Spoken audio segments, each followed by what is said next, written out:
Hello, hello, my lovelies. Welcome, welcome in. Happy Monday, happy time zones.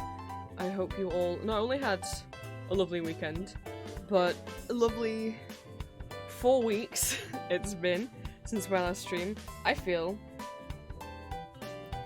incredibly awkward. We're gonna get used to this again. Yeah,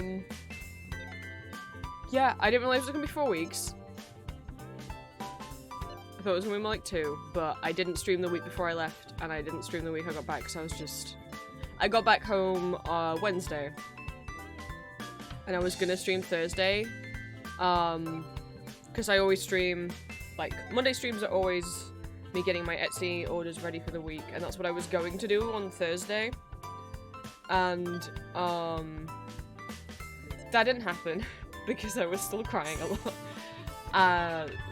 But I did have a bunch of Etsy orders because I opened my shop while I was away, so that I could get orders in, because I knew when I got back it would still be within the time frame of when I needed to send them out. So Etsy shop opened a bit before I got back and is back open. So there was 7 orders today to get ready. On Thursday there was 22 that I got ready, so that's why there's less right now, because I obviously got some ready on Thursday.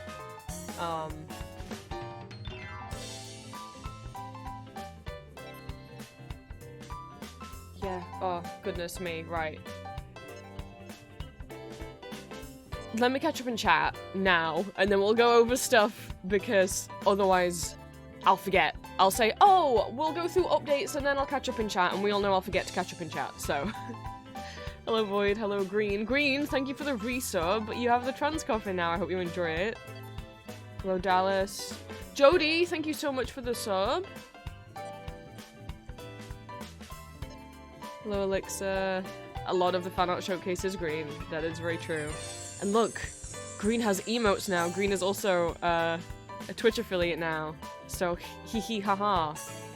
I have gremlin emotes. Catch up. I do need to update the fan art showcase. I don't know. A month or 2 since I last updated it. I should get into the habit of maybe updating it once a month, and then that way I don't have to update so much all at once. Because I put everything into a Photoshop file where it's like the picture and then the name of the artist underneath, and then save all of those as pictures and make them as a slideshow in Premiere, so that everything's all the same size and whatnot. Thank you for the head pats. Bunnies, hello. Okay, we're caught up. Sweet. And obviously hello to anyone else who is lurking in chat. I don't know where to start. I guess we start with any like practical updates stuff. What do I have to say about anything? I mean, not everyone will have noticed I was gone. Obviously, Patreon was up like usual. The Etsy shop's back open. I do have a bunch of new stuff I want to get on the store. The ghost prints that I made before I left are still on pre-order, but I want to order them and have them in stock by the end of November. And then, for those who weren't in Discord or weren't looking, before I left, I finished my first standee design. It's a supernatural one with Sam on one side and Lucifer on the other. I want that, like, open for pre-order by the end of November, alongside I started work on Supernatural Pixel Chibi stickers that'll then also go on badges. I want those up by the end of November as well. That's the plan. I'm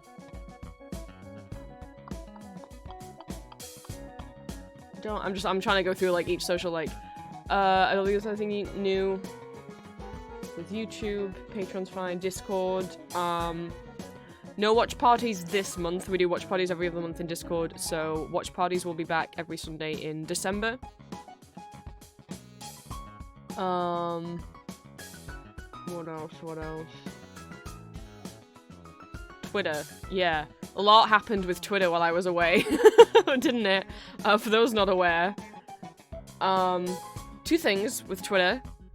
One, you can now no longer opt out of your tweets and images and videos, whatever you upload to Twitter, being fed into its AI. Most websites let you opt out. Shittily, they default you opt in and you have to go into your settings and opt out, but Twitter's now removed the opt out button. So a lot of I saw while I was away a lot of artists like saying they're moving to Blue Sky. And then thing number 2 that Twitter announced is the block feature. The changes to blocking on Twitter. So, you know, before when you would block someone on Twitter, it would mean, you know, they couldn't message you, they couldn't reply to your tweets, they couldn't see your tweets, they couldn't see your profile, all of that.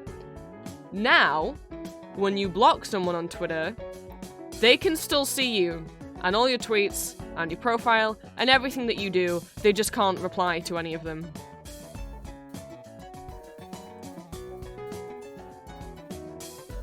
What? No. Like, people don't block people just to stop them messaging them. It's also like, I don't want this person to see me. And especially like if it's a case of like, what if it's someone who's harassing you? Like, that gives you them the ability to still keep tabs on you and stalk you, you know? If it's that kind of situation. Hi, Sepio, welcome in. Yeah, so those two things Twitter did. So if you see a lot of people, especially artists on Twitter, saying they're moving to Blue Sky, those reasons are why. I do have a Blue Sky. You can follow me there if you want. I don't know that I'll ever post on it. I don't post on Twitter anyway. I have Twitter, but I just occasionally retweet things. I don't really post there. If you want to ever, you know what I'm up to when I'm not streaming and you're not in the Discord or on Patreon, Tumblr's the place to follow me. I'm just better equipped to it. No, I mean, one, it's the only social media that I've always used. Like, I've had Twitter accounts in the past, but I never used them. So,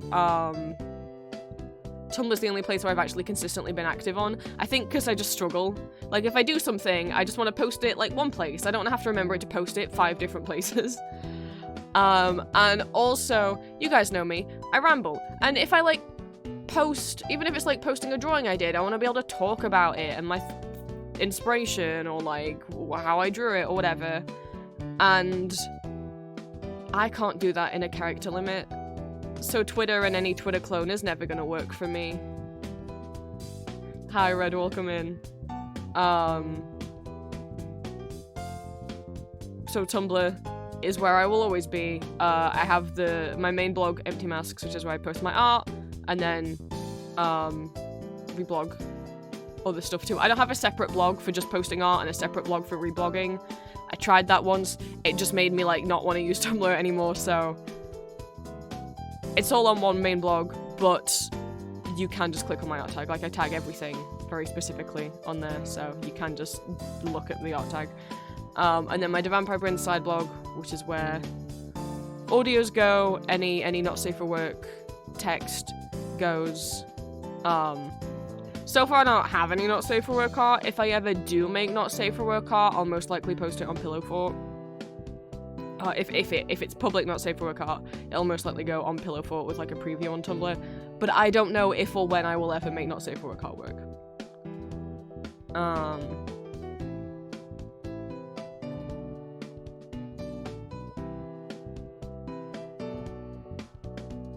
Yeah, so if you see a lot of people fleeing Twitter, yeah.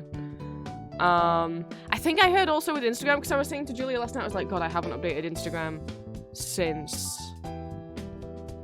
that's the other thing. Sometimes on the Vampire Prince, I will post safe for work art if it's of my audio OCs, because, you know, no one who follows me on Empty Masks knows who the fuck Ambrose and Arden are.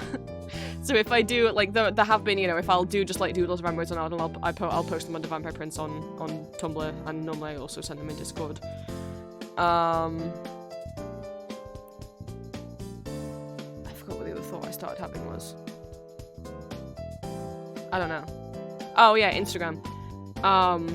Is it true that you can't opt out of Instagram's AI stuff anymore? Because I already opted out on all my Instagram accounts. Even like I do have a Vampire Prince Instagram. There's nothing on it. I mostly just got it to have the username. But I made, you know, I opted out on them to opt out of the AI stuff.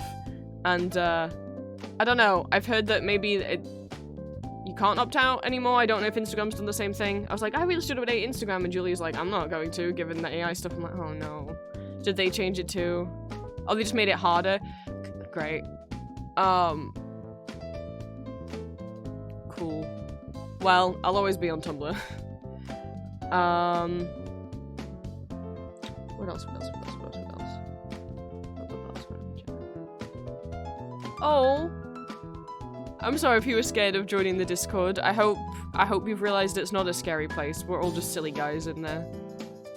Oh, there was an update about Patreon. Yeah, so a reminder about Patreon. I did put this as a post on Patreon. Even if you're not a Patreon member, if you're ever considering becoming a Patreon member of mine or anyone else's, listen up. If you have an Apple device, so an iPhone, an iPad, don't sign up for anyone's Patreon membership using the iOS app. It will charge you extra money. I forget how much is it, like an extra 30%. And all that 30% goes to Apple.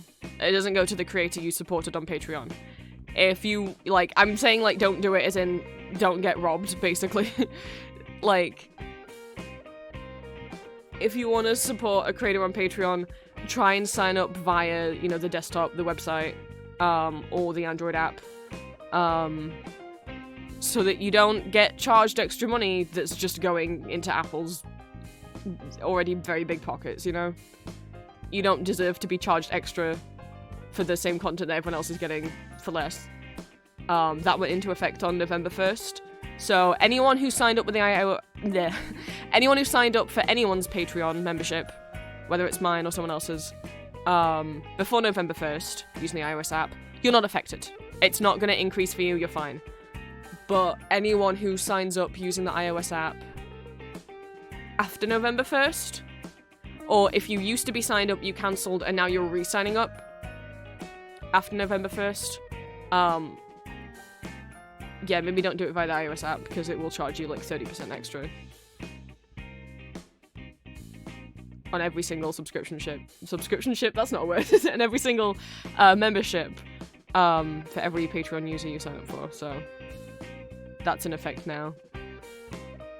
And then a reminder and addendum to that, that Twitch now, if you subscribe to anyone on Twitch via the mobile app, that's Android and iOS, it'll charge you more money than if you were to sign up via the website, via the desktop. Now, in the case with Twitch, that extra fee is still split 50-50 between the streamer and Twitch. But, like, I don't think any of you guys should have to be paying more than anyone else just because you signed up on your phone. So, especially with the fact that, like, Twitch subscriptions have already been put up in price once or twice this year. Which, again, like, creators have no input on that. Oh, which, speaking of Twitch, actually, I did want to get the link for something. Oh, I didn't save, hang on. I didn't save it, I'm gonna have to open Discord. I talked about this in the venting channel in my Discord, but I'm gonna talk about it here. Just so, because I feel like people deserve to be aware, and especially because there's a petition up that I want to advertise. Hi Virgil, welcome in. Should we heard about the ghost tour? Yeah, I mean, I'm very aware. Everyone in Discord is constantly but yeah, we were talking about it in Discord a lot. I hope anyone who got tickets goes and enjoys. I have no interest in going. I don't do concerts. Too hot, it's too many people, it's too crowded, it's too loud. I don't enjoy concerts. Let me go find the link. It was Shy who shared it in her Discord. So, I think this was as of November 2nd. So, trigger warning. It's not like super triggering, but we are gonna mention Twitch basically being kind of transphobic. So, you guys might notice that, like, a few months ago, Twitch added content classification tags. So if you ever go to a streamer's stream and a little pop-up comes up saying, this stream includes, like, swearing and profanity, or, I don't know what the tags are. I think I have swearing... I have profanity and sexual themes tagged, but you can also tag for, like, drugs or alcohol, mature-rated games, graphic depictions of violence, you know. Which makes sense. You know, I thought of it as, like, okay, it's just a way to, like, basically trigger warn viewers, content warn viewers, though I've heard maybe it's also more actually for advertisers, for them to be like, I don't want to advertise on any stream that says it's got swearing in it, you know? But YouTube has the same kind of thing when you monetize a video where you have to tick if it's got those kind of content in, so whatever. But a couple days ago, Twitch added a new content classification tag, which, I want to read the whole thing, but I can't see it. What is the tag actually called before I phrase it wrong? Politics and sensitive social issues. You might be like, what does that mean? Well, it means a lot of things. It means that basically if you talk about politics or any elections or politicians, you know, I was like, oh, that probably applies to, like, some people like live stream reacting to elections and, like, political debates. That's what it's for, right? No, I mean, yes. But also, streams featuring former or current political officials, if the content includes discussions with these individuals around public policies, live coverage of commentary on elections, civic processes, or election-related disputes, live streams of protest rallies, civil unrest related to civil rights issues or government policies, discussing military conflicts, foreign policy decisions, or national security matters. So that's the first half, which, you know, initially you're like, oh, okay, you know, not everyone wants to watch, like, political debates. But why does that need a... which I agree, but, like, why does that doesn't need a trigger warning? You can only tell from the name of the stream, you know? I don't know that necessarily needs a trigger warning. And, you know, I've seen people say, oh, well, maybe it's to stop people who are, like, talking about Israel's genocide against Palestine and being pro-Israel. I'm like, really? Because it's frankly, I feel like it's also censoring people that are pro-Palestine. By saying you now can't discuss or bring up military conflicts without this tag, but okay. And then we got the two at the bottom. Some people are just, like, focusing on the bottom one, and, like, that's not the one that's worse. So the bottom one is discussing legislation related to a sensitive social issue, such as reproductive rights, LGBTQ+ rights, or immigration. So... And again, adding this tag, like, reduces what advertisers will put their ads on your streams. I don't know what else it does, but, like, as well as putting, like, trigger warning, right? So, you might be like, okay, well, I get, you know, you might be like, oh, well, you know, there is a lot of transphobic legislation, and maybe that's pretty triggering to hear about. It's like, okay. But again...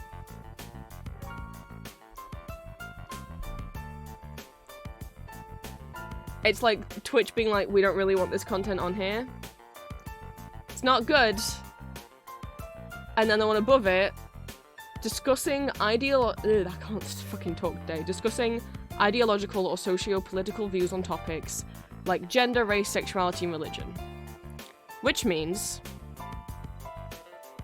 how it was originally posted, they added an addendum later, that you are not allowed to talk about your being trans, or being gay, or being a person of color, or your religion without censoring and tagging your stream. What?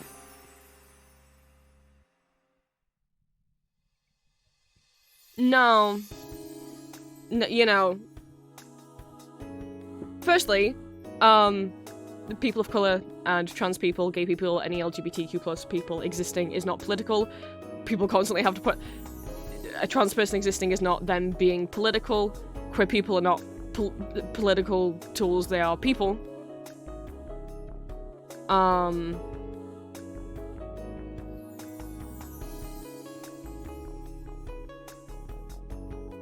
And it's like, okay, so are straight people allowed to talk about them being straight? Is that also, because I have a funny feeling Twitch isn't going to get them in trouble. And so what it also means, you have to add this tag, which will limit how much your stream is promoted to people, will limit the amount, like, what ads you can have on your stream. And if you don't use the tag, and yet talk about these things, you know, maybe because you missed the announcement, or you don't think that your existence, just by being trans, is political, and so you don't use the tag, your account can be banned and suspended.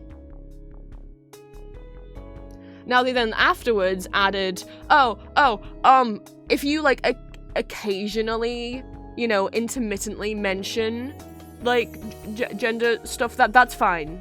You just can't talk about it all the time. But it's like, alright, Twitch, how often are your moderators and your staff gonna think is occasional, though?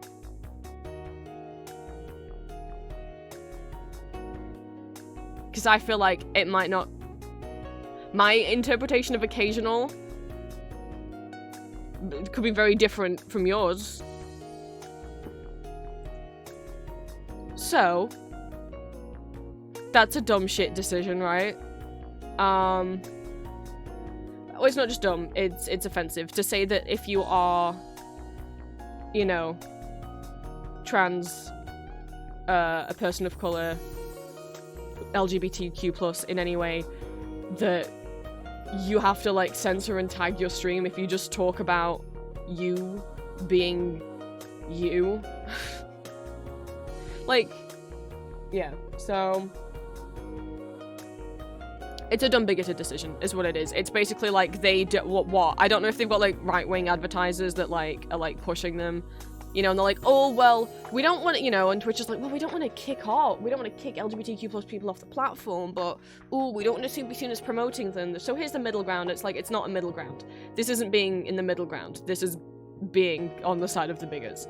So, Twitch has a, like, a forum thing where people can vote on changes that they want to the site, and someone's made a petition. If you guys would like to vote, all you have to do to vote is, like, log in with your Twitch account. There's just a button, and it'll automatically, if you're already logged in with Twitch, it'll just log you in, and you just click vote. You don't have to give them any of your information or anything. I'm putting the link in chat. If you'd like to go and vote to say, remove this fucking bullet point, please go ahead. Again, you don't have to, like, give your email or, like, your postcode or your phone number or anything like that. You just have to have a Twitch account, which you have to have anyway to be talking here right now. As far as I can tell, this has been the most popular petition on there. You can look at, like, the petitions on there, and most of them are for, like, user interface stuff, changing, like, certain features or adding new features. And, like, the third top petition on there has, like, 1,000 votes. The second one has, like, 8,000, and then when I signed this one this morning, it had, like, 33,000. Yeah, it's got 33,000. So far, Twitch, it's got, you can comment on it if you want. A lot of people have commented, sharing their, input. If you look at, like, all ideas, you can see that Twitch does post official statements replying to these things. I don't know how soon after they're posted Twitch posts their response. So far, Twitch has not responded to this petition, though. Like, if you scroll down, you can see Twitch replying to the third most popular and the second most popular one. This is, like, triple the votes of the second most popular one. No response from Twitch yet. And who knows if it really will do anything, but hopefully at least will show how many, people think this is a terrible idea. To read what the petition says, Twitch should remove the sensitive social issues clause from the article, 7. I had to remember my Roman numerals of its content classification guidelines. LGBTQ plus people, immigrants, and reproductive rights are not sensitive social issues. They are common sense issues where one side simply wants their liberties intact. The controversy is entirely on the other side of the argument that involves taking those liberties away. Especially as it pertains to LGBTQ plus individuals, the notion that the discussion of their very existence is political is absolute nonsense. These people should be allowed to discuss the issues affecting them without being set behind some kind of explicit content label. This is a slippery slope that begins with people— I mean, yeah, as well. Like, I'll finish reading. This is a slippery slope that begins with people automatically being labeled as— automatically labeling non-heteronormative lives and content as deviant or degenerate, especially by grossly bad actors who want to be edgy. Remove the final bullet point from Article 7. Which, yes, labeling any LGBTQ plus content as sensitive, as explicit, as adult content is a slippery slope that very quickly becomes to, you know, that turns into,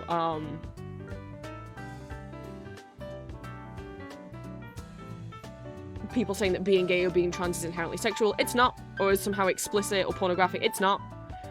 And also the use of the word degenerate there, like, which I saw a post on Tumblr about it, and I was like, yeah, people are way too— it was a post on Tumblr, and it was someone's,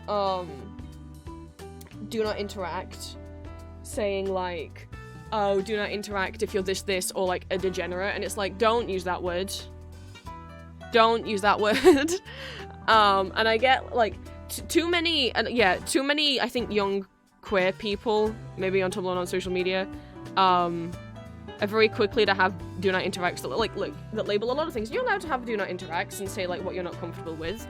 One, I would encourage kids who have DNIs to not, like, list every single one of their trigger warnings. That could be used against, and, like, all your medical information and stuff. Please stop doing that. Like, that's private information. You don't need to put all that online. That could easily be used against, like, by bad actors. But, like, also, seeing queer people that just do, like, things differently than you doesn't make them bad, you know? Like, I'm thinking how I want to phrase this. It just— you're allowed to be uncomfortable with other people, or uncomfortable with how someone else acts, or, like, even if it's something like what kinks they're into, whatever, without it actually making them disgusting. You're allowed to not like someone just for vibes. It doesn't make them evil. But what pisses me off is how many people will throw, especially, like, people within the queer community, who will call other queer people degenerates because they're, like, in their mind, somehow weirder because either they're, like, otherkin, or, like, a furry, or xenogender, or, like, whatever. I was just wondering. Don't do that. The word degenerate is, fascist Nazi language. Suggests that somehow by these people existing, you know, and it's exactly like a what's the fucking word? A binary, like, trans person calling, like, a cat gender person a degenerate. Don't do that. Don't do that. Like, I see too much of this these days, and, like, that's exactly the term that, like, full-on bigots would use for binary trans people. Like, it implies that, somehow there was a society before trans people, and trans people have somehow degraded society into— like, no. Stop throwing that around, please. Stop calling other queer people degens just because they're into, like, a kink you're not into or whatever. Anyway, that's not the ramble I thought we were gonna open with, but I remembered that Twitch thing and I was like, I want to share that petition. I didn't know that there was a petition, so thank you, Shy. Starry Shy on Twitch with a 4 for the A. For sharing that petition. Feel free to share it around. I don't know if Twitch will listen to it, but saying that people should have to, like, basically mark their streams as explicit adult content just because they— I don't know, or, like, a girl who has a girlfriend and wants to talk about having a girlfriend, or, like, someone is trans or whatever, like, no, that's not adult content. So, we're gonna end that little conversation. Sorry if it was upsetting for anyone. I just wanted to share the petition. And I needed context as to what I needed to be able to say what the petition was and why it was there. So, there's that frustrating thing. What else? I'm trying to think of like housekeeping update stuff, but I think that's everything. Anything going on? Anything else going on with Twitch? As I mentioned, a lovely green frog in chat is now an affiliate on Twitch. So if you would, and is streaming more frequently, if you would like to give him a follow, or maybe even a subscribe, and you can have all of the gremlin emotes of your dreams. Where are my where are they? No, not emoji. My emotes. I mean, who doesn't want this? So, yes, congratulations, Mr. Fogg, on getting affiliate on Twitch, which means now, once you get affiliate, which you have to stream a certain amount of days per month, a certain amount of hours per month, a certain amount of hours per month, have, like, a certain amount of people in your chat, on average, and have a minimum of 50 followers. No, Green, that's fine. 2 a week is fine. That's all I do. Green made it, which means then once you get all of that, once you are an affiliate, you can have emotes, people can subscribe to you, and so on. So now we have silly gremlin emotes. Julia's gonna get it back into streaming. She's had... Obviously, she also wasn't streaming while we were away, but she also hadn't been streaming for about a month before that, just because stress and life and work busyness. Julia has like a physical job she goes out to work at, as well as online stuff. So Julia's going to be streaming this week, I think Wednesday, Friday. So keep an eye on that. Let me give Julia a shout out. If you are not already following my partner on Twitch, please do. A lot of the time when she's streaming, I'm in those streams with her, so if you're not sick of seeing me over here, you could go see me over there. She also makes ASMR on YouTube for like different female fictional characters and original characters, as well as having a Patreon where she posts those audios, as well as Not Safe for Work art and Not Safe for Work audios. I know she wants to increase to, I think, 2 audios a week. But we'll see. Where is her Twitch channel? That's not the clip one. Oh, this one. Here we go. I remember things. Haven't forgotten everything while I've been away. There we go.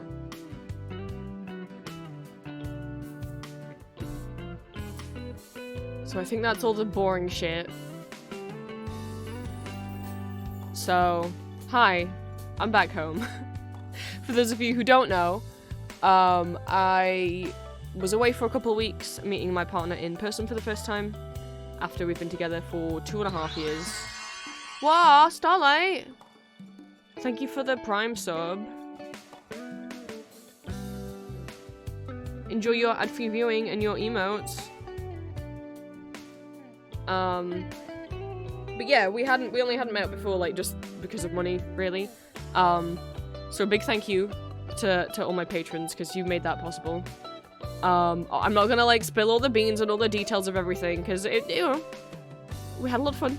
But, you know, it's private and it's personal. And I'm not gonna say everywhere we went and, like, dox locations. But, yes, we had a good time. I miss her very much. I also don't want to talk about it too much because I'll start crying. But no, yes, we had a wonderful time. Mom, what are you upset? She is just as silly in person, you'll be glad to know. We watched a lot of Game Grumps compilations together on the TV. I baked bread, she cooked for me, we had a fun time. Jesus, I'm not gonna say how many boxes we had to ship home of stuff that she bought. I'm just gonna say, she has a bit of a problem when it comes to blind boxes. Like the kind of stuff that like Pop Mart make. And, now we've also learned she has that same issue with Gachapon. Oops. Oh, maybe I can show some stuff. Let me see. Stuff is kind of everywhere. But yeah. I didn't buy loads. I didn't expect to. But I bought some stuff, which was a pleasant surprise. We found some little places that had some cool, like, artists, like, little wares, like stickers and stuff. And Julia brought me all of my Valentine's Day and anniversary gifts. So I have a lot of cinnamon roll things. A lot of it was cinnamon roll. And a little keychain of Lancer from Deltarune, my son. Oh. But yeah, I'm currently wearing, we wanted to do like a hoodie exchange, and I was gonna give her my university hoodie, but she was like, no, I want you to keep it, because she likes having a look at it. So I was like, well, then what are we gonna do? She's like, we'll just find a new one. So we scoured Primark, and they had nothing of interest.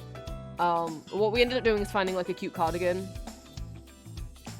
that Julia really liked, and I was like, well, I can just get that, and wear that, and then trade that with you. So that's what we did. I wore that cardigan for those 2 weeks, and Julia brought her hoodie, and left it with me, and I'm currently wearing it. It's very big. I mean, it's oversized on her. Julia's shorter than me. But I think this is the most I've ever swam in a hoodie. Like, I normally wear, like, shorts in the house. You can't see that I'm wearing shorts when I wear this. Yeah, and we completed the missions that we had. Mission 1 was to go to Build-A-Bear and get Julia Batsmadu. That's her favourite Sanrio character. And since, you know, he was now built, when they announced him, she was like, I want to wait till I get over there to get him. I was like, okay, I hope they still have him in store. And they did. So we got Batsmadu. She got little dungarees for him. And they had one of, what's it called? Pochi? This little alligator pet. They had one left. She's like, well, I have to.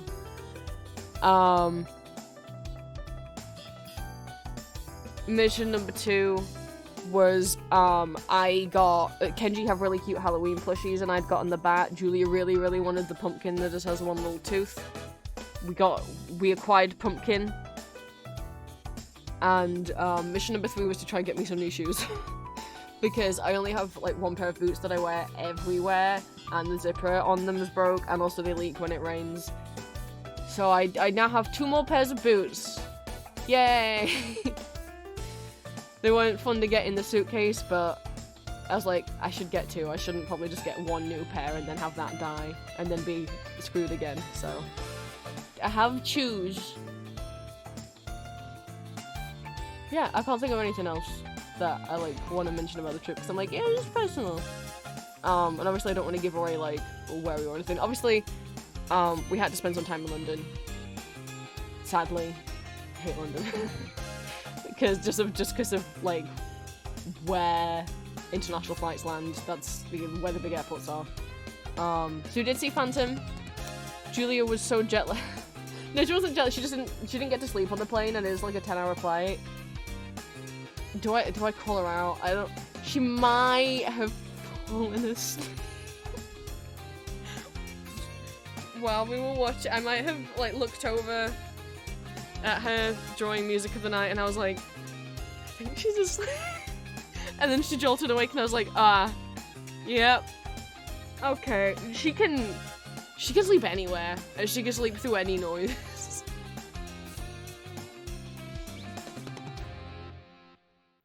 I did sadly get sick. That wasn't fun. I was so upset. Like, the day her plane landed, I woke up with a sore throat, and I was like, no, maybe it's not sick, maybe it's just, maybe I talked a lot yesterday, even though I didn't, but maybe I did. Who knows? No. By the end of the day, I was, like, going through, like, a tissue every minute, and, like, my head, I didn't sleep. But the next morning, we went out, we got me some cold medication. It was just a cold, but it was a pretty stinky one. Yeah,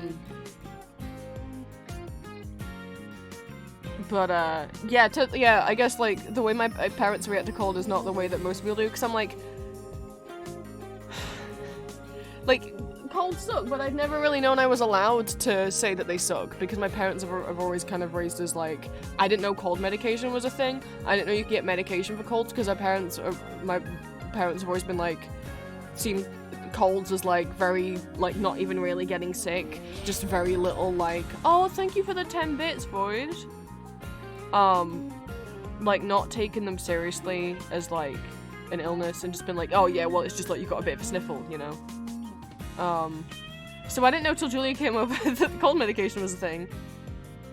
And remarkably, all of the sicky feeling after I got the medication, it went away pretty much instantly. Like my nose was still running, but I could like think and walk around.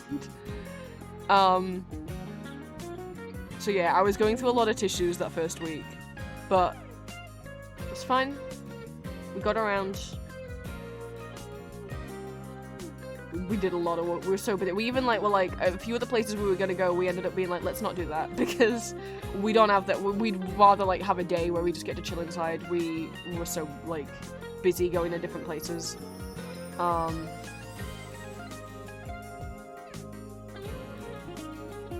yeah, now I'm back. Oh, bye Virgil. Thank you for stopping by. I will swish carefully. Thank you.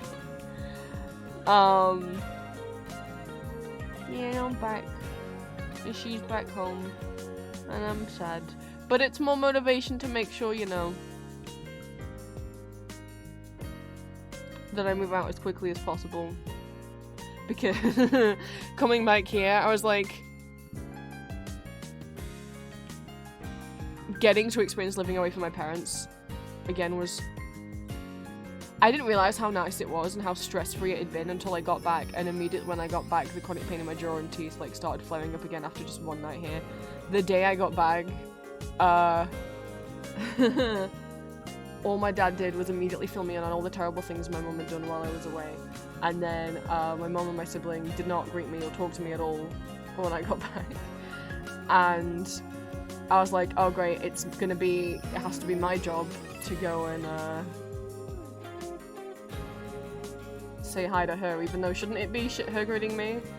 Cause Dad was like, you need to go say hi to her, otherwise she's gonna blow up everyone and be horrible all day. I'm like, great. So as if that. So yeah.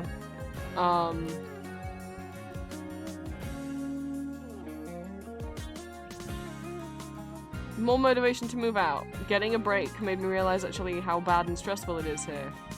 Even though I already knew that, but it's been more of like a kick up the butt of like, oh fuck, okay, yeah, no. Oh, getting to live with Julia for 2 weeks, because for the most part we were in an Airbnb, so we were like, you know, cleaning and cooking and living, you know, by ourselves. Yeah, I need that bag. So I don't look forward to apartment hunting as the weather gets worse and the sun starts setting earlier, but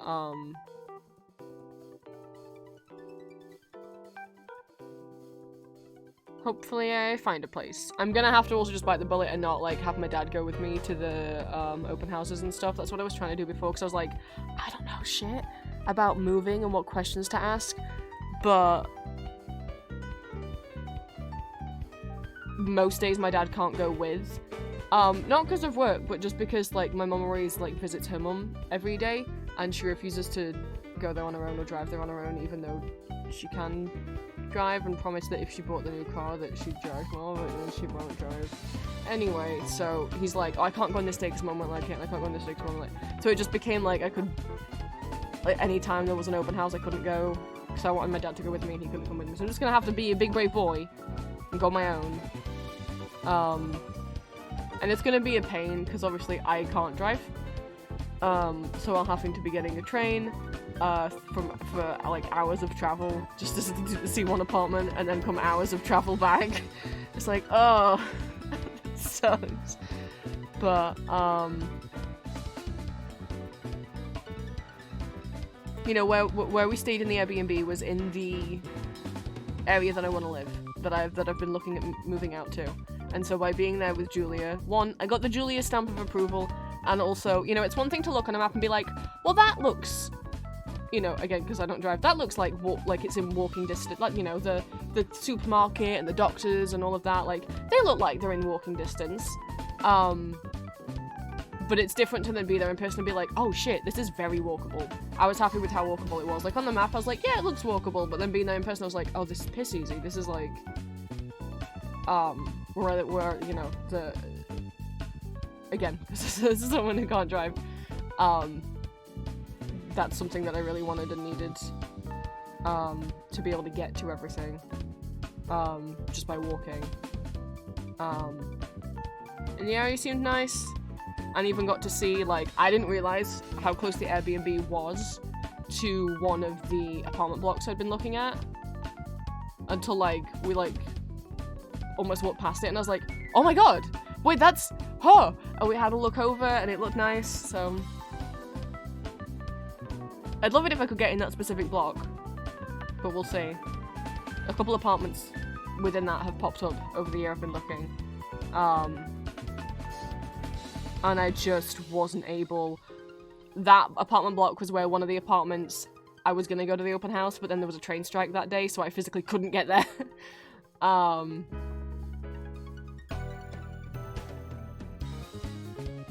Hopefully, it'd be really nice if stuff opened up there, but we know that that's, you know, 100% the area that I want to be in, so that's good that we know that for sure now. Because obviously by the next time Julia comes over, I need to be moved. The Airbnbs are expensive. And also for my own sanity now as well. Which we always knew, but now it's really hitting me even harder. So I'm gonna be working my best. I debated about reopening commissions. Obviously if I do ever reopen audio commissions, you guys will be the first to know. Well, you know, after Julia had gone and I was like crying all alone in my room, which... Oh god. So Julia left and whatever, like I was probably like, I was like, I'll reopen audio commissions, but maybe that was kind of a rash decision, we'll see, because the reason I closed them is because it was too stressful. So Julia had gone and I was all sad and I had to go back to the hotel by being on the tube. What fun. So I get back and I get to the room. And for some reason, the room that we're in had a bath, even though most rooms just had showers, and we were like, ooh. So I was like, you know what? I'm gonna take a bath. After all that, I'm just gonna relax. Also, because my hip hurt, you know, my chronic pain in my hip and my leg was hurting a lot. I was like, maybe some warm water will do it some good, because we'd been walking so much those 2 weeks. So I turn on the water. Bath's filling up. I gotta turn off the water. The tap makes this, like, horrible noise. This, like, screeching, like, glugging. I'm like, oh, that doesn't sound good. And as I turn the tap into the off position, it just doesn't switch off. I'm like, that's not good. No, don't do this to me. I'm already, like, you know, I'd already been, like, kind of crying on the tube, but also, like, not fully crying. Because I'm like, you don't want people on the tube, that's the underground in London. I'm like, the subway.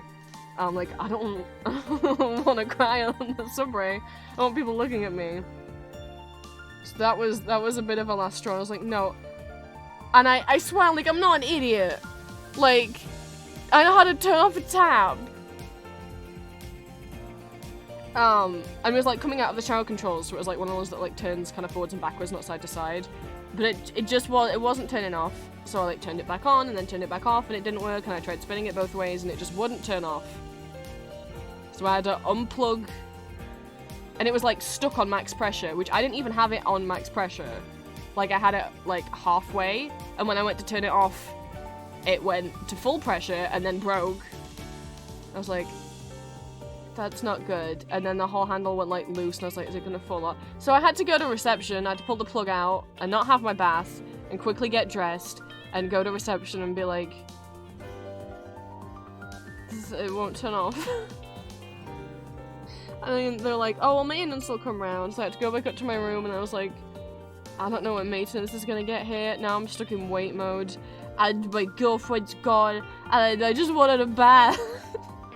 And so the guy comes around like 20 minutes later and just walks in and just turns the tap and it just turns straight off. And he's like, I was like, I need the ground to swallow me up now. This is the worst experience of my life. He's like, I don't see what the problem is. I'm like, no, you don't, but, no, like, I was like, no, you know, as he was starting to turn it, I was like, I'm sorry if I'm just being stupid, but, like, you know, I you know, like, he made this horrible noise, and then, like, part of it, like, almost fell off. Actually, part of it did fall off when I put it back on. I didn't tell him that, though. And then he just, because I was too embarrassed, and then he just turned it, and it just turned off, and he was like, yeah. I was like, no, I was like, I couldn't, and I just was like, I'm so sorry, I didn't mean to waste your time. And he was just obviously, like, so clearly, like, just confused, like, yeah, you just turned it. And I was like, no, I know, I know how to turn it on. And then he left, and I was like,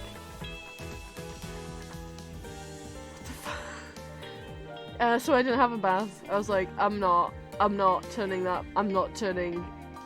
any of that. I'm not turning the bath tap back. I'm not doing this again.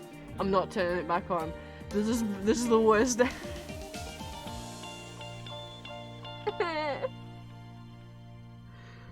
Oh god. The power is showing someone else the problem and then immediately the universe fixes everything, right? And I had that where I was like, oh god. Like, as soon as he came in the room, I was like, what if he just turns it off and it turns off? So I started being like, I'm sorry if I'm just being stupid, and then he just turned it off and was like...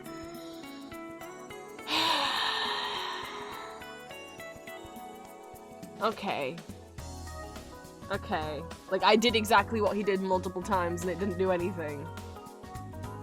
Did it just need 10 minutes to, like, rest? I'm like, when I go downstairs to check out of the hotel tomorrow, it better be a different person on reception because I cannot show my face to that receptionist.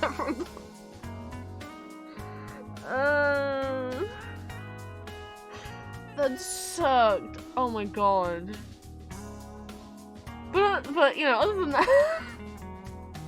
No, the trip was great. But so all that happened, and then I was like, just in a state of like, fuck, okay, I really need to move. I need more money. Like, maybe I should reopen audio commissions.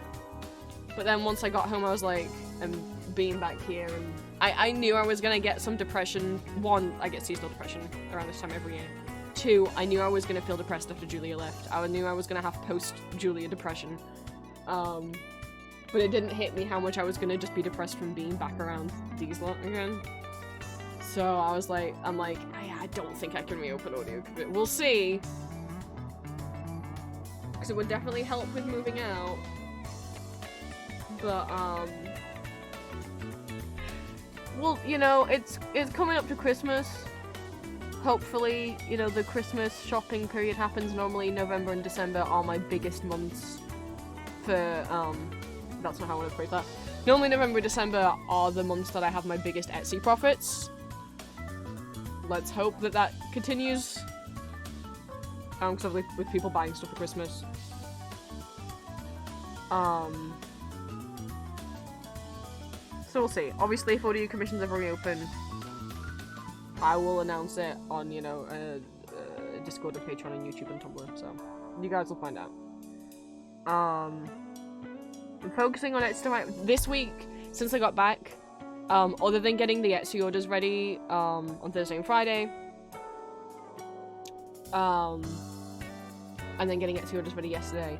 That's the only work I've done this week. I just knew, I was like, don't try and record any audio this week. I'm worried that I'm out of practice with it, but I also knew just, like, I'm too upset.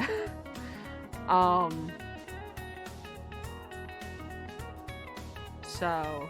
And obviously, like I said, before I left, I recorded every audio for November apart from the not safe for work ones. So I didn't need to record, this last week anyway. So some of you saw what I was doing instead. The supernatural brain rot is very much still here. I did actually get a supernatural pin while I was away. I was surprised. Forbidden Planet in London had some supernatural stuff. They had some, like, coasters and, like, card holders. I got a pin of the anti-possession tattoo.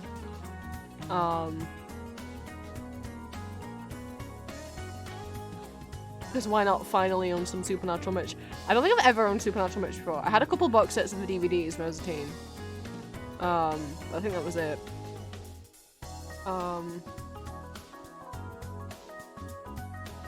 I drew a little in my sketchbook. Before Julia got here and I was just like bored in the hotel, I drew the swan from Matthew Bond's Swan Lake. And then the rest of the time, I drew Lucifer twice and I drew Sam 5 times. It's so funny, oh my god. I got on call with my friends that has got me back into Supernatural. And they were like, "Sup, Sam, girly?" Because as a teen, you know, I was into Dean. I wasn't into Lucifer. Don't read into the fact that like my 3 major fictional character husbands have been like immortal beings that have issues with their parents. Aries, Loki, Lucifer. You don't need to read into that. Anyway, it surely doesn't say anything about me. But I was more into Dean and I didn't care much about Sam. But he was fine, but I wasn't interested. But I did say to them, I was like, and they were like, "Oh, Dean's too angsty for me," and I was like, "Yeah, you know, it's probably because I was so angsty as a kid, I related to that, but now if I rewatched it as an adult, I probably would like Sam more." Yeah, well, I haven't even got around to rewatching it, I don't know if I will, but yeah, I kinda hate Dean. Hate's a strong word. I'm just like really frustrated with him, because I'm just like, oh, he just constantly kind of drags Sam back into a life Sam is trying to lead. Like, every time Sam seems to kind of move on and be doing better, Dean just kind of shits on that. And also, like, Sam feeling like he's tainted and stuff because he's got demon blood powers. He's not. That could have been fine. But, I read a couple because obviously everyone always had canon as Dean as bisexual. But I read a couple Tumblr posts that were talking about,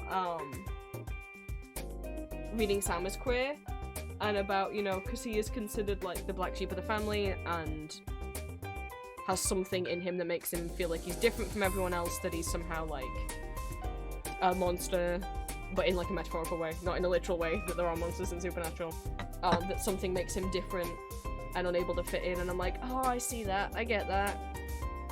Anyway, I'm all about Sam now. Which you might have seen, the art I shared on Discord and Tumblr. Because another artist drew, like, Sam as a witch, which I thought was really interesting, because I think it would be such a cooler dynamic if, like, Sam fought with magic and Dean fought with guns. And, like, Sam gets powers a little bit, but then, like, has to lose them, because apparently it makes him tainted. Supernatural was way more interesting in the beginning, even when you had, like, characters like there was a vampire character who, like, had never drank human blood and never hurt a human, and was, like, a good vampire, and they were like, yeah, we shouldn't kill her. And they even stopped another hunter from killing her. And, you know, that would have been nice if they'd kept on with that, like, being a monster or being something non-human or being different doesn't inherently make you evil. But then they just brought that character back in one of the later seasons and made it that she'd just completely lapsed and started killing humans and begged them to kill her, and I'm like, why did you do that?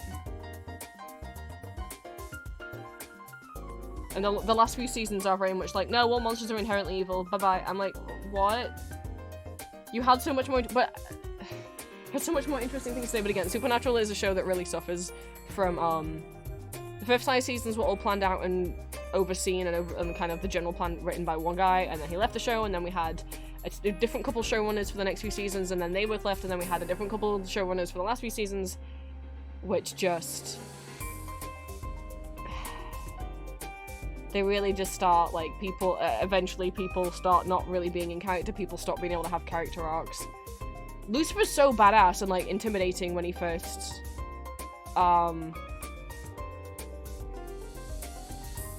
appears, and then in the last few seasons I'm like, you could have done this so much better.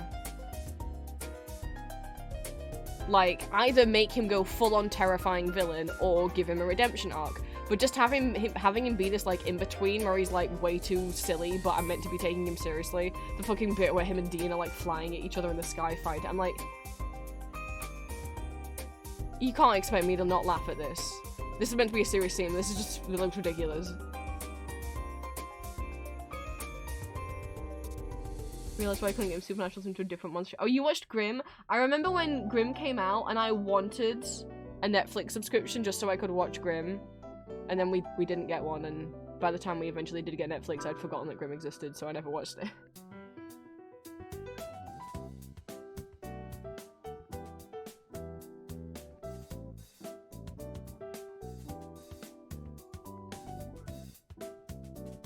But,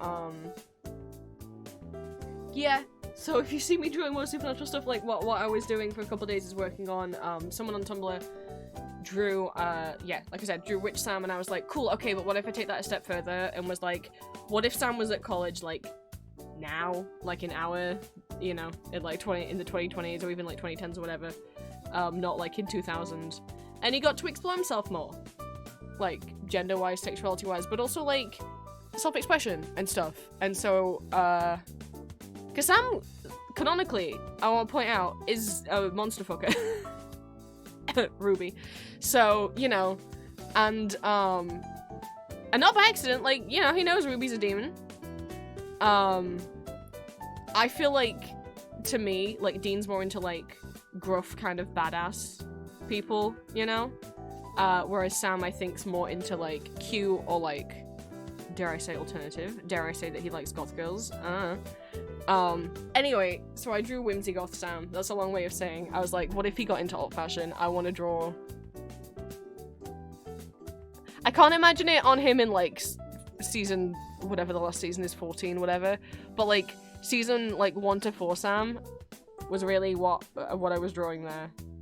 Little baby Sam. Had fun with that. And,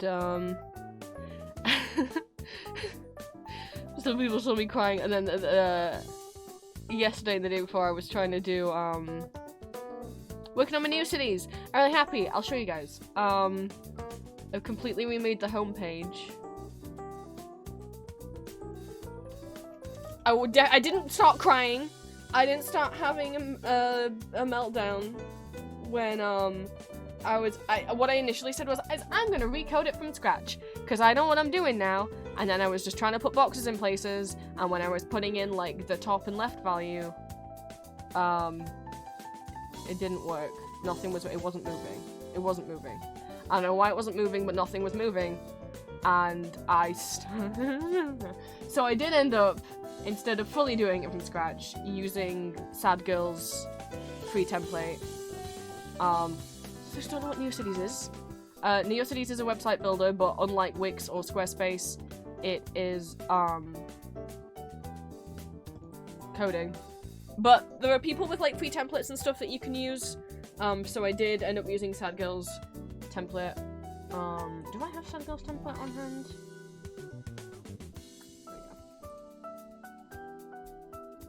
Oh, that's not the right page. This is the right website, but I'm on the wrong page. Layout builder, there we go. Let me go over here.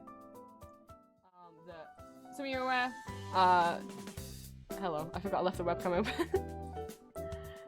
So this is the, if you're thinking of, you know, if you see me in Discord talking about NeoCities a lot, especially now that I made the website building channel, this is Sad Girl's, like, basic template. There's a lot of people that have different free templates. A lot of people I see who are starting out use this one. You can customize it to have, like, 2 sidebars, just the right, the left, or no sidebar, whether you want the header or not, whether you want the footer or not, whether you want this navigation bar or not, and then you click generate, and it gives you all of the code for it. And you can just copy paste that into your site, and then edit it if you would like. You know, you can change out the background image, the header image, you can change the colors of the text, the colors of the background, add in more boxes, more lists, you know, as you start to learn coding. Let me find a picture of what the site used to look like.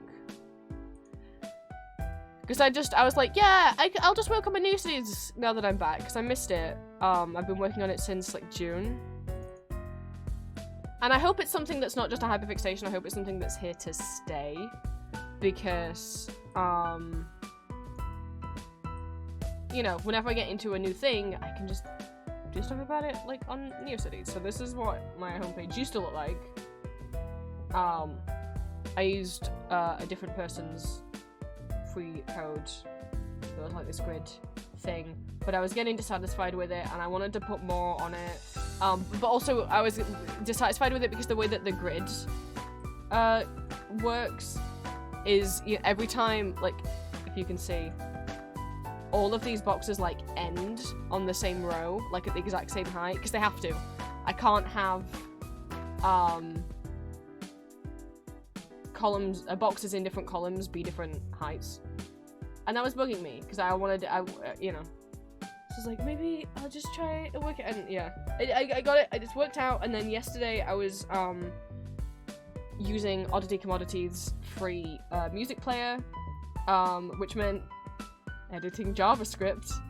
Who haven't done that before? I mean, there is a bit of JavaScript on my site, but I hadn't really touched it and edited it. I'd just taken it from somewhere else and pasted it in. And it took hours and hours to get it to work, and then after getting it to work, it then took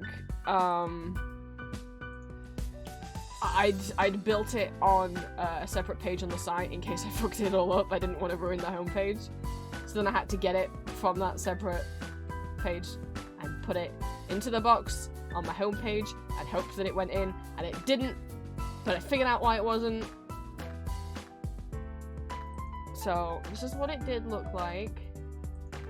This is what, why am I showing a screenshot of what it looks like now? I could just get the site up. Hang on. So you can see everything moving. Wow, I thought it was broken then, but it was just loading weird. I was gonna cry. So we have multiple columns now. And we have new shit. You know.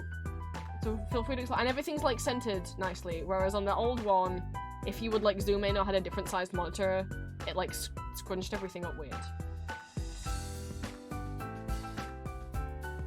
So I'm happy with it. Got most of these links don't go anywhere yet. Maury's still here. I have a guest book now. If anyone wants to leave any comments, feel free. So that's there now. I didn't pay for the premium version of it, so I think once a comment's like 100, I think it only stores 100 messages, and once a comment's like over 100 days old, it deletes it. So sorry, but I'm not paying for the subscription to this thing. Maury's back where he belongs. You can give him pats as usual. Come here. There we go. I couldn't give him pets because it was raining. There you go.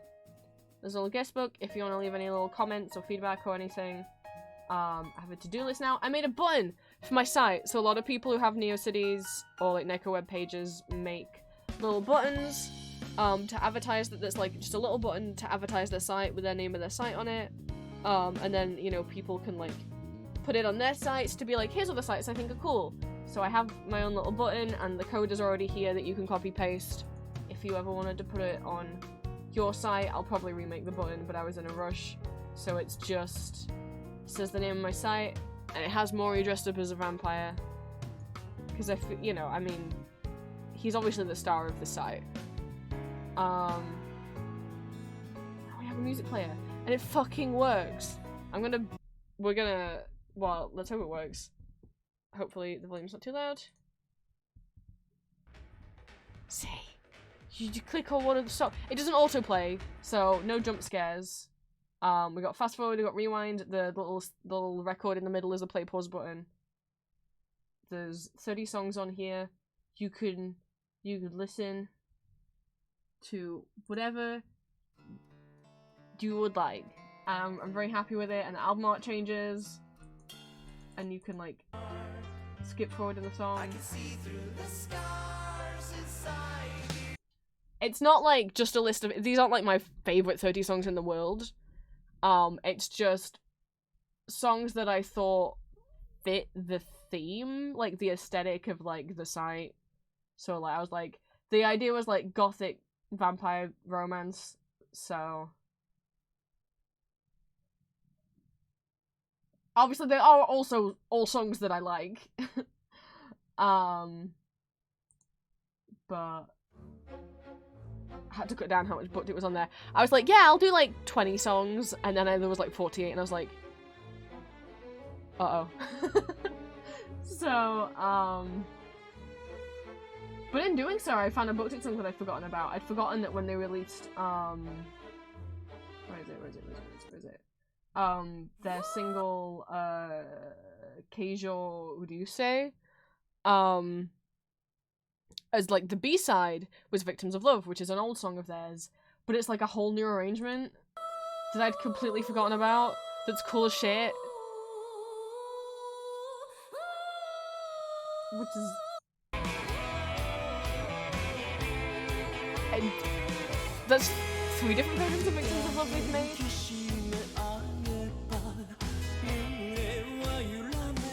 But I think it's really cool. I think it's a really cool arrangement, and I'd forgotten that it existed. And I'm glad that everything pasted in fine. Like, I was gonna be sad if my stamp banner didn't work, because it's a little silly thing, but they're in rainbow order, and it took a while to get them all in rainbow order. So that's all like that now. I might add some more stuff down at the bottom. We'll see. I'm pretty happy with how it is for right now. All the old pages are still there, so my About Me is still here. Same as it ever was. Not all of these pages are done. I think just this one is. I still haven't got around to these other 2.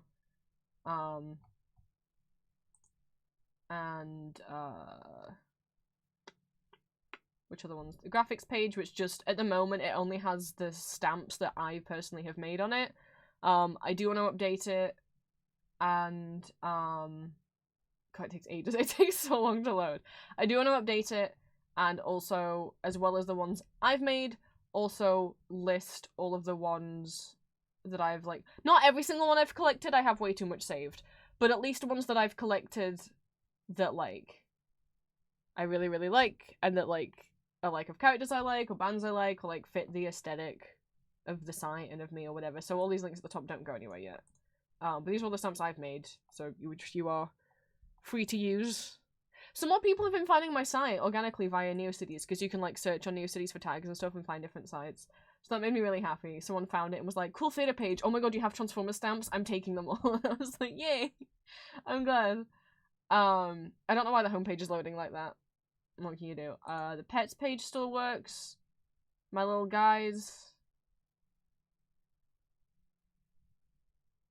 You can give them all pets. Including Julia. And then... Shrines is the only other link on here that is currently actually leads to something. This page is a work in progress. This is not what it's going to look like in the end. At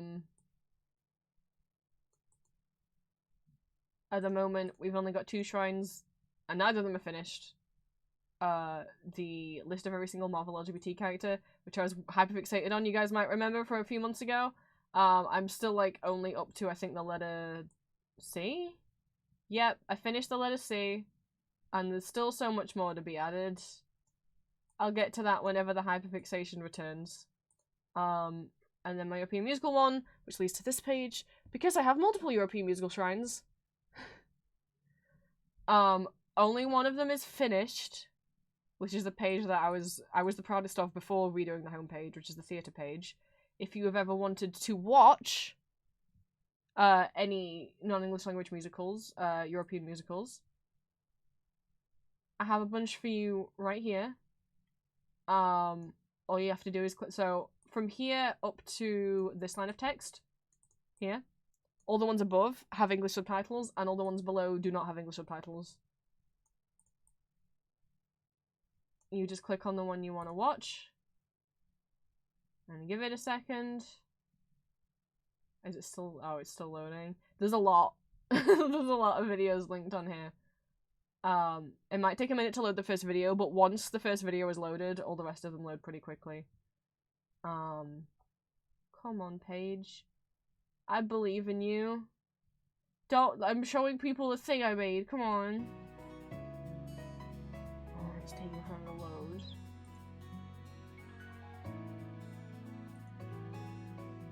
Yeah, it's just trying to load the first video. It's there, it's just not showing it yet. Maybe I should cut down. Maybe I should just include the ones with English subtitles. It loaded tons so fast yesterday I jumped. It's probably because I'm streaming.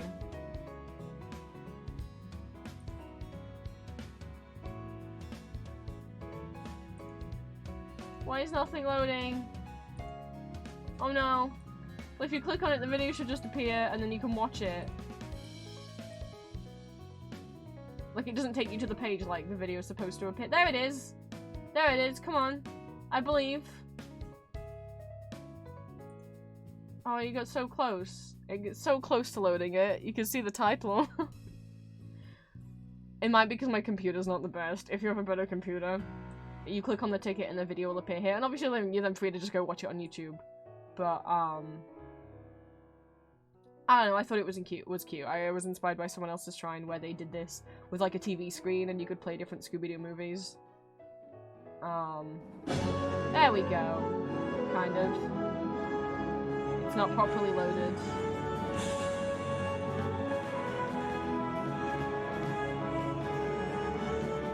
Now you can watch Tans. The YouTube controls should be there, like the play pause button. They're not. I don't know why they're not. They're supposed to be. There you go. Oh, it's just still loading them. But yeah, if you have a better not 15-year-old PC, it may load faster. But yeah, if you want an easy way to, like, if I've convinced you to watch any European musicals and you don't have to search through all of YouTube to try and find what the video was called, there's a bunch on here. French and German, and oh, it's playing the audio of Mozart, but not the video. Russian, Dutch, Hungarian, and then, like I say, the ones past this point don't have English subtitles. So, yeah, where's Rudolph? Rudolph, the link for Rudolph isn't working yet. Because when I made this page, because Rudolph isn't, the video for that isn't hosted on YouTube, it's hosted on the Internet Archive. And, at the time when I made this page, it was while the Internet Archive was under the DDoS attack. And so you could not get on the site. So I could not get the link.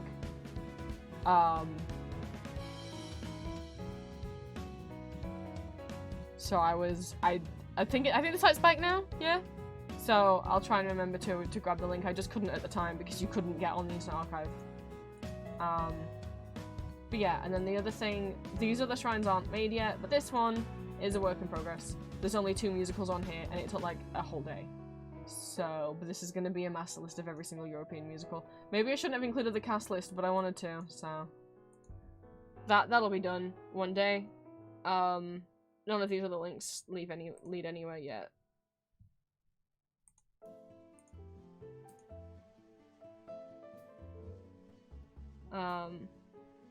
I don't like that that's how the homepage is loading. I don't know why that's how it's loading. But yeah. I'm so thankful the homepage came out fine.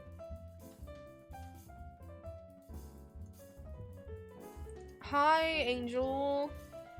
Welcome in. But I did find a nice reason. Again, if you're in the Discord, and you're curious about making your own website, the website building channel has a lot of stuff in the pinned posts, like tutorials and explanations and stuff. Let me... Oh, I don't know if I saved the site.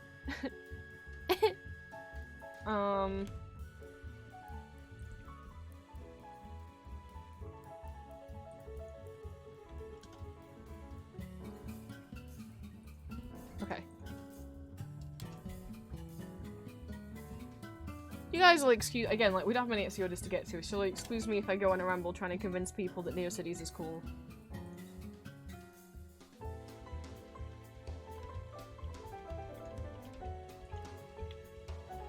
I'm trying to find the right Tumblr post.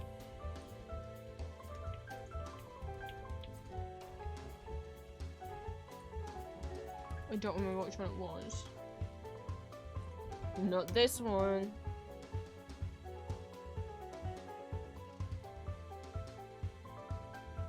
Come on, get up. Wah! The computer is running slow, but you'll have to forgive it. It hadn't been switched on for like 2 weeks. And it hasn't streamed in longer than that.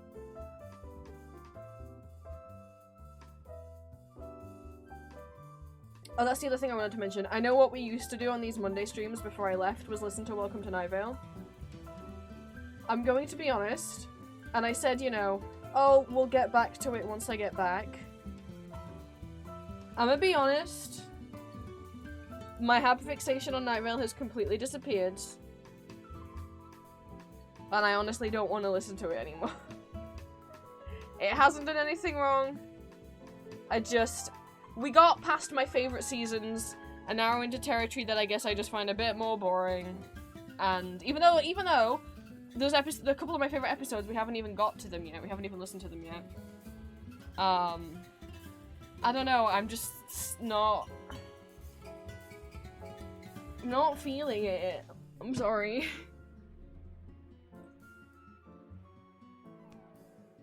I'd rather, like, at the moment, I think, be able to chat and listen to music and stuff. And I'm not getting as many orders as I was before, meaning, like, by the time I finish making the Etsy orders, I put, you know, if I put on a Night Vale episode, and then, because we used to get through multiple, like, maybe 4 or 5 episodes, but now it's like, we'll get through 1. And that doesn't feel, like, great to me, or, like, I'll finish the Etsy orders before we've even finished 1 episode of Night Vale. And I just have to sit there while we all finish listening to it, you know? So instead I'm gonna be like, you listen to me! Cringe is dead! I know, that's what it said at the beginning. I have 2 things I want to talk about, if any of this is remotely, interesting. Any of this is remotely interesting. Hi, Alex. So 32-bit cafe, and then there's also this Tumblr post. So I'm gonna read this Tumblr post. And, you know, again, no one has to, be at all interested in making a website.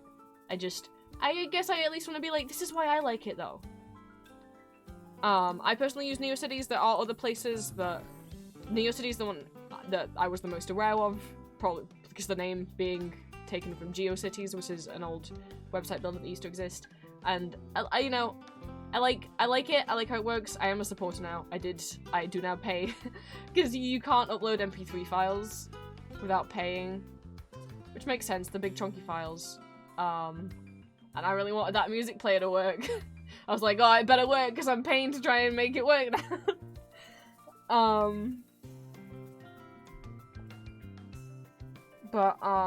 And you can see the sites I follow and the people that follow me. I'm so happy that, like, all of a sudden, like, people are finding my site, like, on NeoCities and giving me a follow, and I'm like, because you can search websites on NeoCities. Every website gets 5 tags that they can use, so I tag mine with personal, art, musicals, vampires, and transgender. And obviously, if anyone, maybe they like musicals, or maybe they want to find a NeoCities that has musicals, if they go on NeoCities and search musicals, it will, like, come up with every site that has used that tag.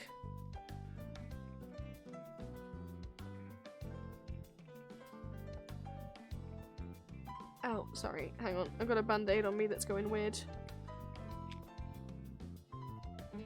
Okay, everything's fine.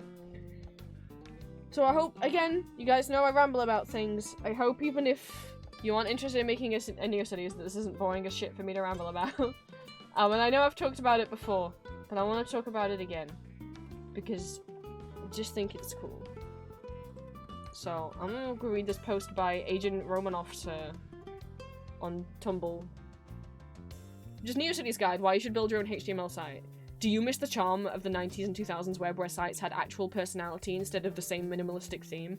Are you feeling drained by social media and the constant corporate monopoly of your data and time? Do you want to be excited about the internet again? Try NeoCities. NeoCities is a free hosting website that lets you build your own HTML website from scratch with total creative control.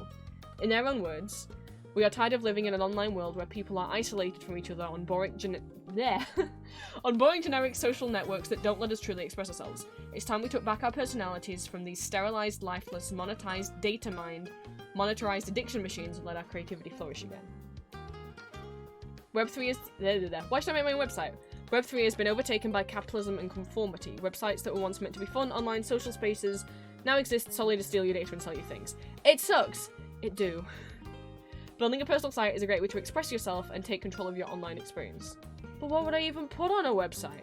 The best part about making your own site is that you can do literally whatever the hell you want. Focus on a specific subject or make it a wide collection of all your interests. Share your art, make a shrine for one of your interests, post a picture of every bird you see when you step outside, make a collection of your favourite blinkies. The world is your oyster. Here's some really cool example sites to inspire you. And then they listed some stuff, and then they listed some tutorials, and then they listed some resources of where to find like cool little images and little widgets and stuff. If you look in the website building channel on my Tumblr, I have 3 different pin posts, I think, or 4, but one of them just has links to where you can find images to put on your site, favicons, blinkies, stamps, GIFs and graphics and more. Another one has links to tutorials to help you learn how to code and how to use NeoCities and things like that, and explanations about stuff.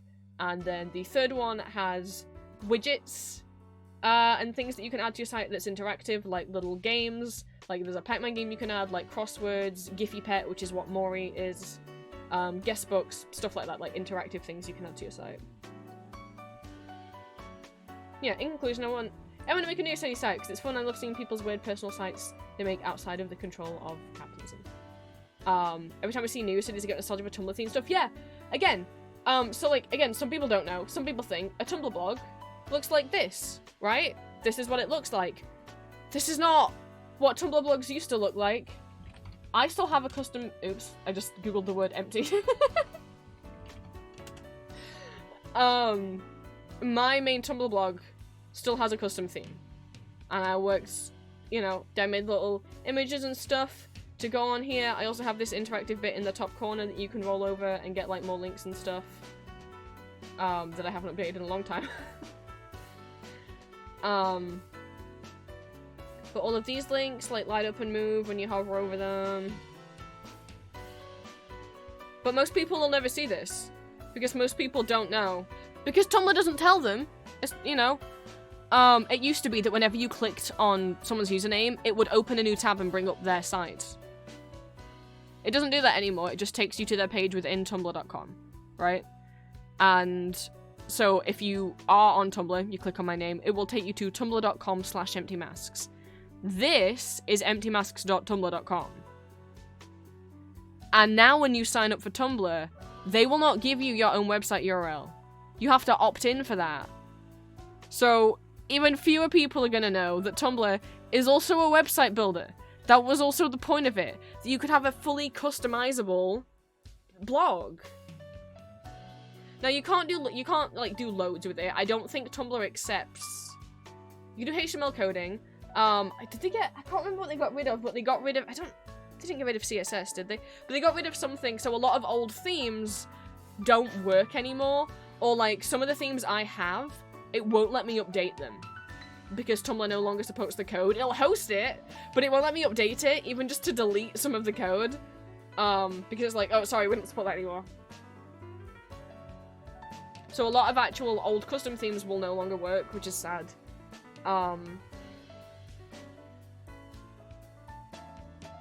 But like, as well as like there being Tumblr themes that you can like Tumblr has that you can pick from, there's loads of people that just you can also just edit the HTML code of your Tumblr page. And I didn't code this myself. This is a theme somebody else made.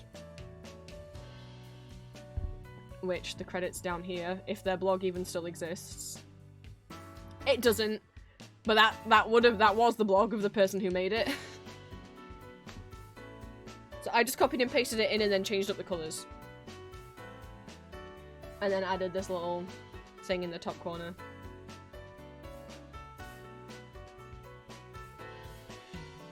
And like edited the images here. Which has 1, 2, 4? Only 4 Tods on it? Oh, that's also Elizabeth, that's 5. Yeah. Anna Herbert. Herbert's here.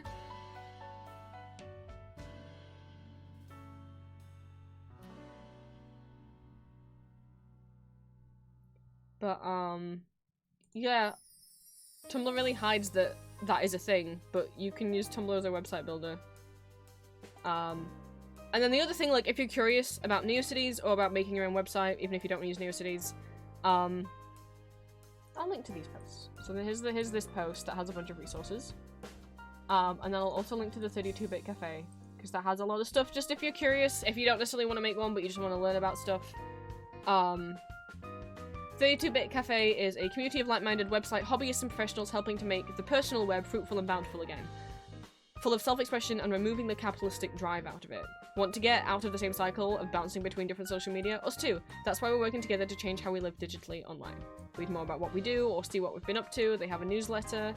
I'm gonna go to the creating your own website tutorial article. I personally really like this. And this is a nice guide if you are curious about this kind of stuff. I really liked it. Like, the reason why I really want to make it is because I'd already wanted to make, like, a master list of every European musical, and I had no idea where to put it. I was gonna put it in, like, a Google Doc and then make it public. But I didn't really want to do that. And so I'm like, oh, I could put it on a NeoCities page. That's true. And then I've just had fun, you know, making, like,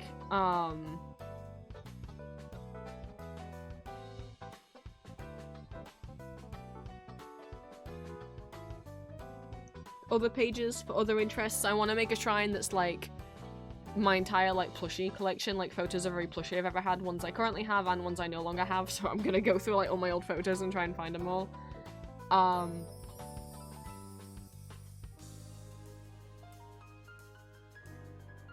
Just for fun. But the one thing that kickstarted it is because I really wanted to make that master list of every European musical, because that's my special interest, and I wanted to have everywhere that said,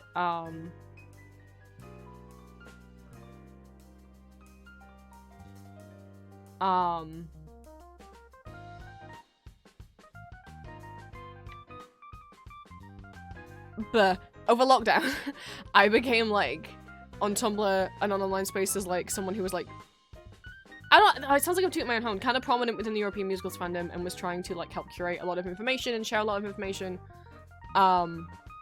And a lot of people, I mean, I run a separate blog on Tumblr called European Musicals, because a lot of people were like, ah, you're the person who probably has the answer to any question about where this one specific video is, about Tanz die Vampiri or whatever. And I really wanted to be able to make a list of, like, every production of every European musical with links to where you can watch it, where you can listen to it, where you can buy it, where you can stream it. And I've been working on that list for, like, 4 years. And so that was really the kind of, like, you know, and that wasn't just something for me, that was something to be able to help other people, like, as a resource for other people. That's why name.tumblr.com, it's paywalled. Settings say it's paywalled, but older blogs still have... What? They had not paywalled it a couple of years ago. Oh my god. Yeah, NeoCities is fucking free. The only reason... You only have to pay if you want to, like, host, directly upload, like, video or audios to NeoCities, because those are bigger files, and, like, NeoCities needs to be able to pay for the server space. It's understandable. But you get, like, a lot of storage space for free. I was nowhere near filling the storage space. It's paywalled now? It used to be that you automatically got it and Tumblr didn't hide it, and then it became an opt-in feature. Like, a few years ago, they made it, like, an opt-in feature, and now they've paywalled it?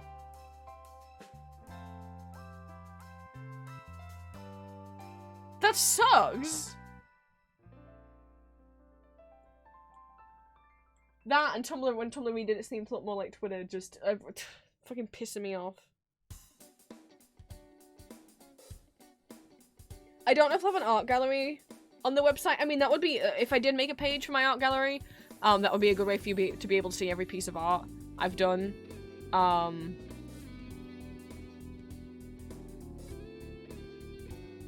If, you know, Tumblr ever goes under. You have to pay £5? No, it used to be free. That's so stupid. Username.tumblr.com was free, and you could pay to get a custom domain, like if you just wanted username.com, but you know, have to pay for custom domains anyway, regardless of if you did it through Tumblr. That's ridiculous.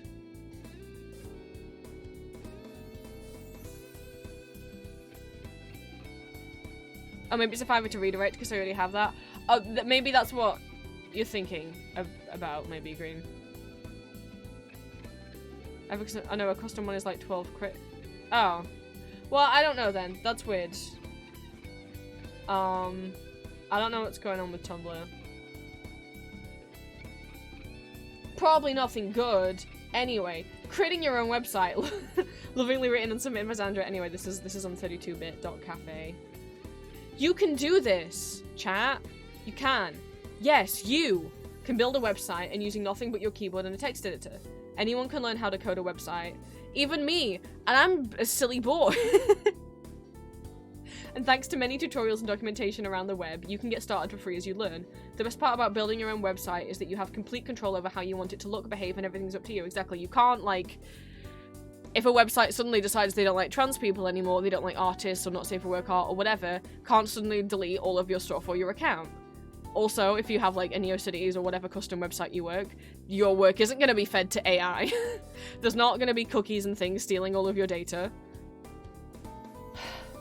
Building a website can seem difficult, but half the battle is just getting started. We wanted to put this guide together as an easy compilation of tutorials and places to learn exactly what you need to get started. Even you, Golden! Here are some common misconceptions about coding a website. You need a website builder, you have to use WordPress, Wix, Weebly, or Squarespace. Your website has to make money. Coding is hard and requires a professional. I mean, it's not that easy. I wasn't crying about it the other day. Look, creating your own website is expensive. None of these are true. I mean, that's true. I was doing like JavaScript things. You don't have to put JavaScript in your site. Save yourself. We hope this guide can make everything feel more accessible to you. Because it is. The internet belongs to all of us. So be sure to state your claim on it. What kind of website do you want to make? There is a whole hobby surrounding building websites for personal use. Websites can cover, display, or talk about anything you're interested in, and building a website can be a great way to supplement your already existing hobbies. Before you start down the path of building your own website, think about what type of content would be the most motivating to build or maintain. For instance, what is missing from your social media profiles? Human context. You're more than just posting images to Instagram or funny status on Twitter. Having a website can fully encompass all different types of media in one place, showcasing the full breadth of your interests. See, personally, that's why I use Tumblr. Because you can use Tumblr to post videos, audios, text posts without like a word count. You can put photos and text in the same post. You can have like a paragraph and then an image and then a paragraph and then an image.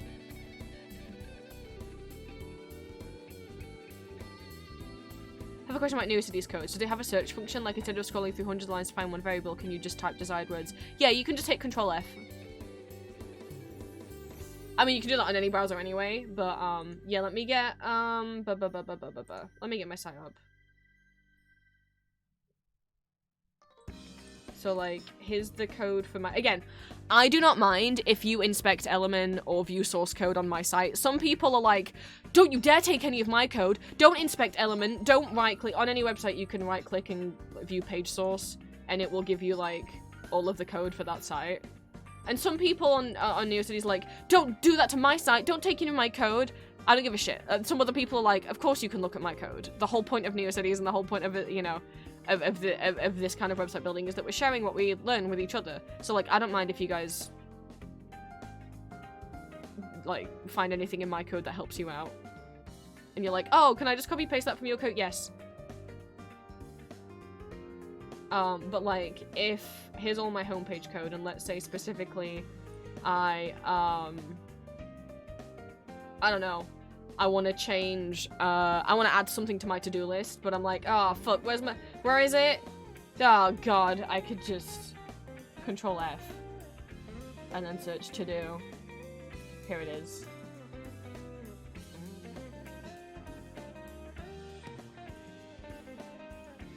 I was just like, how are you gonna stop someone from taking your code, to be honest? Like, I mean, obviously don't copy someone else's entire website. Like, don't copy my entire website code and then claim, like, this is yours.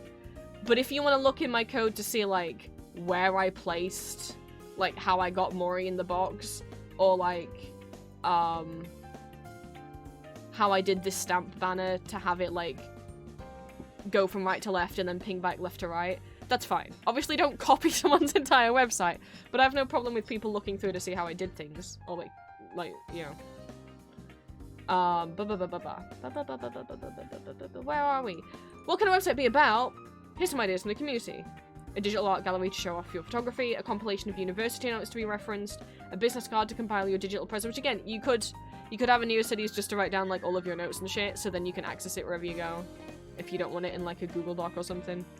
But a business card to compile your digital presence, published essays, papers, or other writings, a custom homepage to see whenever you launch a browser, a digital journal or daily planner completely owned by you, a customized library of topics you're interested in, an interactive log of all the countries or places you visited, a dated log for dreams, food, or anything you want to keep track of, a capsule of all the information you know about your favorite things, reviews of books, movies, or other media you enjoy, digitally scrapbooking your life displayed wherever you want, playlists of music you enjoy, mixing different platforms and media, a reading list of interesting articles alongside your thoughts on them, or your website could just be about you, which could include all of these things. A website type view source before a URL to the source. Hey, I didn't know that. I know you might be like, but why? Why would you do all this stuff online when, like, well, the internet's, you know, you're gonna die or stuff like that? I'm like, because it's fun, and while I'm alive, I'm finding it fun, and it's a nice way to be able to, like, connect with other people who are also making NeoCities, and also just to be able to easily be like, here's this thing I like, here's where you can read about it, especially if I do end up making an art gallery page, then that's going to be an easy way to host an online portfolio as well. At the moment, I just have like a page on my card that has it. Step 1, find a host. Well, I'm sure you've heard of services like Wix and Squarespace from your favourite podcasters. What you want for this is a web host or hosting provider. Most likely what you're looking for is static hosting. Services like Wix and Squarespace are good options for professional portfolios, business websites and stores, but as far as individualized and unique websites, they aren't good options for expressive, hand-coded personal websites. If you want a standard blog that looks like every other site out there, then sure, maybe give one of those hosts with the standard template a try. If you want to learn skills that not only help you create a website for you to display whatever you want to express yourself, but also help expand your skill set that could be used for jobs, projects, or a hobby, all on its own, then let's keep going. Webhost has been around for a long time, and because of this, we've generally figured out who the better ones are. Spoilers, the ones that have been around for a long time. The good news is, depending on the web host, you might not even have to buy a domain to start coding, which is perfect for a beginner. Many free web hosts offer an included subdomain, and some paid web hosts offer an included domain, so you'll have a URL already, blah blah blah. I use NeoCities. NeoCities is here. It's free, you can store up to 1 GB of data, and then you have to pay. I have not reached a gigabyte of data, or I might have now that I put music on it. Nope, I still haven't. I'm at like 300 megabytes. I still haven't even reached 1 gig. So it'll take a long time before you reach a gig of data. And think about how many little pictures, or how many images I have on my website, which are all uploaded, because a thing with NeoCities and with individual websites like this is what you don't want to do is put images in here by linking to the URL of a different site. Like, oh, I like this image on this other person's NeoCities. I'm gonna copy the image URL and paste it onto my site. Don't do that. That's called hot linking, and it's not great for little individual sites like NeoCities and stuff, because if you were to host images on your site by linking to a URL that was uploaded to my site, it uses up my bandwidth and makes my website work slower. So if you see people on their NeoCities go, no hot linking, that's what it means. Just save the image yourself and upload it yourself to your own site. But there's a bunch on here. NeoCities is personally the one that I use, but there's a bunch of different ones. NecoWeb's not included on here, which is one that was basically kind of made to be NeoCities, but with some features, with extra features that they didn't have on NeoCities and that they wanted to have. So these are free ones, these are paid ones, and then this is like saying which ones, like the level of them. So like NeoCities is easy, DreamHost is easy, nearly freespeech.net and most are intermediate, and GitHub is advanced. Decide if you want a domain. I don't have a domain, I'm just .neocities.com. Talks about learning how to code while you, which yes, the way that I've learned how to code is just by looking at other people's code on their sites, playing around and being like, okay, this obviously this color is for this and this color code's for this. And also W33 schools or whatever the fuck it's called is a lifesaver. Yay, W3 schools. This is what I use whenever I don't know something. I'll either just Google it and then someone will pop up on a forum. But W3 Schools is great, and it has you can click on HTML, CSS, JavaScript, Python, Java, like there's loads of different code across the top. And then down the side is any tag that you could want to know about, like how do I do links, how to put images in, favicons, tables, lists. Oh, I saw this thing that said HTML. I saw this thing that said ID. What does that mean? Well, you can just click on it and find out. HTML code is like, depending on the page. Normally I put all my HTML, CSS, and JavaScript in the same file, but you can also split them up. Obviously for the music player, they're in separate files. So that's an easy way for me to show you what they look like. This is my very, very basic, shitty way of explaining it. HTML is like what's on the site. This is where you type all the text in that you want on your site, or the images, you know, you'll be like, put this image here, put a paragraph here, blah, blah, blah, blah, blah, blah, blah, blah, blah. This is what the paragraph says, right? That's what the HTML is. Your CSS is how everything looks. So, like, the size of your text boxes, the color of your background, the color of your text, you know, stuff like that. And then, mostly you won't use JavaScript unless you're, you know, wanting to do something fancy like have a music player. So this is essentially the code that actually makes the music player work. HTML tells the music player, like, where to go. CSS tells the music player what colors to be and what to look like. And JavaScript tells it how to work. That's my little baby understanding. And NeoCities itself has its own inbuilt tutorial. And again, if all of this looks scary, you can get free codes from anywhere to use. Like, you can just use Sad Girls Layout Builder as a basic way of starting out. I would recommend getting something like this. If you, like, I already had some knowledge of what HTML looked like because of Tumblr coding. But, like, you could literally just get this, be like, okay, I want a left sidebar, header, footer, I want a navigation bar, click generate, copy and paste the code from here, and then just look through it. And be like, okay, well, here's obviously the text that links all the stuff on the navigation bar, because you can see what the URL is. And be like, you know, okay, here's the text that says, like, welcome to my layout maker. So obviously that's this bit. And, you know, when you're looking down through things, you're like, okay, this says header, and then it says width, background color, background image. Okay, so that must be the image that's on the header. That's where I can put the URL to whatever image I want.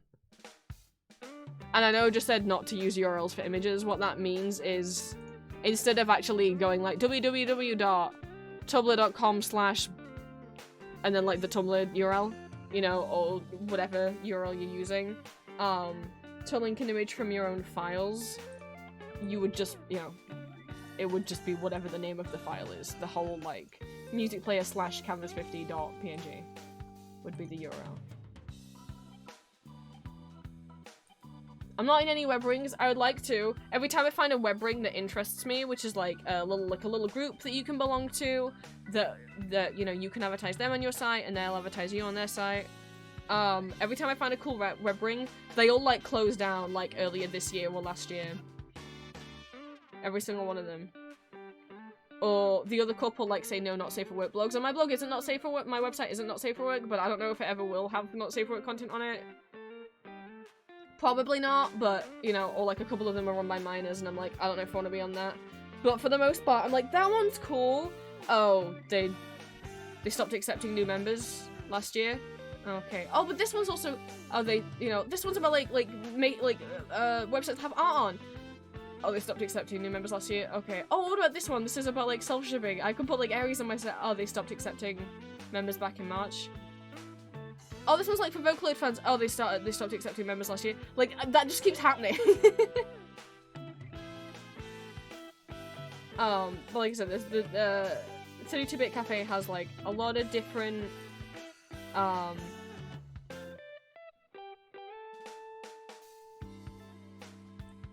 the guides and tutorials. I think this top bit is if you want to be a member of the 32-bit cafe community. Yeah. So they have tutorials, creating your own website, interacting with others' websites. You know, which might be like commenting on other people's NeoCities profiles.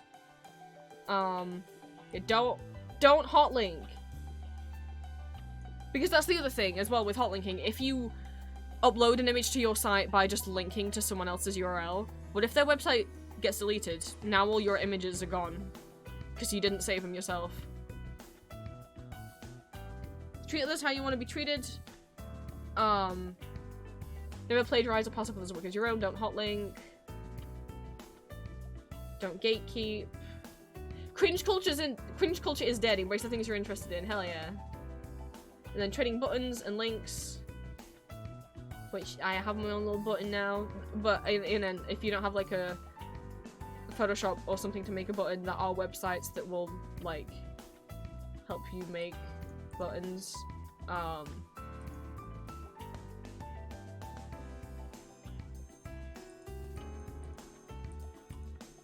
Like,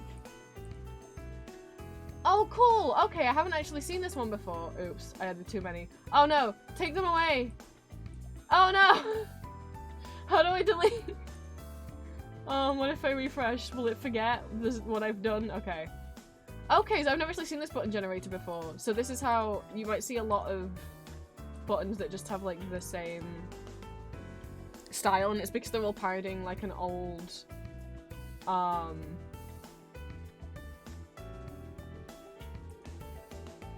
I think it was called GeoCities or like Netscape button. But to this, you know. Gimme. No. Uh-oh. Uh-oh. I've messed up. Give me that. What is... Okay, well that broke. It's fine. And I can put the word now. And then I can add text. And I can say... I don't know, like trans rights to piss off Twitch. And now that says trans rights. But I can make it smaller. Oh, I can't now, it's already on there. Well, it's going away now. Oh, now that's way too small. Well, we'll learn it. But that's cool, I didn't know about this maker. I will save this to my little resource list. I knew about a different button maker, I didn't know about this one. This is way nicer than the other one.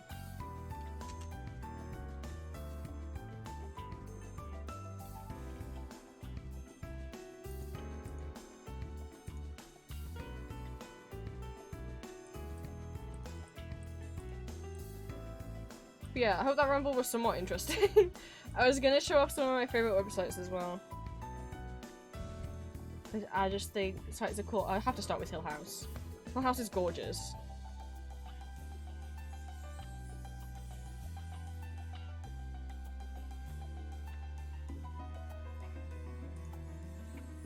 They just completely redid their homepage.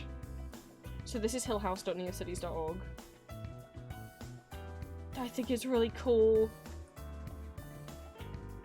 I love that haunted house, but everything's pink vibes. A little guest book. They have their shrines are really cool as well. If you like click on this, it takes you to, I don't know if it's their own writing. It's, yeah, and like different like quotes and stuff, which is really cool. But they have Home About Me guest book, Alex I was afraid. Where's the rest of their shrines? This is their About Me page. Again, I love like the little collage aesthetic and everything.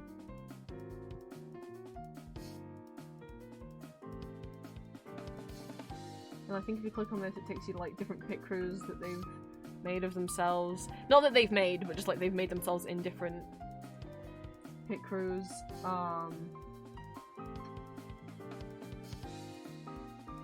Study, collections, shrines, there we go. Every cover of Hill House, because obviously that's their favourite book. What is that? Vintage Halloween's Valentine's. I love the shrine. Shrines can be for anything. It doesn't have, you know, and some of these are so cute.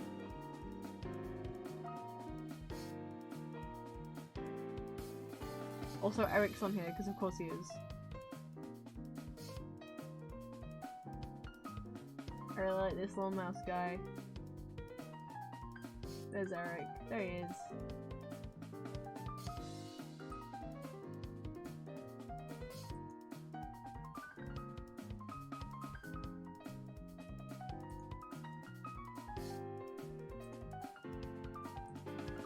know, quotes, toy books, graphics, stickers.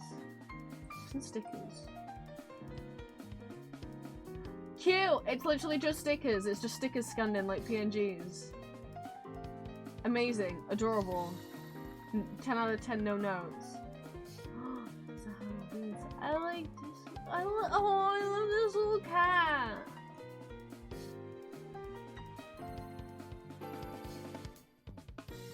Now I want a page that's sticker book.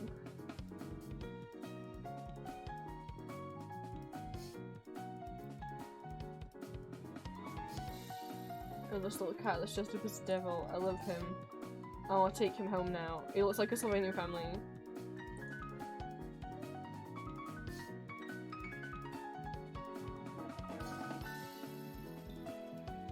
I've seen other people have like little stickers as well on their sites. But that cat's kind of stealing my heart. And these little guys are pretty dang cute too. I might just have to leave that open in the background. What else we got?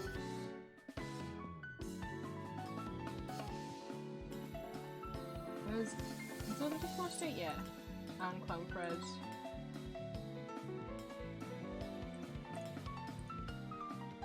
This is who made the music player.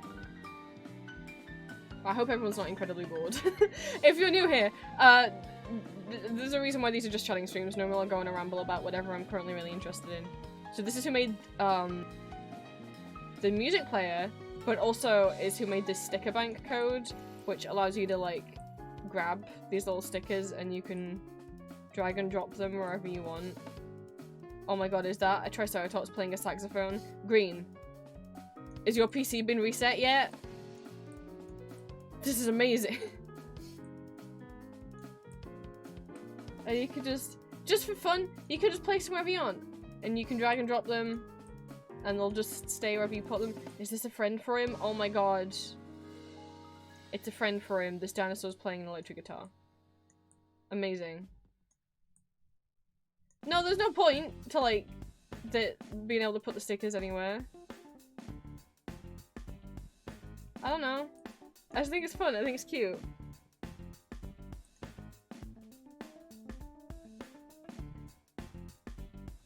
But this is just his homepage. I really like Clanford's site as well. I think they just redid some of their site. Like, some things now have sound effects.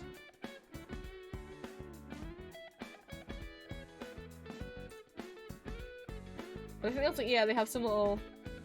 I like their little clown quiz. What's Pride Clowns? They're just like little pictures waking up Pride Clowns. These are page dolls or web adopts based off Pride flags. You can add them to your web pages, profiles, cards, or anything at all. I'd like if you consider, like, linking back and crediting the page. Start by selecting a size. I'll go large. Oh, they're just... Oh, it's just clown because they make... Wait! Oh my god, I'm generating a clown! Oh my god. I was like, oh, it's just Pride flag. No. It's gonna generate a clown? Alright, I don't... Let's generate a clown. Okay. I can click on any of the buttons.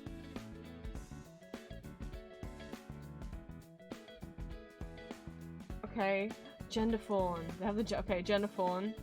He, him. Accessories. Antennae, big eyes, droopy ears, fin ears, floppy. Oh my god, he's started being born. Oh my god. Pointy ears. I can give him a tail or I can give him wings. Is there bat wings? No. It doesn't seem like I can easily... I don't think... What if I give him an imp tail? Okay, and then I guess... A webbed wings like... No, those are like bat wings. Big webbed wings. Oh, that's not what I expected. And now I have a clown. Do you want to generate clown? I'll put the link in chat. This is my clown. I actually wish I'd given him the smaller wings. I'm gonna redo him. Alright, large. Do it! We generate a clown. Generate... Green! You're back! I was saying I wanted you back because I was looking at this... The Oddity Commodity had new stickers on their site, and there's a Triceratops playing a saxophone sticker, and I was like, amazing. Green must see. hang on, I need to grab him and put him in the middle. Come over here. He also has a friend who I think is supposed to be a T-Rex, but looks more like Godzilla.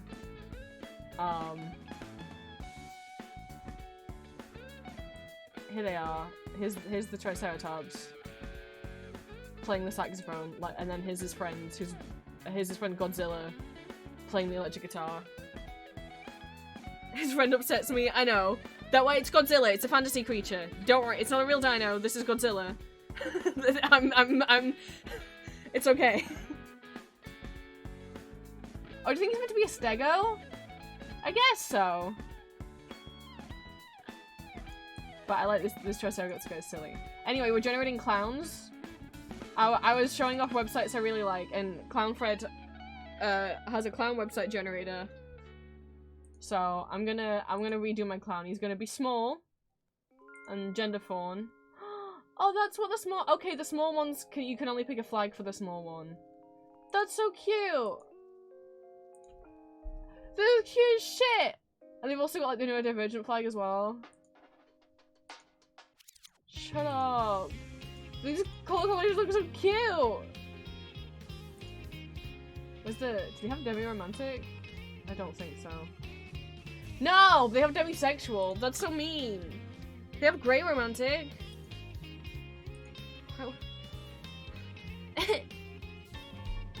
Because we can't have everything. Okay, what are we doing? Large. Okay, gender fawn. He, him. I still want the pointy ears. What do the small web wings look like? Dang it, you can't see them! Redoing it! Large. Jennifer. He, him. Pointy ears. Big feathered wings. No, I don't really like... You know, I was hoping that the wings would be like kind of splayed out. What about the small feathered wings? You can't see them because it's going off in that direction. I guess it's to make the image take up less space. Butterfly wings. Oh. Yeah, that really only just looks like one wing. Maybe you won't have any wings.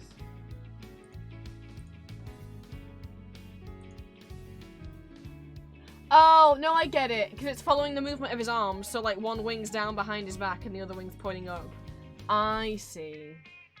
Also, the queer color scheme was really fun. I'm just playing around with the wings at the moment. So, yeah, I didn't like how any of the wings looked. Turns out. I guess that one's okay. I'm gonna redo him. Okay, we can have the small wings. He, him. Pointy ears. Small wings. I don't know if I want him to have the tail or not. Oh, I regret the tail. Now I can't go back. I'm just testing out. Leave me be. I'm just testing out tails. Okay, that's like a cat. Long tail's like a cat tail.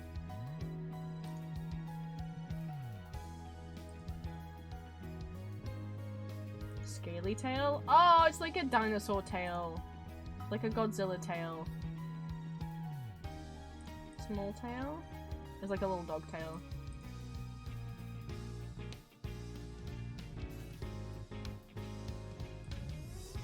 Yep, okay, yeah, I don't know what I expected from Fishtail. It's exactly what yeah.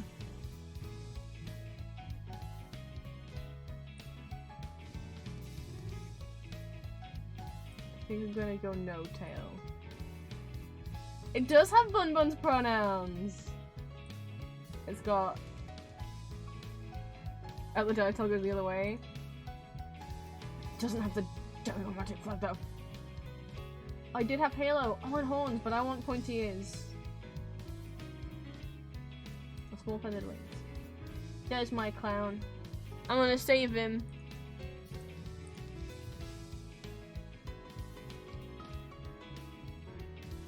See, look at what adventures we have.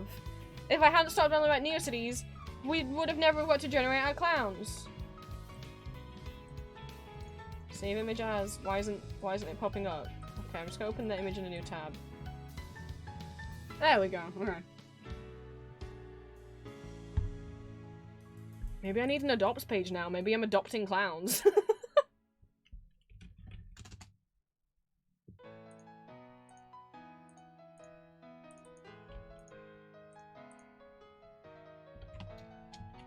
Okay, I might have to make the small one as well.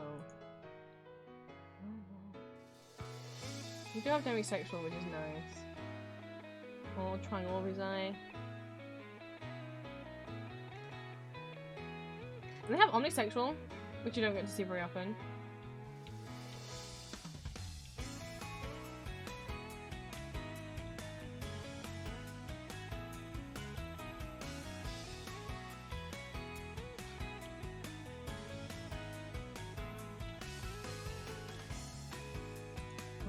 Oh, give me a small. There he is.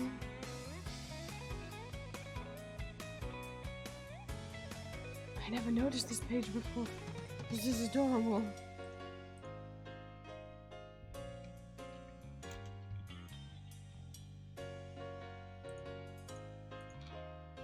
And I saved them in the wrong folder, because of course I did.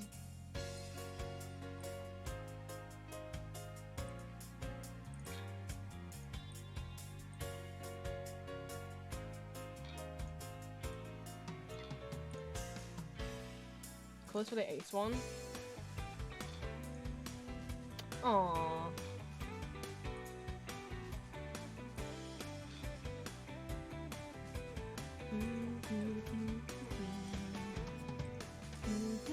Okay.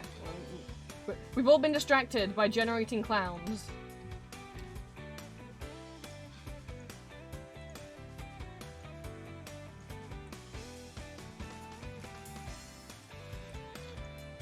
They're just so dang cute. I know it's black, I know. It's because I'm like in my files organization and I don't, you guys don't get to see all that.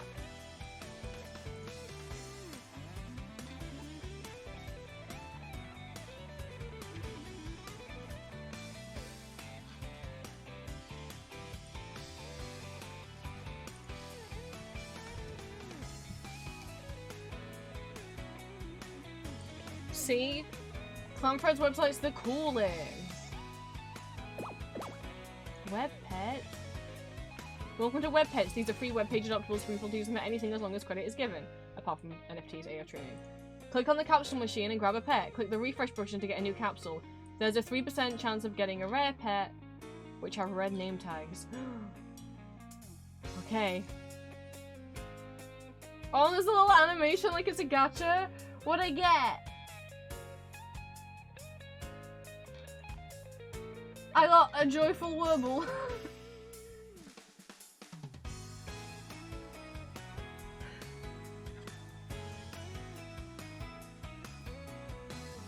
I don't know what that means. These pets have varying personality traits. This pet likes to play flash games. Alright, joyful warble. I guess I'm having an adoptable page. Here's the, again, you can like explore the site yourself, but also if you want to pull a pet, there you go. This is cute as shit.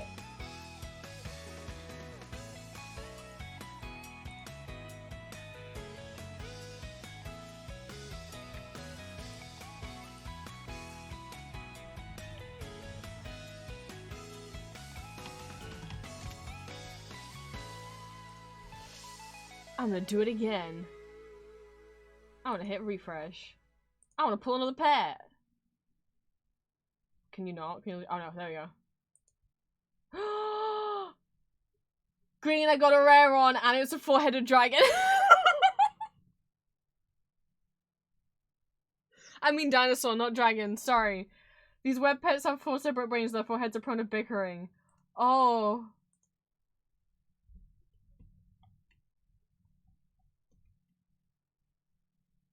Oh no. I hope they don't bicker too much. Because they're going in my files. I forgot to save what the other one was called. Joyful Warble, right? That's what it was called. This is a highlighter tropsitivy. That's what it says.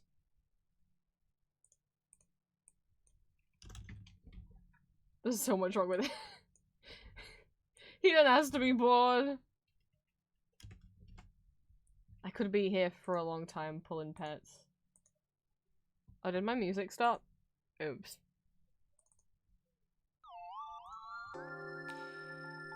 Maybe I could have 3. They'll look cute in a row. He's cute! Yellow Zapster. These web pets are charged with electricity. They never stop moving and love chewing on wires and bits of codes. Oh no, he's gonna eat my website. Uh-oh.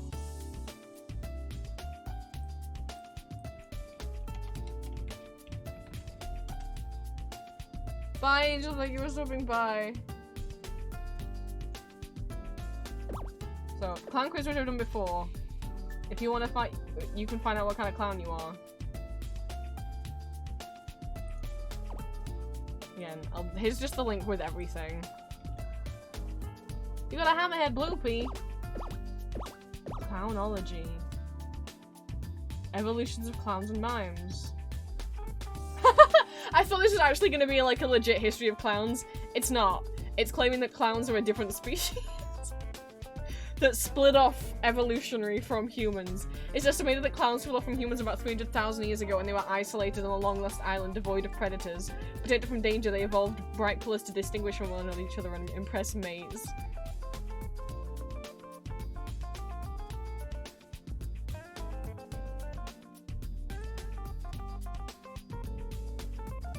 Yeah, I got a Piero mime, which when I did the clown quiz, which, yeah, that checks out.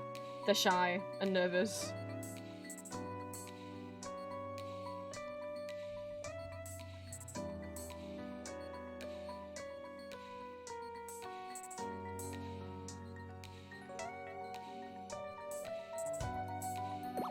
And then a TV. What's on the TV? Press the bar button to turn on the TV. Not all TVs are appropriate for all audiences, viewers, discretion. Okay, well, I'll turn on the TV. And I'll tell you guys what I see. I see static. And do I click new? Okay.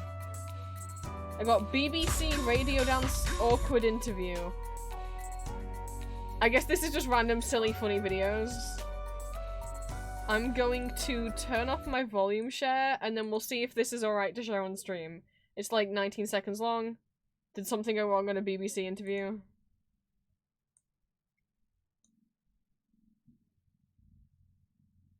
It's just dance music. I don't get it. Oh! Oh, I do know what this is! Oh! I don't think I've ever heard it before, but the moment- okay, no, we can play this. Trigger warning, I guess it announces the death of a celebrity if you consider...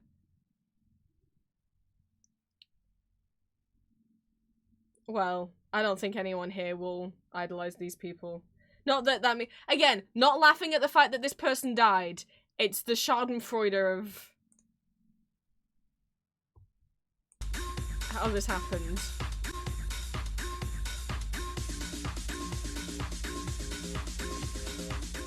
Buckingham Palace has announced the death of His Royal Highness the Duke of Edinburgh. You can't. No, BBC, you can't slip that in there like that. You can't just go back to the dance music.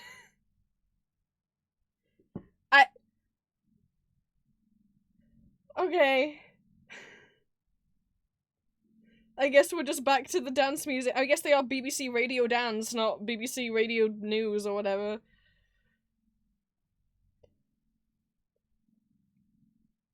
Can't have been a mistake, it was so well timed. And we can just keep getting silly videos. I don't know. TWRP Spectre. I love TWRP. Temporary Remix Party. They did. I mean, I love Human Touch, but I've been into their songs for quite a while because they've collabed with Ninja Sex Party a lot, which is Dan's band. Dan is from Game Grumps. I wish I could make it bigger. Temporary Remix Party is cool. They're a cool. I feel like electronic music. They're a cool little band.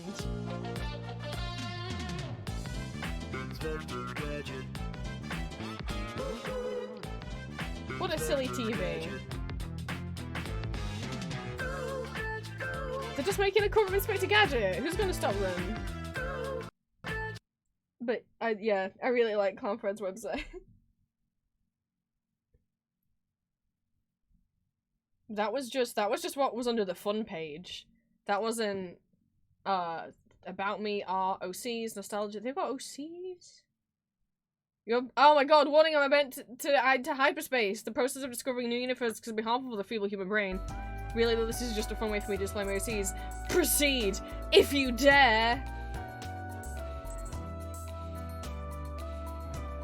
Aww, cute. And then they have them, like, organized by different universes.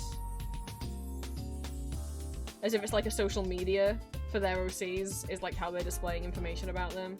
And then little fake ads. That's cute. It's nostalgia. Sorry, we're just exploring Clownfred now. I was just pictures of stuff that likes in their Oh god, it's Pooh Bar. Get away! I like About Me page because again it has this a sticker bank thing. I always like taking this little guy and putting the bow on his head. I do this every time I come onto this page. You can maybe have I put the glasses on Clownfred.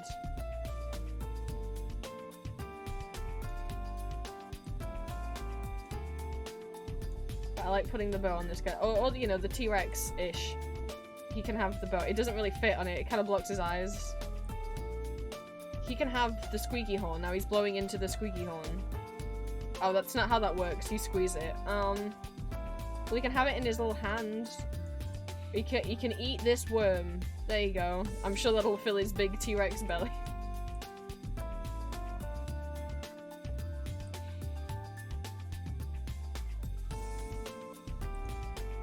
I just think that is cool. And like, a lot of people share like quiz results that they get on the quiz. I don't know. It's cool.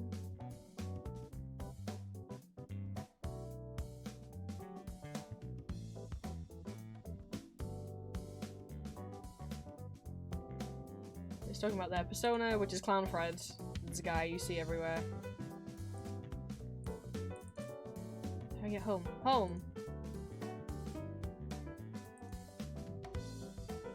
Shrines. There's a dinosaur shrine. I should have known.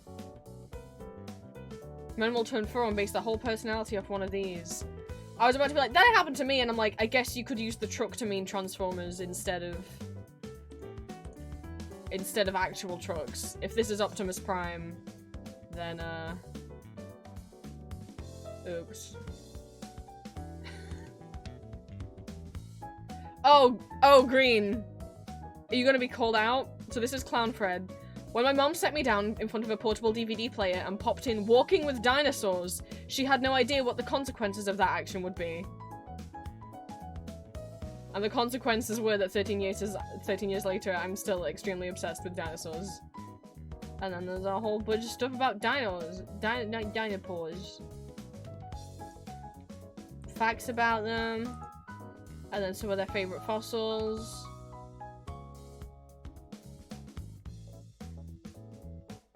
And some dinosaur-related media that they like.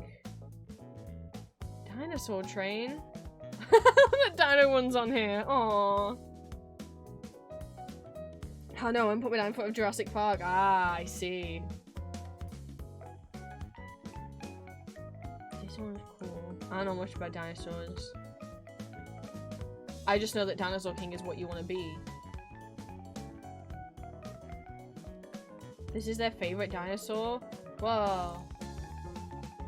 I'm not even gonna try and say the name. I want this now, I'm adding one of these. What?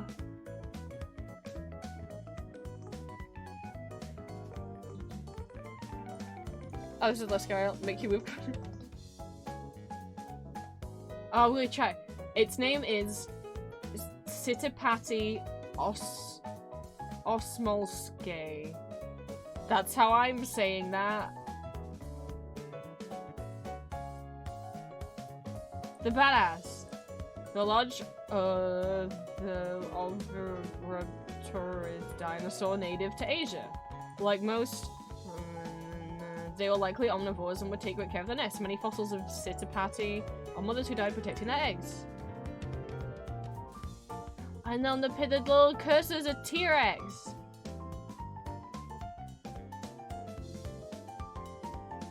Oh, it is just Raptor. Why couldn't I see that that's what it said? I don't know, my brain was like, nope, that's not where those syllables break up. Info, malware, Pokemon, Spore, Yoshi's Island. Aww. Who was that? Who is this? Who is this bootleg Kirby? Who the fuck is this?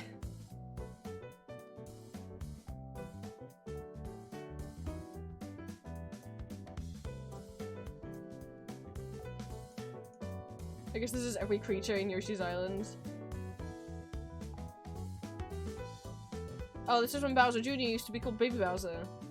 Because this is actually Bowser when he's young, this is Bowser Jr. You want 10 of bootleg Corbo? What do you think about Bert the Bashful?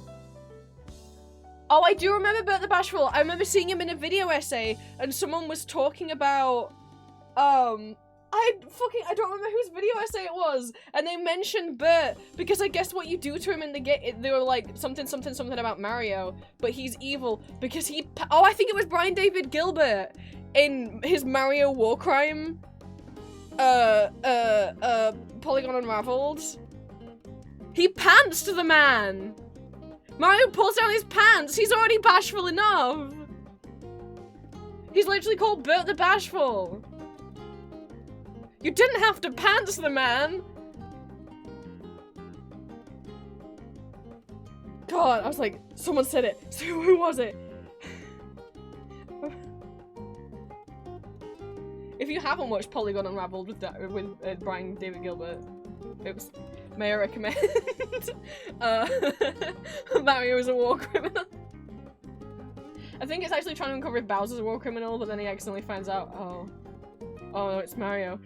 I mean, the Koopas don't even, you know, Koopas in Mario 64, I mean, they don't even attack unless you hurt them first. It's almost like they're civilians. Oh my god, they're civilians.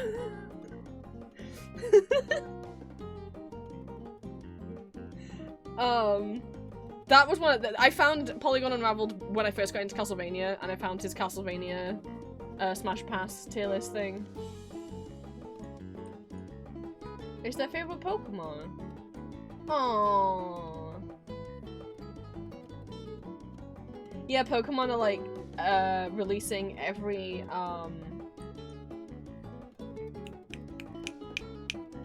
Pokemon has these little cute sitting plushies. Yeah, I like Clanfred's website. That was Clanfred. Oddly Commodity again, this is where I got the music player from. Pretty cool. They're different pages, like this is their gallery, which is cool as shit, and you could click on different— so this is their 3D art, their animation, and then like their 2D art if you click on the different zones. Which is cool. Or like their about page, which is like you have to click on this little jelly bean rat, and then it's like a Earthbound fight screen, which I think is cool. Oh, I clicked one away. I didn't mean to do that. I was just clicking everything. Take me back!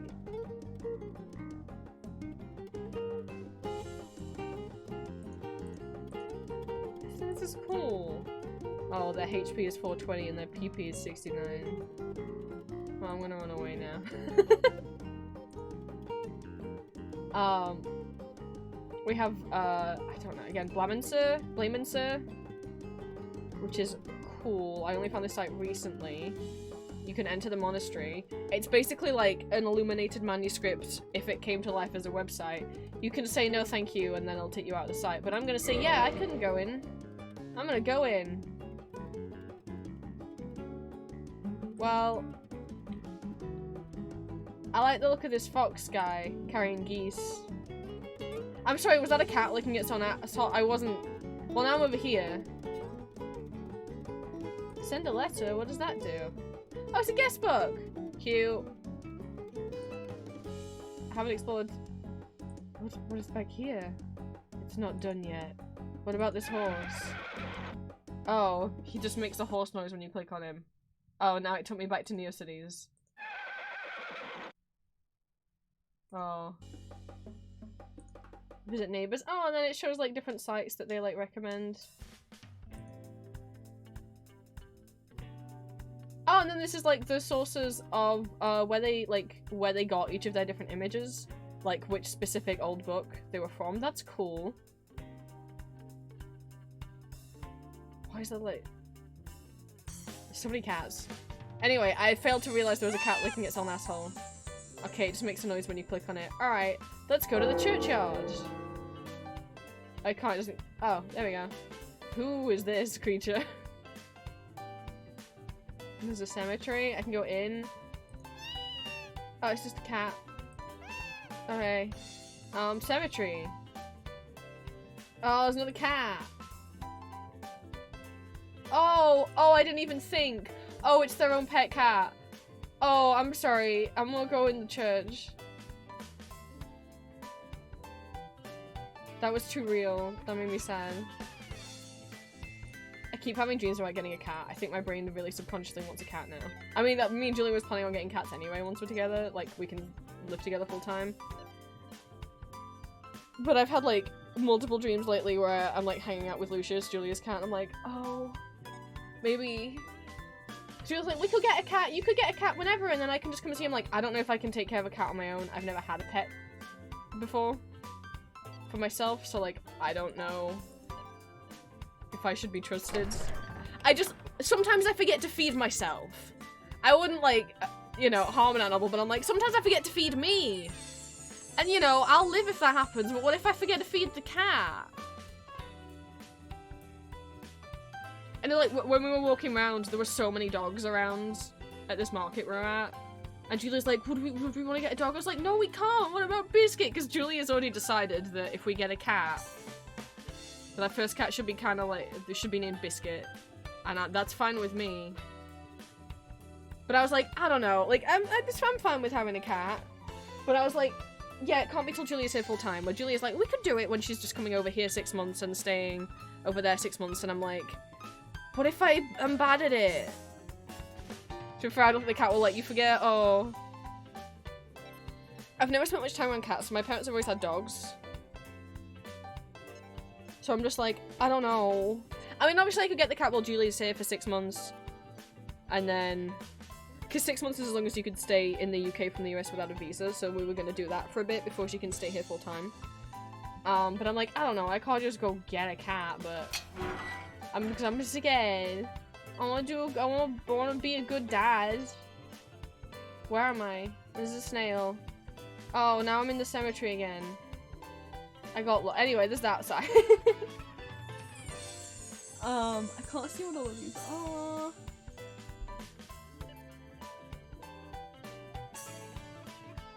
Where's Frog Reviews? Frog Reviews followed me, which is how I found them. And I think they followed me and then they commented on my site and I was like, oh, they're really sweet. What's their site? Oh my god, it's just a site where they review every video game, but the only criteria is, does it have frogs in it?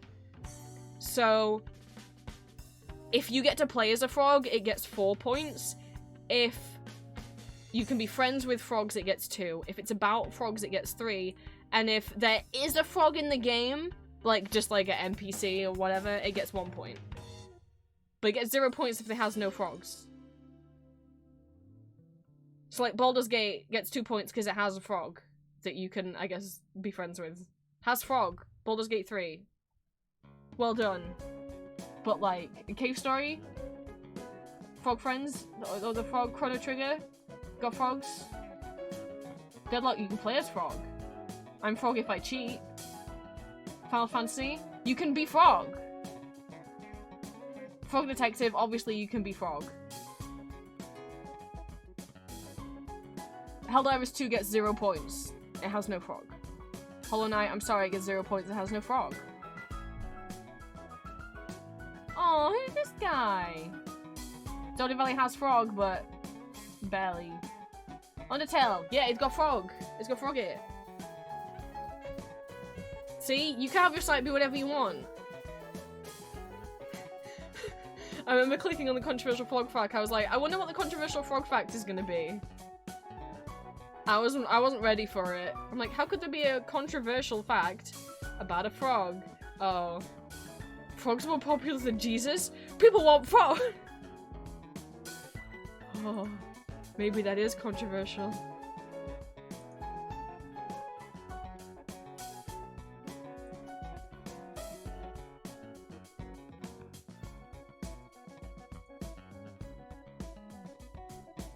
But yeah, I just think I'm not gonna go over every site I follow. I like Jodie's site a lot. Julia thinks this panda bear is this polar bear is adorable. She's right.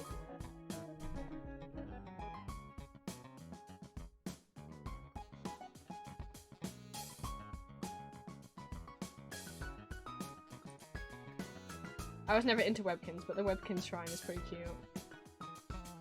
It's got all these little Webkins graphics on it. What does this dog do? I was never aware of Webkins as a kid.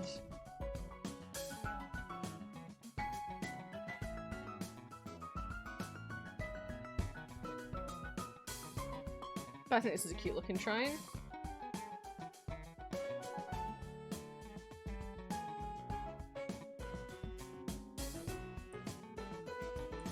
What we got? I don't know how to pronounce Zomi, maybe?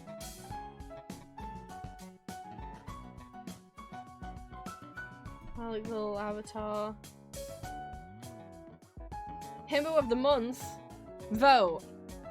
Roy Mustang, Kondo, Iso, Phoenix Wright, or Ken from Barbie. I mean, the ultimate himbo is obviously Ken. My favourite character out of those is Phoenix Wright. So I'll vote for Phoenix Wright. I thought about adding a poll to my website, but I was like, I don't know what the fuck. Phoenix Wright's winning! But, I don't know what the fuck I would put on a poll that would be like silly but also like somehow related to my interests. Like it can't be too serious. It can't be like favorite musical. That's just, it has to be something silly if I'm gonna do a poll. And I can't think of something silly. Oh god, I can't believe, of course it's only 4. Oh no, it's only 4, which means it's dark outside. Well, Kronk wasn't an option, sadly.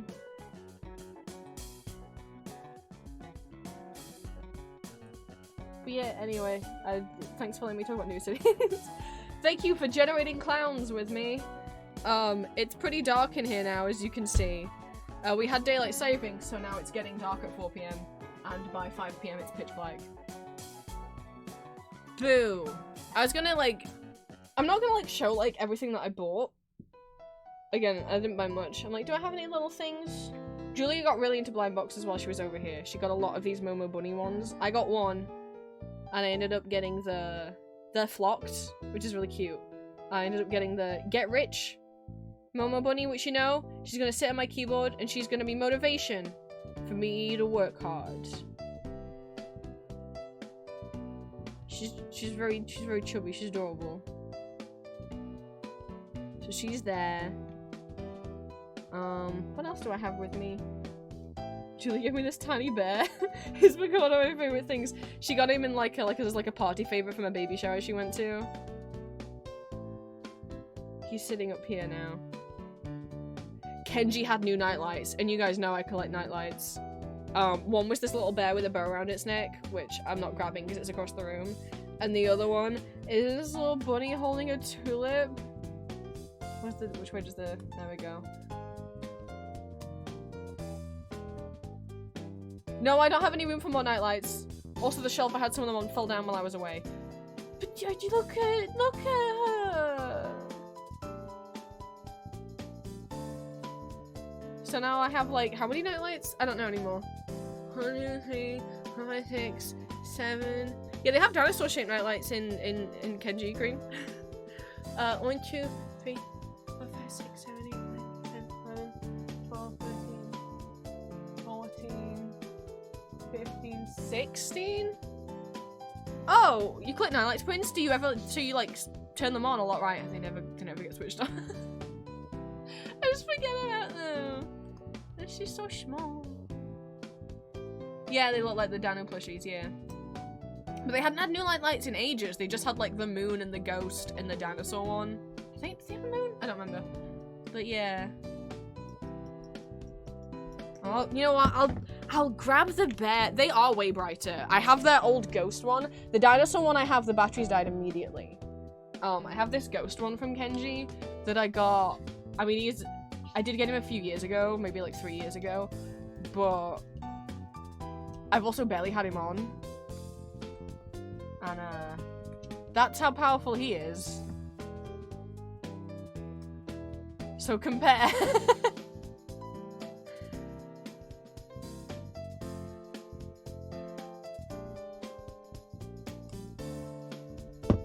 Also, he's like flickering. I've barely ever had him switched on.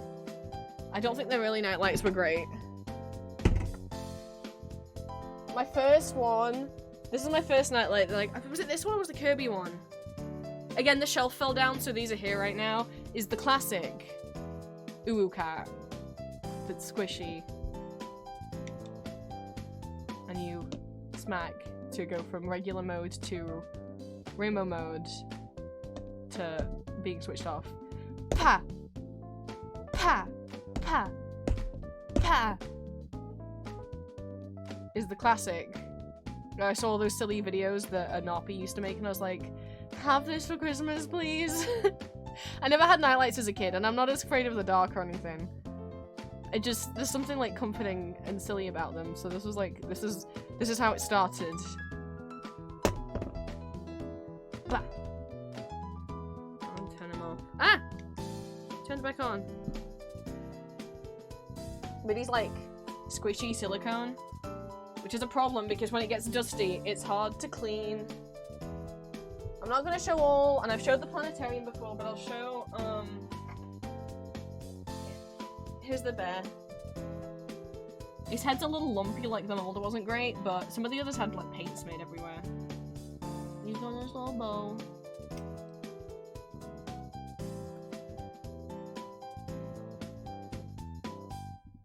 I got these two little guys.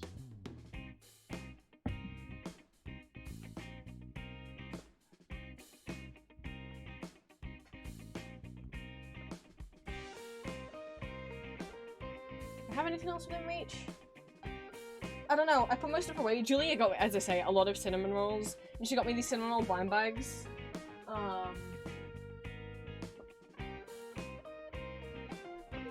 And they look so fucking cute. I love it.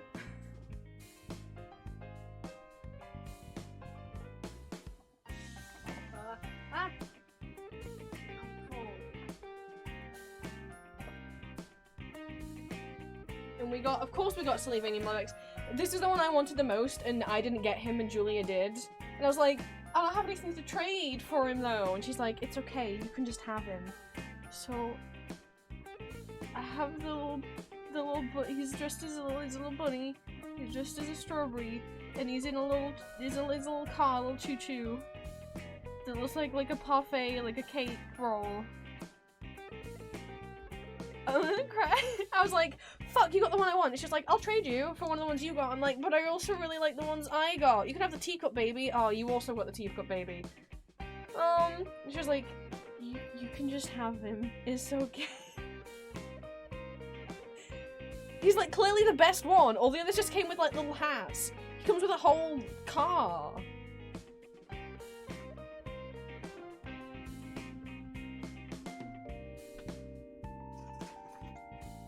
Do you want to show, so some people may or may not be aware that we have Bandai Namco stores now here in the UK that are just like full of gachapon, and the one in Camden Market in London also has like a little arcade as well.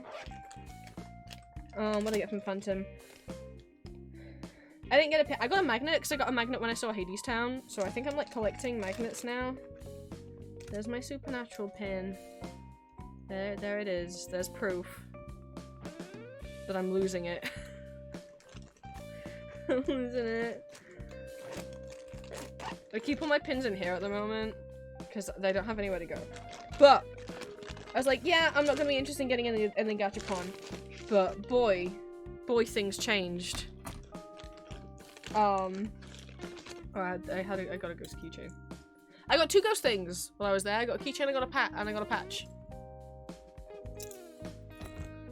So they had new things in the Gachapon machines. So if anyone's in the UK, one, they've got like remint sets. They've got like keychain remints of like Sanrio and card captors. Something else, like, I was so happy.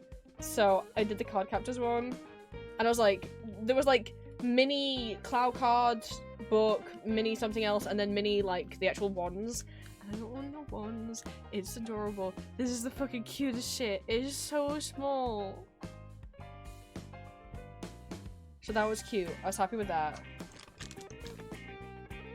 But I have to show you what I went crazy over. And if anyone is a massive fan of this video game like me, and never thought that you'd just see like merch for it in the wild, if you're in the UK or someone that has a Bandai Namco store, you might want to go find.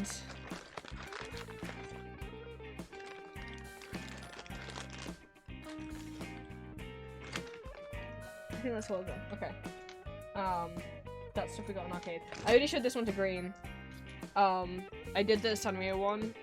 They had like, it was like a Tuxedo Sam phone, and I don't remember what the others were. One was like little twin stars, but I got the tiny Kuropi little cups. It's 3 little cups. They've got Kuropi on them. I don't know why. I don't know why they were like, we need to put Kuropi, we need to make tiny Kuropi cups. But tiny baby cups. Frankly, these are like perfect, like if you had like these are like Barbie scale, so you could take them off the keychain. And then the thing that I was like, no way.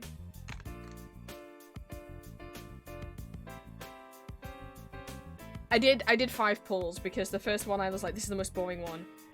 I'm still like, okay, so I don't know how many people know that I love this game, because I'm not one who usually plays horror games. But this is my favorite. When the, and I've played it on stream before, but it was back in 2022 before I was saving VODs. I'd love to play it again. Maybe that's what we'll do. Because I don't know what games we're playing on Wednesdays. I've taken such a break from Hades, I don't know if I want to play it right now. So we could do this, maybe. I have no idea what we're playing. I kind of forgot to think about that. So it's an RPG Maker horror game, which I was never into a lot of those because they were too scary, too jump scare heavy. But this one, I remember I was watching Markiplier play it, and the moment I realized it was a puzzle game, I stopped watching him play it, and I downloaded it, and I played it myself, and I fell in love with it. And then they remastered it a few years ago, which is why I played it on stream. So I'll start out by showing the most obscure keychain I got. And we'll see if anyone can guess it from the most obscure to the least obscure. So there's one. There's the first one I got. Now, it's not just an ant. Oh, if I say specifically what it is. But it's in a frame, see? Like, you could put it on a wall. So here's the second one. It's also like a thing you could put on a wall, like a painting, like a piece of art. If I show any of the others, it's well, we'll see. So there's the second one.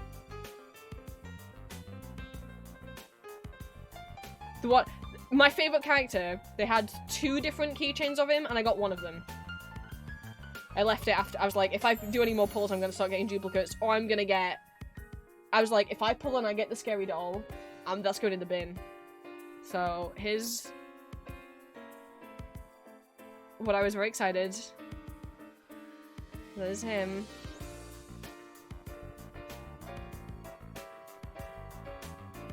And then I got main girly pop.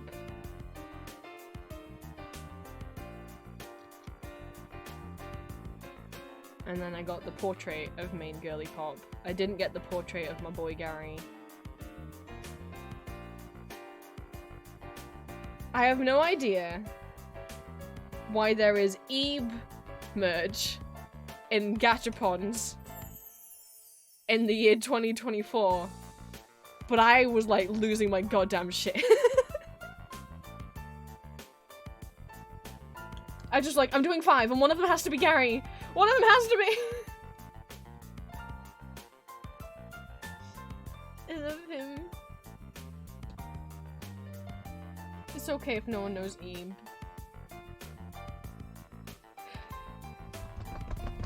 Hello, Macaroni! I was showing some of the stuff I got. I've been rattling on about NeoCities the whole stream. I'm still so happy. I'm still so happy. I don't know why in the year 2024 the Bandai Namco stores have Ebe merch in them, but I did 5 pulls, and hoped that one of them, at least one of them's got to be Gary, right? But if I got the doll, I was gonna throw it in the bin because I'm like, that thing traumatized me. And I got one little Gary. That's the first one I got. I got bug painting. And then I got the fish painting, which if you played Eve, this is the painting that they like fall down. They had some paintings, obviously, and then they had the pixel versions of Gary, Mary, and Eve, and then the portrait versions of Gary, Mary, and Eve. And then they had the creepy little fucking doll things. And they had, they had the Lady in Red painting. They had a keychain that had the mannequins on. Not the creepy one that pops up behind Gary in the mirror. That's the first Eve thing I ever saw, was that screenshot with, the Let Me Whisper in Your Ear song over the top. But the mannequins that have, like, the dresses and the high heels on. And I don't remember what else. Getting the Lady in Red would have been cool. But yeah, I don't give a shit about the bug painting. Getting the big fish is kind of cool, but yeah. They can matchy. I'm pleased. I'm not showing everything I got, I was just showing a few things. I don't know why their Ebe stuff was in Gachapon. Not a clue, but I was very happy. Yeah, and then my tiny remint I got out of the gacha. This is still so fucking cute. I was like, oh, if I get the cloud cards, that's fine. If I get this other thing, I'm gonna be disappointed. I hope I get one of the ones. I got one of the, it's so small. I'm not taking it out of the box. I don't want to. I don't know if it's glued in there. It doesn't seem to be, but I can't. It's so cute.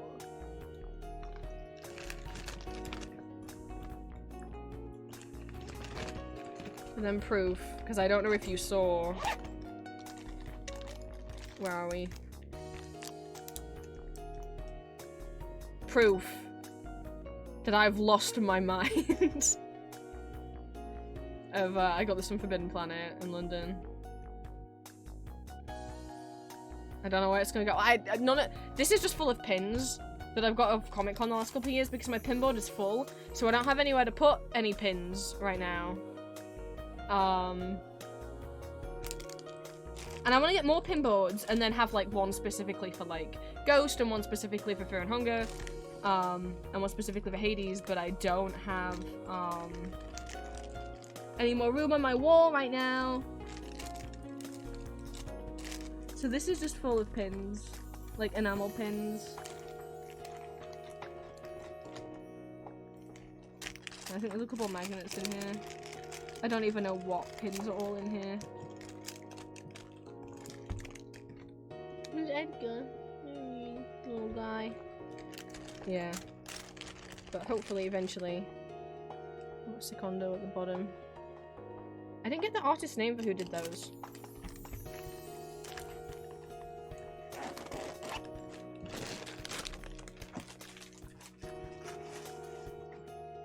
Yes. How did you play Eve? I'd replay Eve. I'll get scared at this doll scene, you know, where the big doll comes out of the thing at the back and Gary's like traumatized. I won't enjoy that bit. Fuck those things, but what updates do I have? Maury's in a different outfit because somebody arrived. Let me show you who arrived. God. So this things fell, it's fine. This man arrived on Friday? Saturday? I pre-ordered him. He's here in all of his, if you can call it, glory. And those of you in Discord saw I put in the photos and images channel. You can take this out of his hand. It's a fight to get it back in, but it's on like a little elastic band thing.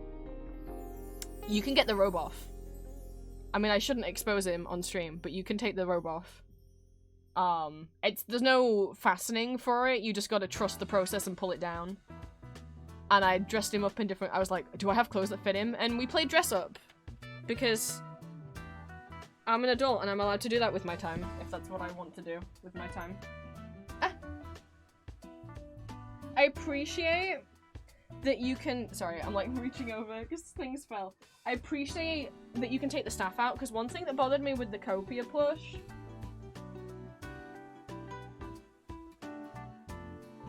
Don't awful. Is that he's not very huggable because of the, you know, the crucifix. The big metal crucifix on his chest. And I was like, Secondo's not going to be huggable because of that staff, but you can take it out of his hand so he can be huggable. So this originally went on Secondo and I was like, well, it fit on Mori, and it does. So Mori's currently got a little... He's still got his robe, that's still his, but he's got a little sailor shirt on right now.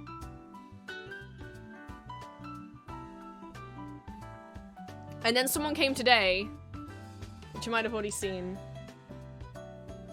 I did have him scented and I can't smell it at all. Normally when I get Build-A-Bears scented, I always pick birthday cake, and Mercutio, my frog, he still smells. He's my oldest Build-A-Bear that I have. We're making him like 4 years old or something, 3 years old, 2 years old? I don't remember. He still smells stronger than all the others. But my experience when getting a Build-A-Bear scented online, because this was an online exclusive, is when they arrive, they're either like, they smell like incredibly strongly for the first 24 hours. And then they go normal. Or they just smell kind of plasticky, and then you never smell anything, and honestly, can't smell much from him. I got clothes for him, but I didn't like them, but that's fine. They were like a placeholder in case, because I already had a onesie that I wanted to put on him anyway. So, they got somebody back in stock after I cried, after I missed him the first time, because the first time he was there, he sold out in like an hour, and I didn't see the email straight away. And when they announced the restock on Halloween, I actually didn't see the email until like 12 hours later, and I thought, oh, I'll have missed him. But I didn't miss him. I didn't miss him, he was still in stock. Dun, dun, dun, dun. I can't fit him in the screen. Dun, dun, dun, dun. It's gonna have to go sideways. But he's here! Is Mothman. I'm so happy. Ah! Mothman, you touched the keyboard. There, you can have him upside, you can have him that way. He's got his little antenna. I do like, Mothman, there's no need to feel down. I do like when people are like, is he sold out again already? No! They gotta get him in stock again. Julia didn't get one. But his little wings come on and off, kind of like a backpack, so you can get his clothes on and then put the wings back on. These little dogs are tall. Look, I'm just a little guy, and I'm very childish. In a positive way, when it comes to when I'm interacting with plushies. Okay. Look up. There he is. I like that he has a little, where's his cat? He has a little cat mouth. I appreciate that they gave him cat mouth. I like Build-A-Bears more. I think on the website you should be able to pick whether you want them, because if you get one in person, they'll ask you, do you want him stuffed like firmly or softly? I think you should be able to pick that on the website, because to me, this is like not enough stuffing for me personally. But it's fine. I mean, you can take them to the store and have them restuffed. I don't want to do that, because it's fine. It's not too much of a big deal. I just would have liked him a little more stuffed. I think you should be able to pick how firm you want him stuffed on the website, but it's fine. So he's in the little skeleton onesie. Look, if I've got a plushie in my hands, I'm gonna make them dance. I'm sorry. No, I'm not sorry. I'm overcome with love for them when I hold them. So he's gonna be sitting with me today. I need to turn my light on now, it is completely dark outside. Hang on.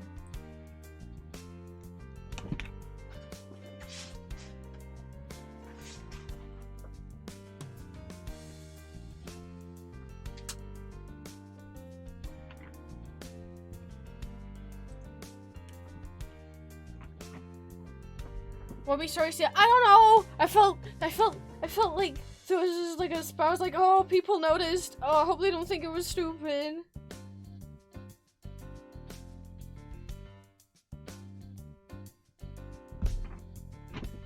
But anyway, that was a lot. I talked about NeoCities for a long time, but that's okay. I have a new addition to Kirby Corner as well. They had Kirby blind boxes. I forget what this was. Was this from Forbidden Planet? Oh, I can't grab him. Can I? Kirby Corner had, they had the dangly ones, and I got it because I was happy with all of them. I would have loved Meta Knight, but I was happy with all the options. It's hard to display. Go up there. I got Sword Kirby. So Kirby Corner, which is what lives next to my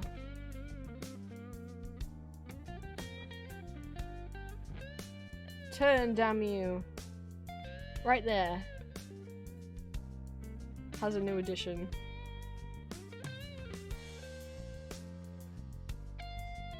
Yeah, well, I mean, I also rambled for so long because I'm like, it's been 4 weeks, and also I don't have many Etsy orders to get done because I did a bunch on Thursday. I bought Blahaj, I never really saw the appeal, but now I want 10. Enjoy! I don't even mean the full size or the small. I got mine second hand back in like, I have the big full size one. That's the IKEA shop for those that don't know. I got mine years ago secondhand because it was while he was like sold out everywhere in the UK and you couldn't get one anywhere. I mean, there were people selling them new on eBay, but they were bootlegs. So his stuffing wasn't the best, but I just like seam ripped him a little bit and put new stuffing in him, but his stuffing is kind of collapsed again.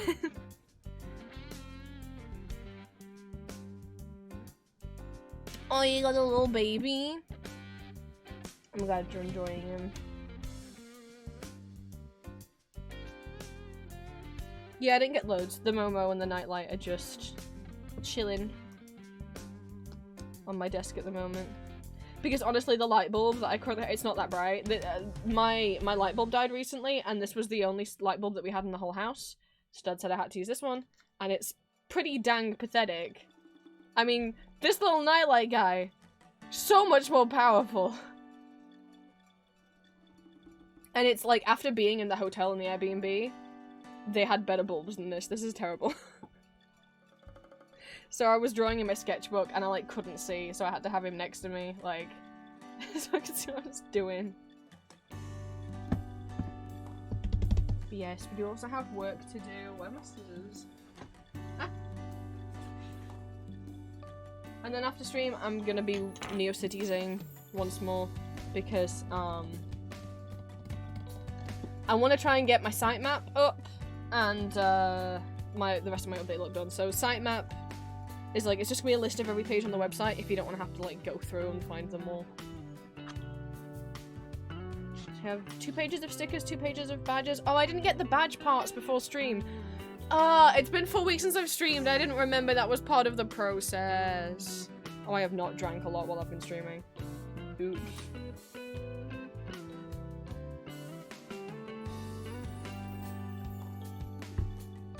Oopsie daisy. I was just wondering when you didn't Thank you. back for a bite. Where's the art that I did? I was just wondering It's up on Tumblr. when you'd invite me back for a bite. Cafe pointed out that I made a little mistake, so if you saw the old version, you didn't. If you blogged the old version, reblog the new one. I definitely didn't miss out the word matter, and it definitely didn't used to say, it doesn't who you are, it only matters what you- No. It always had 2 matters. It always said matter twice. Shh.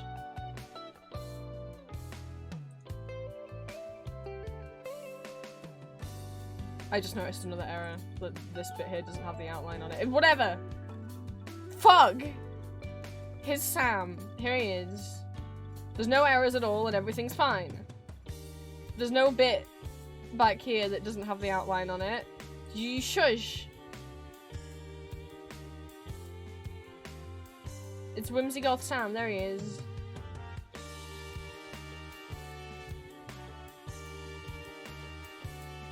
With the sweater vest that I wish that I owned. I actually had a dream that I owned it last night. It was ridiculous. I don't know why. Sometimes I just have like cosplay stress dreams and I was like wearing that, but then also stressing that like my cosplay wasn't ready. For what? I don't have any cosplays or any cons planned. Why do I get those dreams? I hate having stress dreams where like it's con time and my costume is not done. It's not even anywhere near any convention that I could possibly be going to. I have no current plans for what my next convention is. What was that about?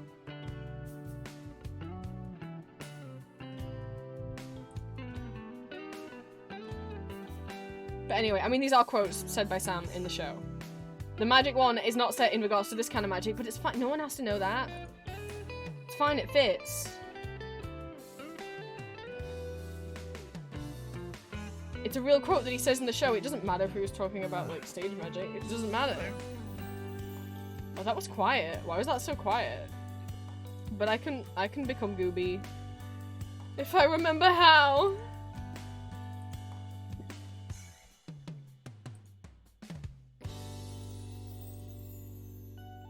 Yeah, I forgot to get the badge parts and the pin.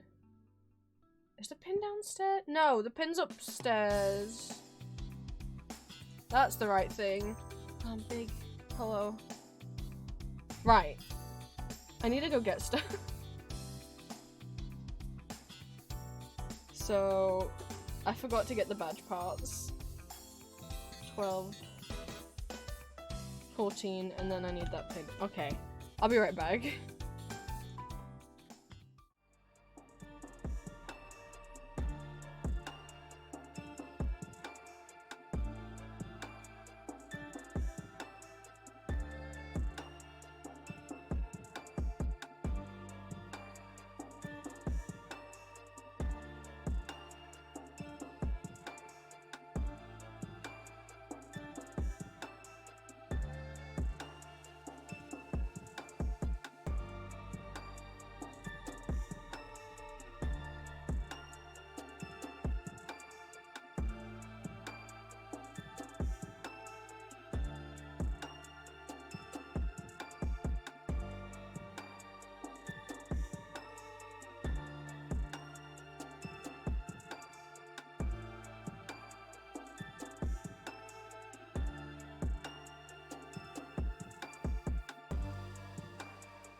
I have returned.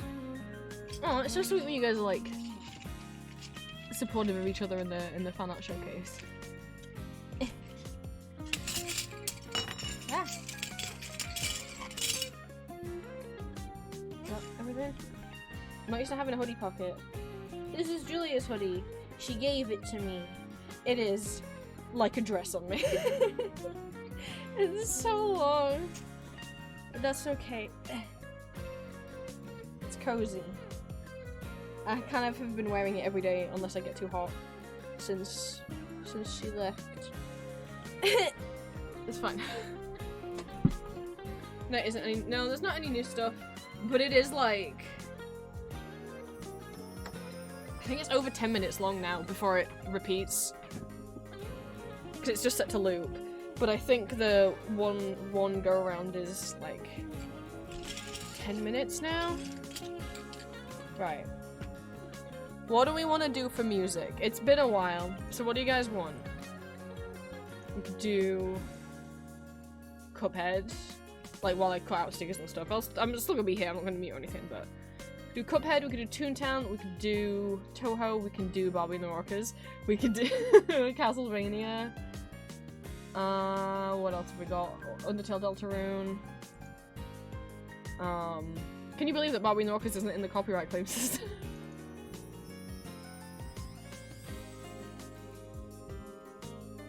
Just shout out anything that catches your eye. Barbie. Sorry, Green. The Barbies got there first. I guess it's a way to welcome you back, so for anyone new. Barbie and the Rockers is a 1980s 2D animated Barbie movie. Or like a 2-part Barbie TV special. Where Barbie is in a rock band with Ken, and Derek, Dana, Dee Dee, and Diva, those classic Barbie characters, where they get picked to be the first rock band to perform in outer space at a space station at the International Gala for like World Peace. Stay with me. And so they do that, but then on their way back they fall through a wormhole. No, they're the ones flying the ship, by the way. They're apparently qualified astronauts. They're just alone in the Barbie Pink space shuttle, and they're too busy rocking out that no one's flying the dang plane, and they fall through a wormhole and they fall back in time into the 1950s, where like a guy is immediately like, sure, I'll fix your spaceship, strangers who I've never met, you can look after my daughter. So then they take the kid out on the town and do all kind of activities, and then like sing. And they just noticed, like, there's a stage in the back of the malt shop, and so they start singing, even though they should probably keep a low profile as to not, like, cause, like, you know, like, a paradox or anything. They don't, and they just become, like, a famous rock band in the 50s, and I'm like, is this gonna impact the future? Of course it's not, it's Barbie, it's not a serious science fiction thing. So then, at the end, they just go back to the 80s, and everything's fine, and no one's like, hey, weren't you a popular band in the 50s? It's just fine. Maybe the world's just accepted that, oh, it's because they time traveled. Maybe the world just knows about time travel. I don't know. Barbie never tells anyone about it. She just goes back on stage.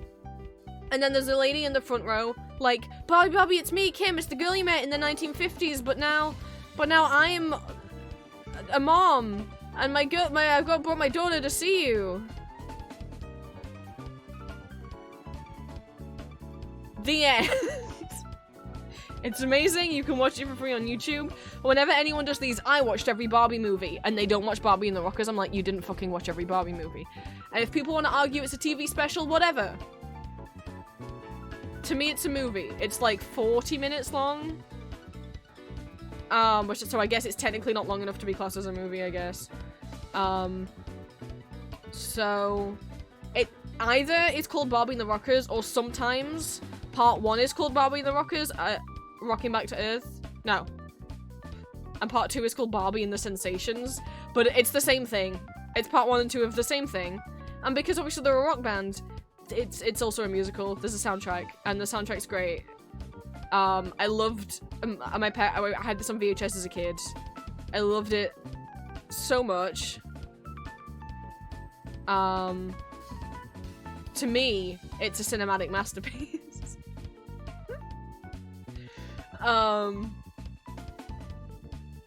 It's dumb, but it's fun. And I was it like a year ago now, I recapped the whole plot, And chat was like, that doesn't sound real. And then I found it on YouTube and we watched bits of it and we were like, what the fuck? And I found someone had like the whole cassette recording on YouTube. So sometimes we just listen to it because can you believe it? But it's not in the Content ID copyright system. So I mean, what if we're gonna welcome me back to stream? I feel like it has to be with Barbie and the Rockers.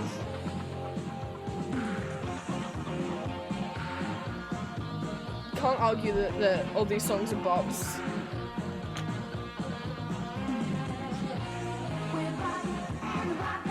Oh, and the title song where they name every member of the band apart from Ken, Derek, and Diva 2. I'm sorry, Ken's in there. Barbie, Ken's in the band. He's right there.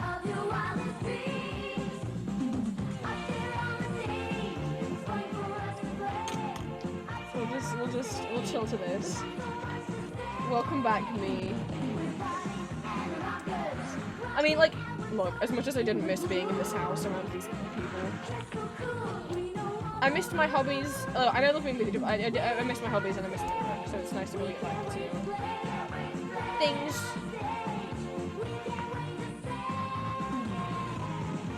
Obviously, next time Julie is over, I shall be moved out. And then, you know, we could do like an in-person collab stream. Whoa. Karaoke for 2? I don't know if Julie would be down for that.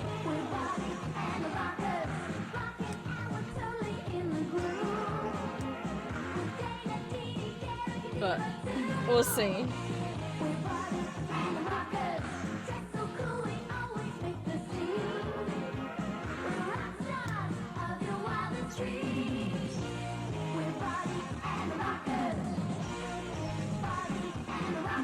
Probably not karaoke, but it'd be nice to do like an in-person collab, so we don't have lag between us.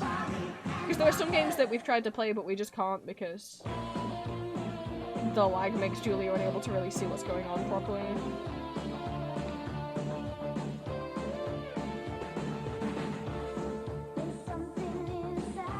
Which, oh, right. There's something. We hit 800 followers while I was away. Thank you guys. Normally I do karaoke every 100 followers. I know we just did karaoke, like, to celebrate getting 100 followers. I know we just did karaoke for 750 followers because what the previous plan was that every 100 followers I do karaoke, and then for 250, 500, 750, and 1k we do, like, subathons.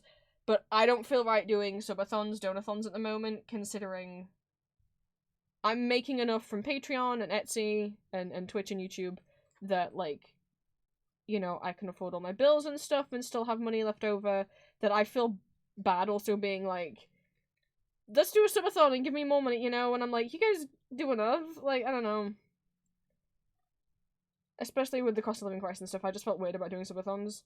So I was like, we'll just do karaoke and Magma without them having to be, like, subathon rewards. I don't know. I'd still like to do something nice for if we ever reach 1,000. But, doing a subathon or donathon feels... Also, after doing the massive subathon, the massive donathon we did for raising money for Julia's dental bills back in the spring, frankly, I don't have any more ideas for any subathon rewards anymore. Donathon rewards. I haven't even finished all of those ones. I've done a good chunk of them. A lot of them were to make specific stickers. But,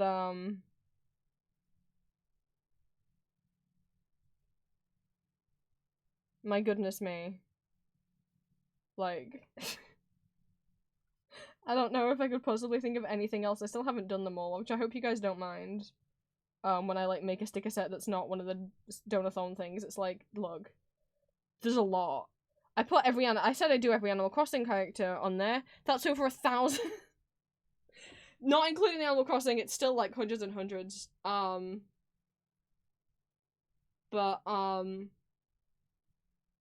Tradition is that we do karaoke for 800. So I guess at some point we're doing karaoke. I don't know if we'll do Magma as well. Because that's normally more like... But I don't know, 800 is still a pretty big deal. I think so. Sorry, I had to pause the music because I can't think. while doing this. And I don't want us to wait till 1,000 to do another Magma. I mean, we could also just do Magma whenever I feel like it, like, to celebrate, like, birthdays or the new year or whatever. Obviously, this just came around. When did we do the 751? It feels like it hasn't been that long, which, thank you guys. I don't know. Maybe it's not been that long. My sense of time is probably very not accurate. But give me some time to get used to being back before I wreck my voice, yeah? And we'll do karaoke, maybe karaoke plus Magma. At some points. Thank you guys so much. Still waiting from last year. We can wait a long time.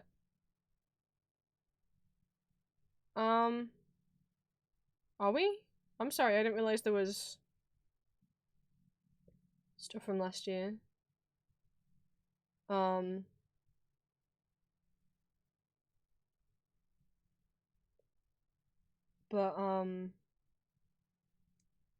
so I forgot what I was gonna say.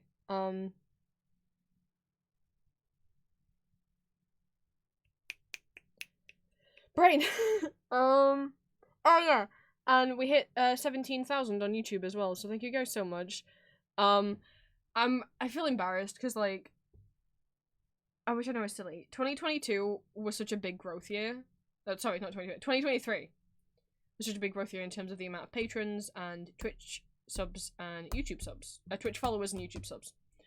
And I had goals mentally that I never shared anywhere, and we hit them all, and I was like, whoa, next year I'll actually share them publicly. So I did share the goals publicly at the start of 2024, and then, YouTube made me look silly, because we were getting, like, 1,000 subscribers a month, so we were on track to, hit 20k by the end of the year on YouTube. Like, above that. So it's like, cool, we'll put 20k down. And,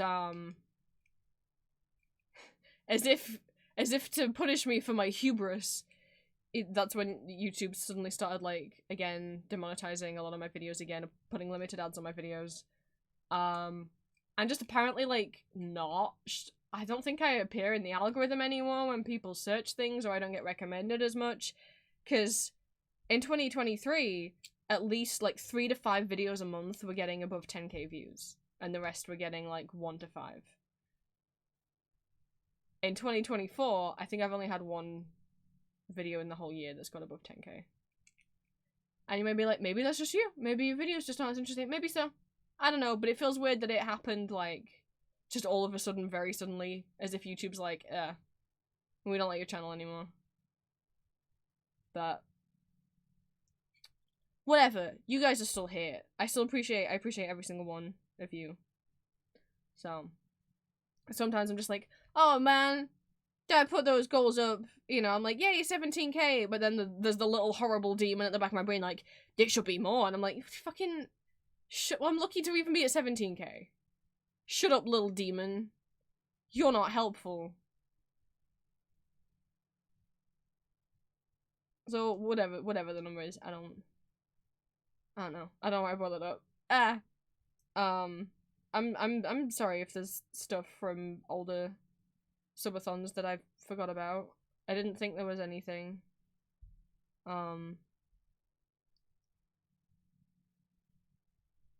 I was just focused on the stuff from the donathon from the spring. Because I know there's some sticker packs I still haven't done. And some I'm being more cautious about and haven't got to yet because of copyright scares, like noticing like, ooh, that brand kind of goes after people on Etsy. I'm worried that if I put it on Etsy, I might get chomped. And every time you get a strike, you're at risk of your whole shop going, so I'm like, about some of them. And then I know I haven't done any of the bookmarks. The hesitation on that has been my lack of faith in my ability to draw them. And also, how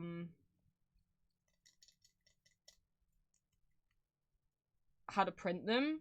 Because if I print them myself, my printer's not that great. But I don't think I can get anyone else to print them because they're suggestive art, and most printing companies will not print suggestive or not safe for work stuff. So that's been a bit of a oh, I need do I need to get a new printer, or do I need to, like, just find some better paper? Because I definitely can't use the card that I use right now. It doesn't feel... I don't know. It doesn't feel good enough. I feel like I need a better paper. But I don't use a glossy paper. Those, when I've used those in the past, they're really awkward and they fade. The ink fades. So that's been the hold up on those. Is I'm like, I don't know. Even if I can draw them, how am I gonna print these? I normally don't print posters myself, but I'm like, I can't get someone else to print those. So, I'm trying to. Oh, yeah. I'm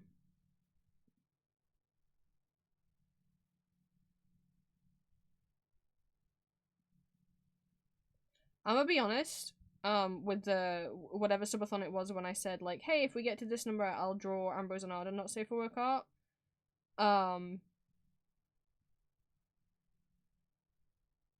I've tried multiple times to start that drawing, and I don't know that I'm comfortable drawing not safe for work art. Which might seem weird, considering I'm obviously very comfortable consuming it. Yeah,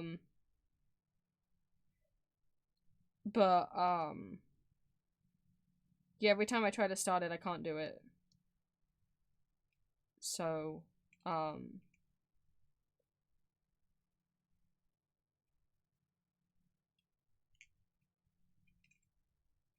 don't know what's gonna happen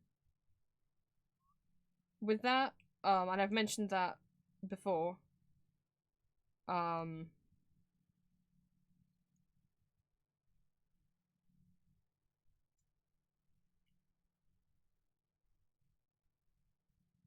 It's not super helpful to like look. I can look back at the subathon and see what needs being done to come in chat and to complain about it. Even when I know you said the caps weren't intentional, it just makes me feel kind of shit. Like, oh shit, maybe people feel scammed that I didn't do that drawing that I said I would do if we reached this amount of subscribers. Which I hope no one feels that way.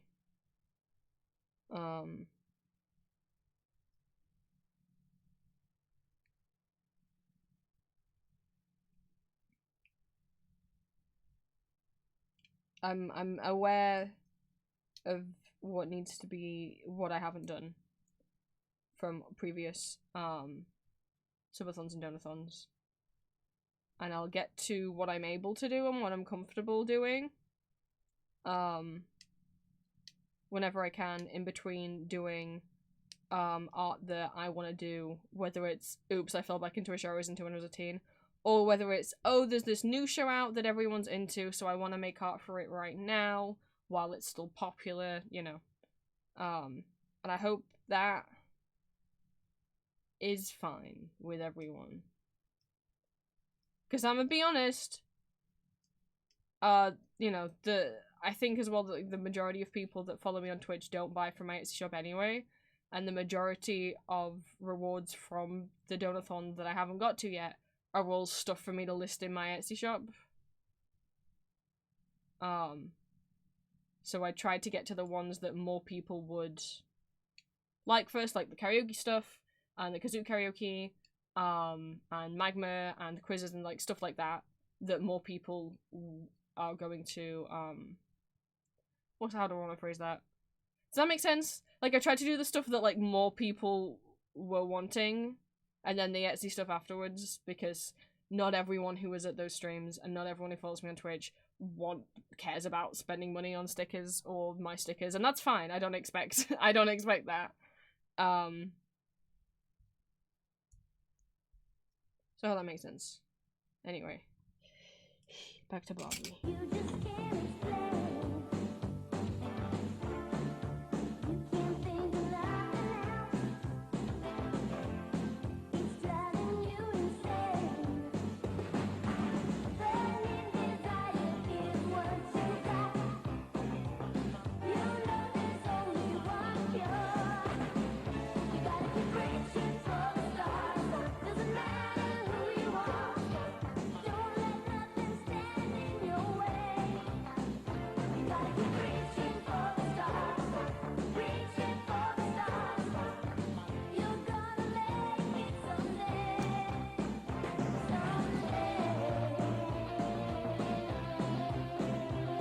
but trust me, like, I still have the Donathon image, and every time I do something, I tick it off, it's still getting updated. I still tick it off on the image.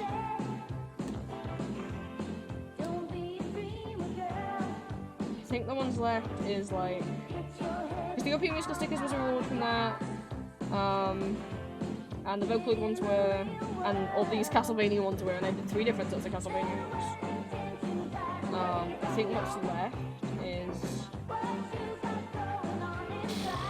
I think the Vampire Hunter D1's there's one there. I think what's left is Animal Crossing, which we'll see whether or not I do, and if I post them on Etsy, my whole shop could get shut down, so I'm a bit like, I don't know why I suggested to do Animal Crossing. I forgot how much Nintendo don't like you doing this. Like, Broadway musical stuff, I think Phantom, which again I have to be careful because Andrew Lloyd Webber, he likes that copyright hammer. I think Cats, and then like G1 Ponies and Care Bears. But you know, bear in mind, like, just the Castlevania and the European musical stickers, just those on their own, I think had like 200 stickers between them. So, you know. Oh, the Fear and Hunger, I think, were also ones as well.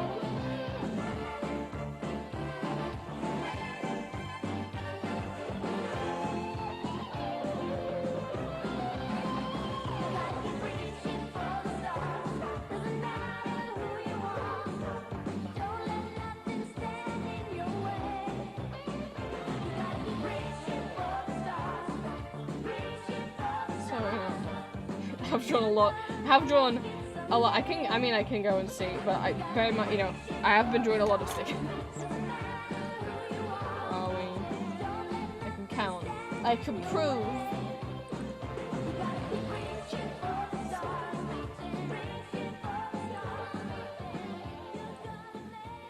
Okay, so for the Castlevania TV show, Castlevania Nocturne, and the Castlevania video games, that was 86 stickers.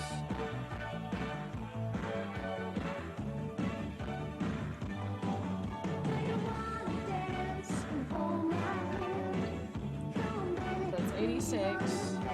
And then Fear and Hunger was 32. This is not including the fact that I drew like 100 ghost stickers at the beginning of the year. They weren't anything to do with Donathon.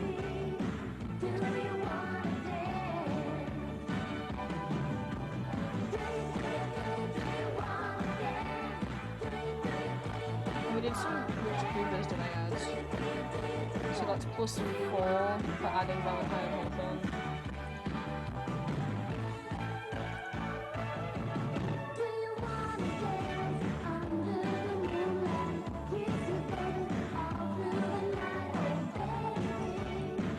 $70 European musical stickers.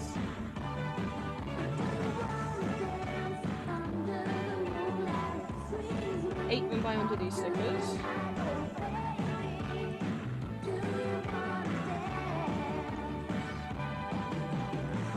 $44 Vocaloid stickers. That's 244.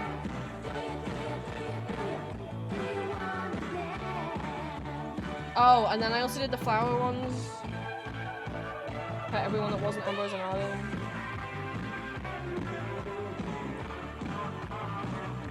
So that's another 20, because each one was double-sided. It's 264 stickers overall. I think that's everything. Not including the keychain, so that's 264 stickers drawn from the Donathon.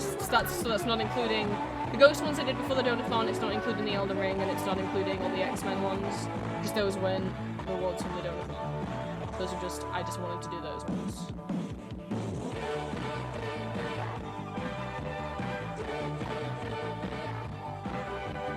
Yeah, so I think that's all of the stickers. So 264. So yeah, I was thinking like between 200 and 300. That's a lot of stickers that I've been drawing. And just in the last couple months, I don't know why I was on a The last few months I drew all the Elden Ring, all the Castlevania, all the Vocaloid, all the X-Men, all the European musical ones in like 3 months. I was crunching before I had to go on the trip.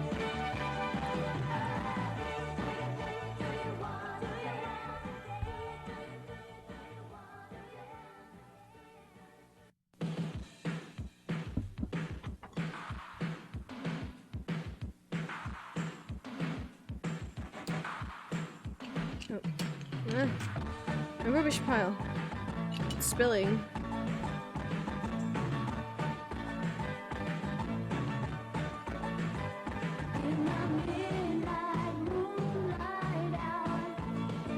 Oh, how I'm saying it's not good for my back, and I've been having back pain the last couple of days.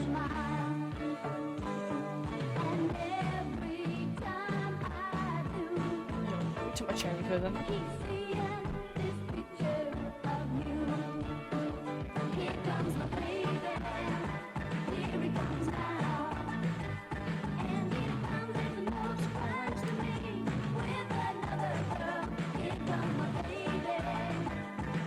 Oh, thinking of Olog's. While I was looking for like images to put on my Neocities earlier, I found this company who's done some new Castlevania figures. One's of Olrox, it's gorgeous. And there's one of Richter from Nocturne, but also one of Richter from Symphony of the Night in the pose from his Symphony of the Night artwork, where he's like stood with the long coat with his whip by his side. And an Alucard one, I was like, those are gorgeous, especially that Richter one, based on Naomi Kajuma's art. How much is it? Oh, it's like £550. Yeah, of course it is.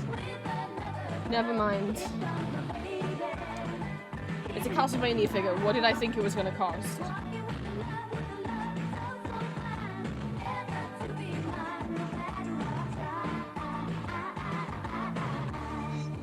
I'll try and find the picture of it. I can't believe they made like a really nice figure of him, because Castlevania, the TV shows don't get a lot of merch, you know? And even like fan merch and like fan art and fandom, I barely see anything for Castlevania. I'm like, where's the gift makers? Where's the fanfic writers? Where are they? I don't know. I don't know what Castlevania's gonna get that, but here we go. This is the Olrox figure. It's gorgeous.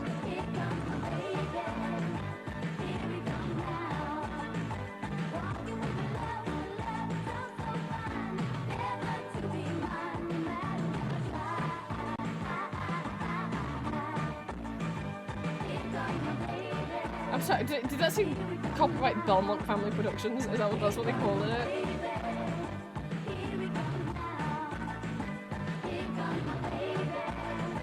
I guess you can change his arm out, so like Richter can be like pointing or holding, and then Olrox can be pointing or his arm behind his back.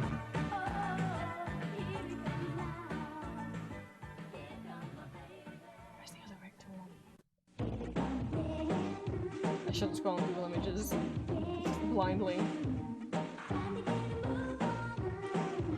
But when it was in stock, how much was Olrox? Wait, what? Oh, was I just looking at a site that was reselling it for crazy money? I mean, it's out of stock on this store, but it says when it was in stock that it was £60. That's a very different price from 600. It was a pre-order, and you can't pre-order it anymore, but this says that it was 60. Was that other site just playing me? Okay. Okay, no. Okay, this other store has it in stock again for 60. Okay, I guess I like 60. That's still more money than I'm willing to spend on a figure. But, I mean, it's not 600. Some places have it in stock. I'm looking at some places that have it in stock. Though, again, it's not being released until July 2025. Okay, that site was just being crazy then. I mean, I do love Olrox. And I could ask for it for Christmas, but I'm like, will I?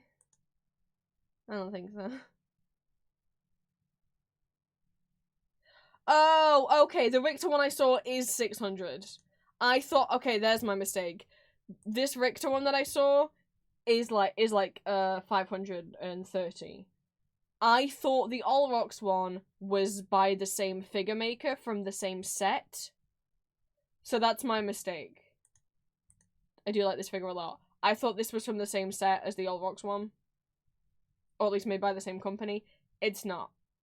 This one is 530. Tell me why. Because it's Castlevania, that's why. Oh, my brain's like, oh, Rock's figures. Like, no. I spent money while I was away with Julia. Not like, I mean, I didn't buy much, but you gotta bear in mind hotel, rent, Airbnb, rent,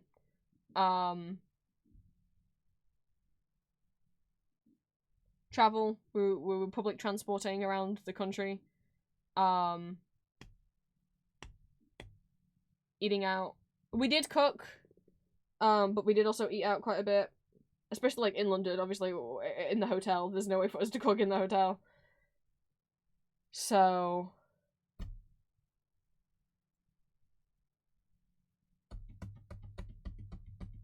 I mean, I get my Patreon payout tomorrow. But I can't... I could, but I don't want to. I don't want to spend that money on a figure. Where am I going to put it, and what am I going to do with it? But it's all rocks. Shit! But I just bought Mothman! I can't be spending money all willy-nilly. I'm not used to having money to spend. I'm saving up to move out. Is he gonna help me move out? I don't think so. That is...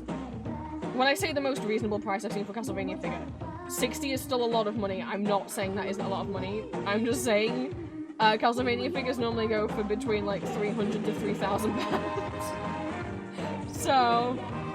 I guess what I mean is the cheapest. Other than, like, the Funko Pops.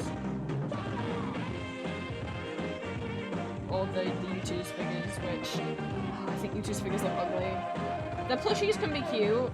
Like, the U2's FNAF plushies are cute. The figures, I find them ugly. Like, I have one of the U2's nightlights. They're cute. And I have a U2's plush. Cute. Figurines. I'm not about them. I don't know what it is.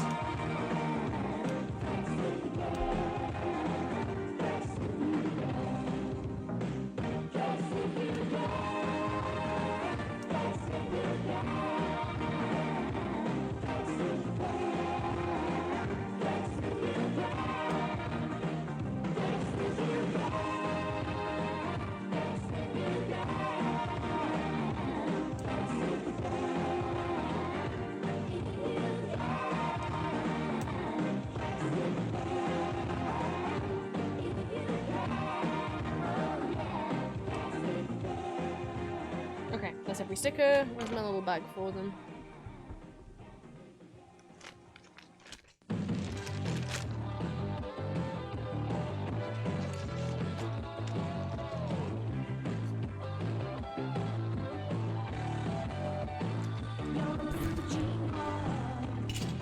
I have no idea what I'm doing for dinner. I just realised that. And it's dinner soon.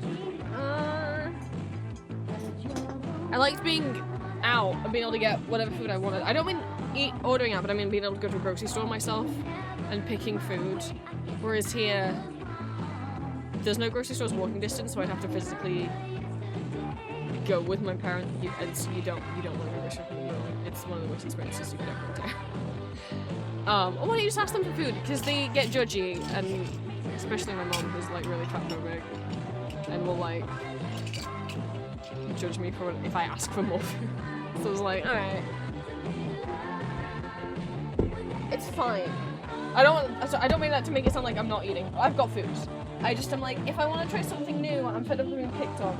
So I have 3 options for dinner. I must choose one of them. Or I could just have what I had for lunch again for dinner. Why have I got this out when I haven't swished yet? What am I doing? Oh, I don't remember how to do this anymore. I was gone for too long. Where's that acetate? Oh, wait, where is the estate? Hello? Oh, there it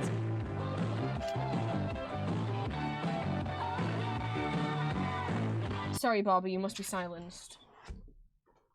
Because we don't play music. We don't play music when the swishy swishes because chat likes the sound of the circle cutter. It's been 4 weeks since we had any. I don't know that I can move the microphone closer because the stuff. Oh no, stuff fell.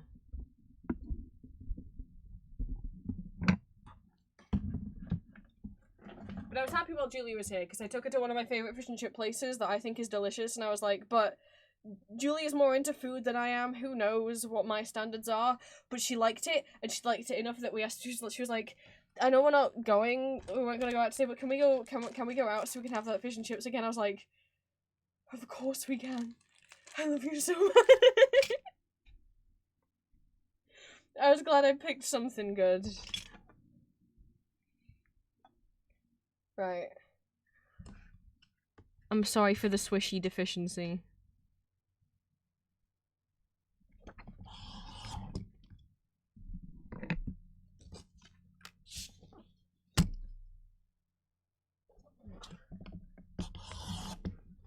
Let's hope I haven't forgotten how to be safe with it.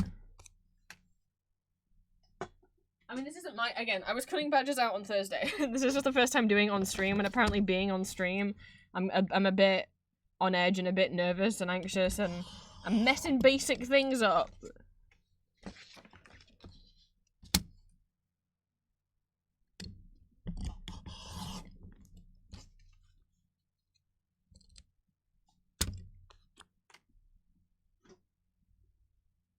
Oh, this hoodie's too big. The sleeves are getting in my way if I have them down, so I'm trying to roll them up, but they will not stay rolled up because it's too big.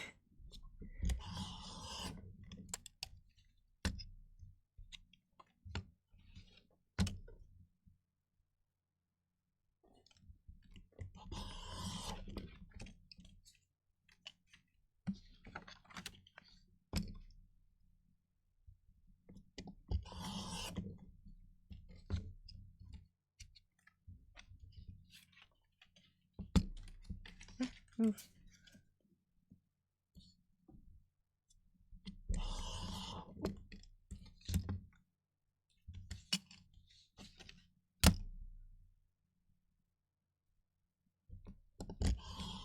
I saw some Hades badges recently after, like, barely ever selling any. Which has been interesting. Some Castlevania ones. The X-Men ones are still doing alright. Selling more badges of them than I am stickers, which isn't what I expected, but I don't mind.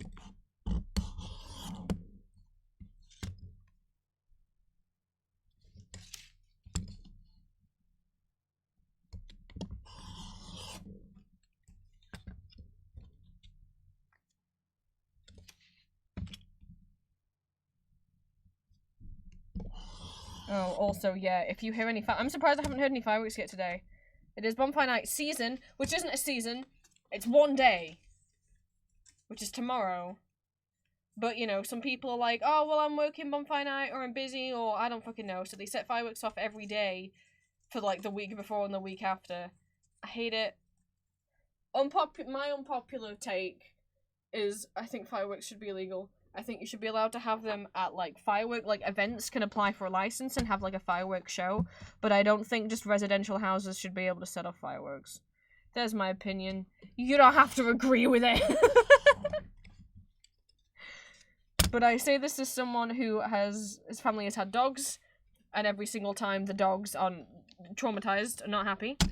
As someone who has, PTSD triggers around loud sudden noises, and personally is a reg every Bonfire Night and every New Year's Eve. And I'm not the only one who finds sudden loud noises difficult.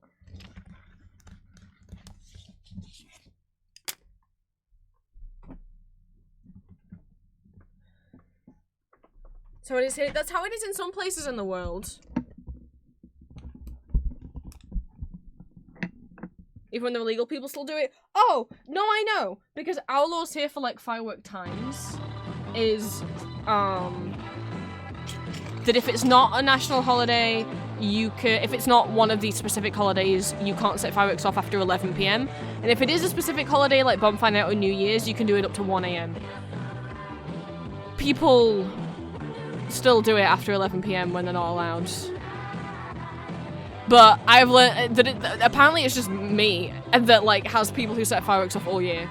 Like, maybe it's just one house that loves fireworks and does it, like, every day, but I swear, like, once or twice a month, every single month, like, not on specific holidays, just randomly, and often in the middle of the day, fireworks will just go off. And everyone I know is like, yeah, that's not how it is in other places in the UK. What do you mean your neighbors set off fireworks all the time? I'm like, they set off fireworks all the time. I don't know what to tell you. Is that not normal? But, I mean, living away for 2 weeks, I didn't hear a single fucking firework while I was away, so I don't know why the people here are like this. I'll just put it out.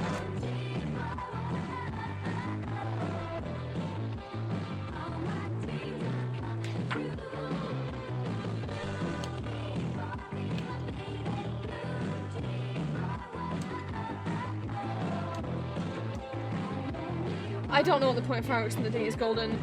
That's a question you need to ask the people, the fucking, my stupid neighbor. And when I say neighbors, it's not, like, my immediate neighbors. I don't even know if it's anyone on my street. Like, it's pretty echoey around here. So it could be anyone, like, within, like, a mile radius. I don't know.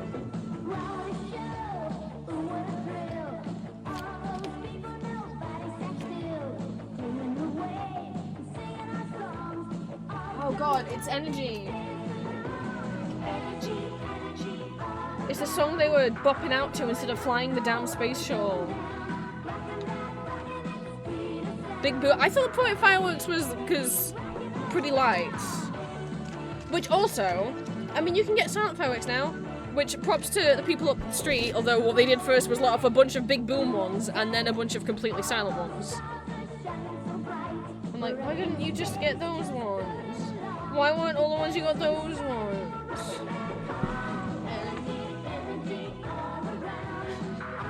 Sadly singing Barbie. I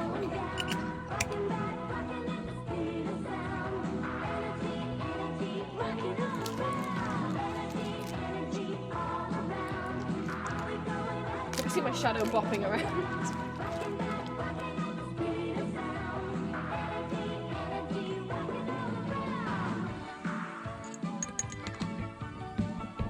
I mean, let's do it in the daytime because they don't want to disturb people when they're sleeping, but it's like, there's a time between when the sun sets and when people go to sleep.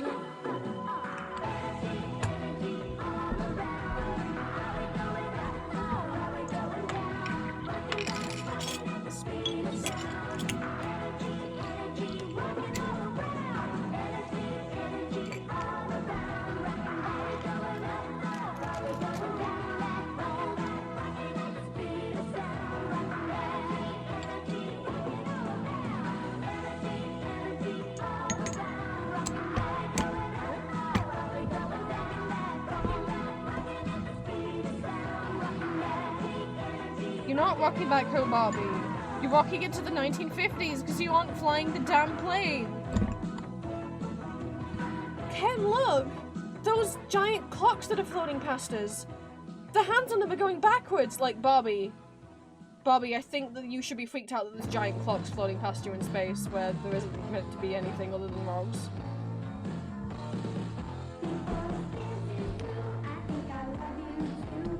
Green, go! Your tea! Go get it!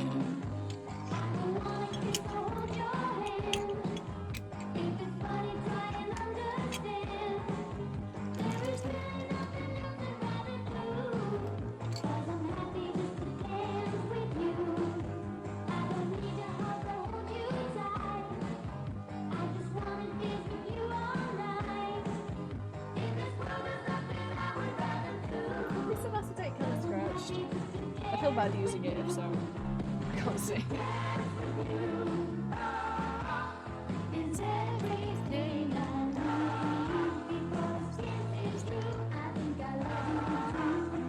is. That's weird. Okay, what about using that one? I was like, maybe they're all like that. Oh, no, they're not.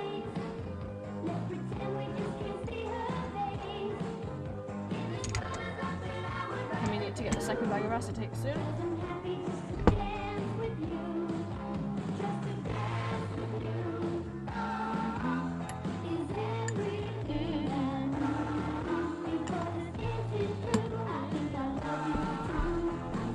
Oh no, Green, did I drink too with fireworks? I'm so sorry.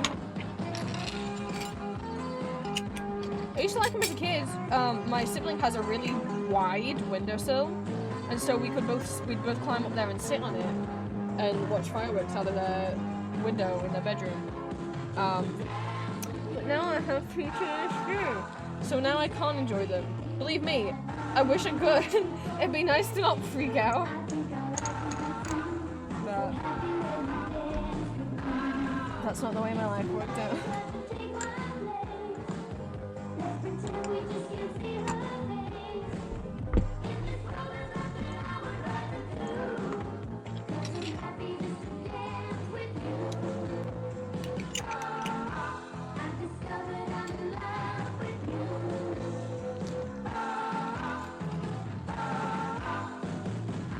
Maybe it's also— oh, that's two stuck together. I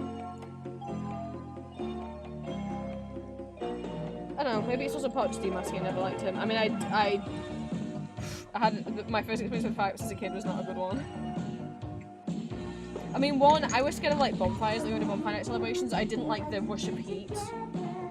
Like when you were past the bonfire, like feeling that heat. Don't like that. Got to remind how much I hate sudden rushes of heat like that, seeing Phantom. You know, the end of Wishing You Were Somehow Here Again, and then Eric and Raoul do the little fight, and then Eric does the big pyrotechnic effect. He does these little ones, and then he does the big one. I hate that feel. I hate the heat that comes out of that. But when I was a kid, I was at my dad's parents' house. And their kitchen was right at the back of the house, so we were inside, looking out the kitchen window into the back garden, and my uncle was out there.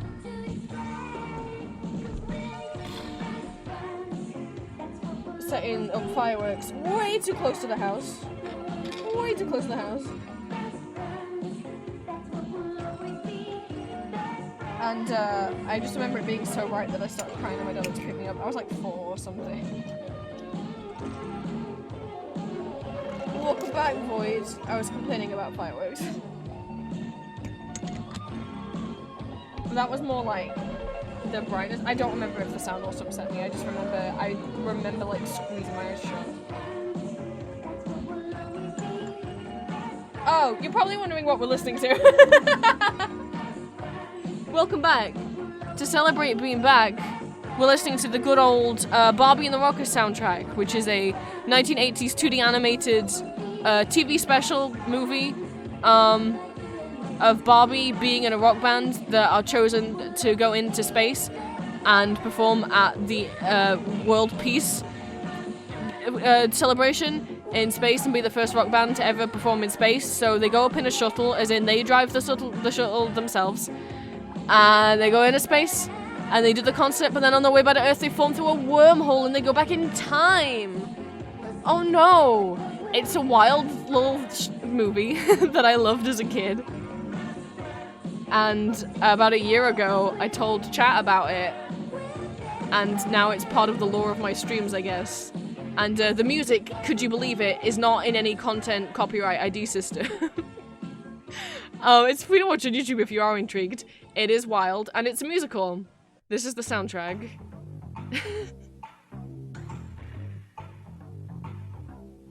So that's what we're listening to. Oh, we got to the cover song. They were rocking out too hard, and no one was flying the shuttle, and then massive clocks go past, and she's like, Ken, isn't that weird? The clocks are going backwards. I'm like, Barbie, I think it's pretty weird that there's giant clocks floating past you. And then they end up in the 1950s, and some random guy just lets them babysit his kid, even though they thought they were aliens like 2 seconds ago. While he fixes up their shuttle because he knows how to work on 1950s airplanes. apparently those skills just transfer to 1980s spaceships. Alright. Oh, also the space shuttle, it looks like a giant flower. I forgot about that. I don't know how they built that, but and then, you know, you'd think she would have created a paradox by what she does in the 50s, but I guess it's fine because it's Barbie. I make fun, but I genuinely have so much nostalgia and love for Barbie and the Rockers. Also known as Rocking Back to Earth, also known as Barbie and the Sensations. I watched it a lot as a kid, I loved it. I think also because I love 2D animation, and 3D animation, no matter how well it's done, I never like it. It's always uncanny valley to me. It always makes me kind of uncomfortable. I don't know why.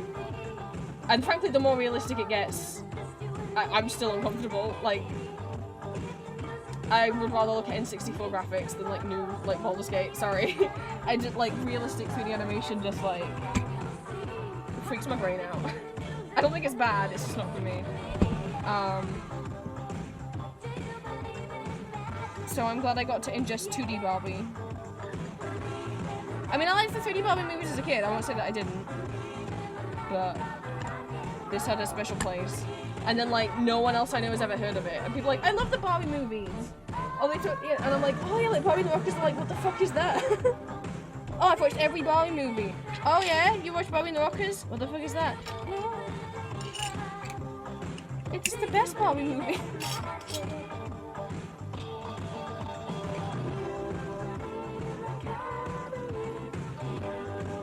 Oh, I think that's the last acetate. I need to get the other bag from downstairs. Alright, I'll be. I need to go grab the other bag of acetate from downstairs. This one's empty.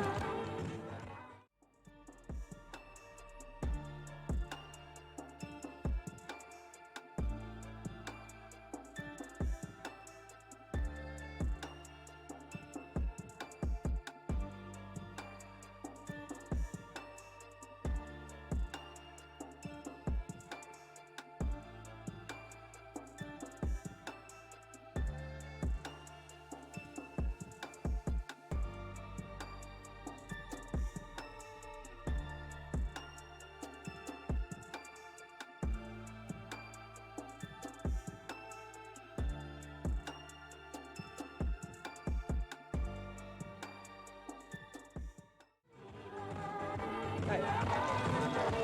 Got it. I let it got coffee. But Green, I thought you were having tea. What happened? Fresh pack of acetate.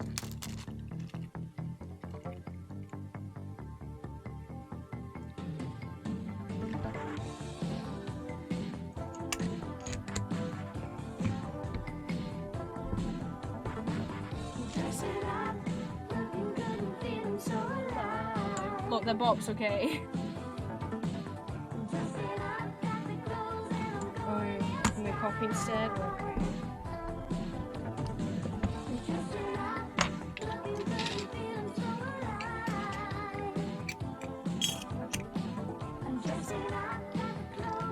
Oh, I know, I hate that daylight savings makes it get so much darker in the evenings. I don't get the, oh, we want it lighter in the morning. I'm like, why? Because you gotta get up to go to work, right, but okay, so now it's lighter when you go to work, but now it's even darker when you get back. I don't know, personally for me, I'd rather it be lighter on the way back.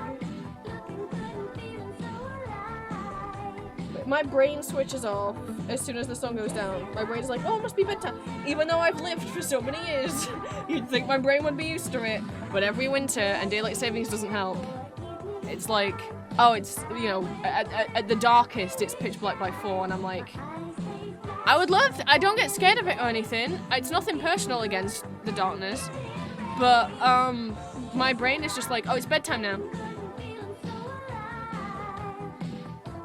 I always reasoned it was for children to get to school. Yeah, but then when I would be walking back from school on my own, it would be pitch black.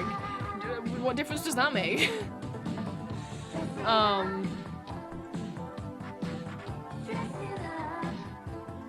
My brain just, yeah, my brain thinks as soon as the sun goes down, it's rest time, it's chill time. And I can't motivate it to get work done.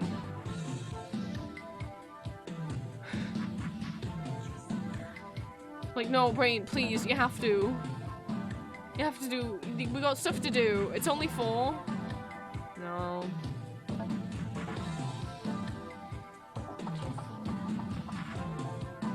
Like, it's definitely a component for the seasonal depression. I mean, we're already so iron deficient in the UK, which I think is where the depression comes from.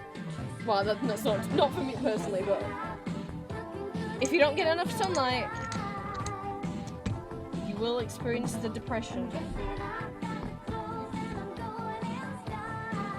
That's why British people are also miserable.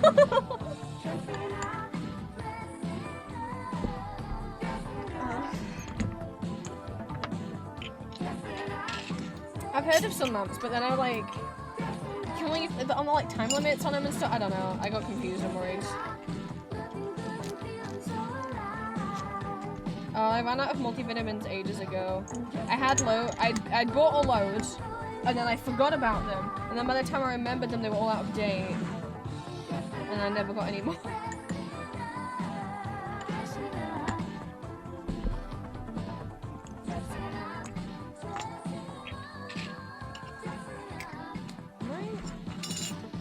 Oh no, there's one over there. Okay, I thought I hadn't got enough then.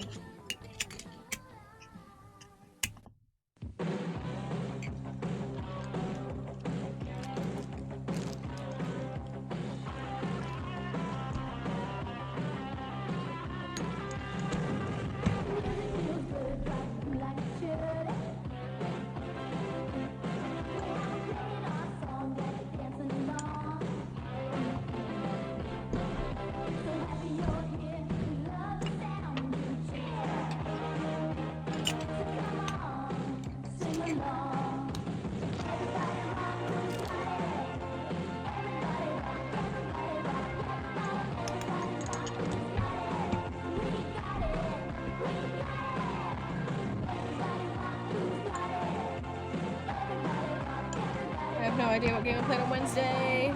I probably don't remember how to play Hades anymore. I mean, I finished the main story, but there's still like side quests, so to speak, to do. I know before I left, I said, let's replay Undertale Deltarune, that'll be really fun. I'll be honest, I'm not feeling it. I don't want it. I was excited about the idea, and now I'm like, I couldn't care less about the idea.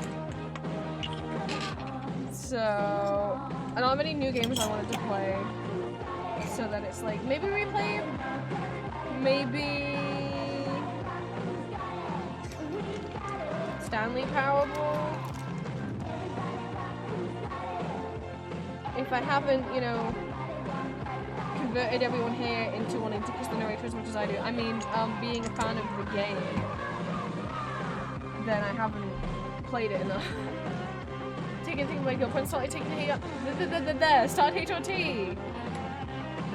It's I was gonna say congratulations, like, is that a weird way to phrase it? I think that's fine.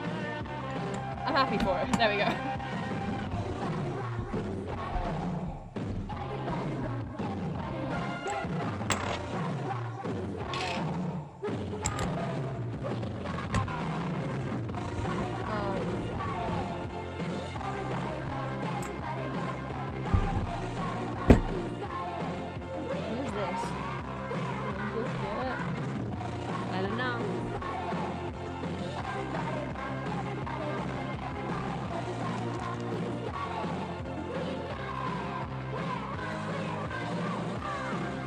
That's all I got. I could replay Stanley.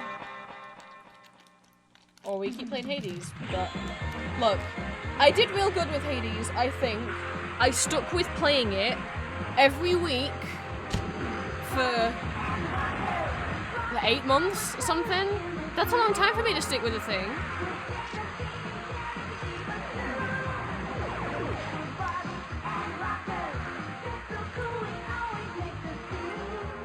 You know, that was a long time for me to be managing to stay interested in this. And don't get me wrong, I'm always interested in Hades. But it's whether I'm still interested in playing it is the question.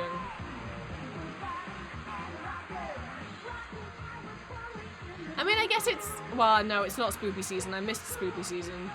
I was away. Maybe we could have a late Halloween and play a scary game.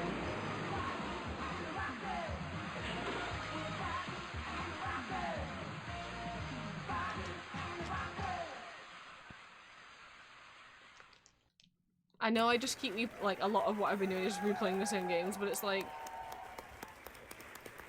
look, there's not that many games I enjoy playing, or that my PC is able to handle. I don't think there's been any new games out that I've been interested in. I know I haven't started playing Hades 2. I honestly kind of want to wait. Oh, I have things to say about Hades 2. I want to wait till the whole game's out. Right. So, while I was away, there was a Hades 2 update. Big update. New characters. There's a little trailer for it. And it said, like, Olympian update or something, and I'm like, oh, really? But dare I hope that my husband is gonna be in the update. So I'm watching the trailer, and Athena appears. And I'm like, oh my god, maybe this is it. Because there's no way they'd introduce Athena without Ares, right? The only gods that were in the first game that haven't made it back into the second game yet, before this update, were Athena, Dionysus, and Ares. And there she is, there's Athena. She looks awesome. She got a helmet on, which I thought that, what the change would be for Ares and Ares' design. I was like, maybe in the second game, he's gonna be wearing the helmet. That's gonna be the update on the artwork, right? Because the change in the artwork is like all of them are wearing armor now, and I was like, well, Ares already was. Maybe he'll wear his helmet. And then I saw Athena wearing her helmet. I was like, maybe I'm right. And they're both gonna be like wearing their helmets. Athena looks cool. I love the braids. And then Dionysus shows up. Not wearing any armor. He's actually wearing less clothes than he was last time. He's just in leopard print underwear. I'll be honest. I don't like his artwork as much in the second game as the first game. I don't care that he decided to wear less clothes, he can do what he wants. Just the pose. And like his face. I don't know, I'm not, something about it I'm like, not as into. I'm just like, the pose is as cool as me, as cool to me, I guess. I don't know. And they've updated. And then we see they've updated some of the characters who only had, like, concept art, like, unfinished. Like, the line art wasn't finished, so for, like, Medea and for Circe and for Icarus. And then one new character at the end of the trailer. This is it, right? There's only one god left that they haven't brought back from the first game. My favorite, my beloved Ares. It's Prometheus. Prometheus is gonna be... I mean, he looks like a cool anime guy.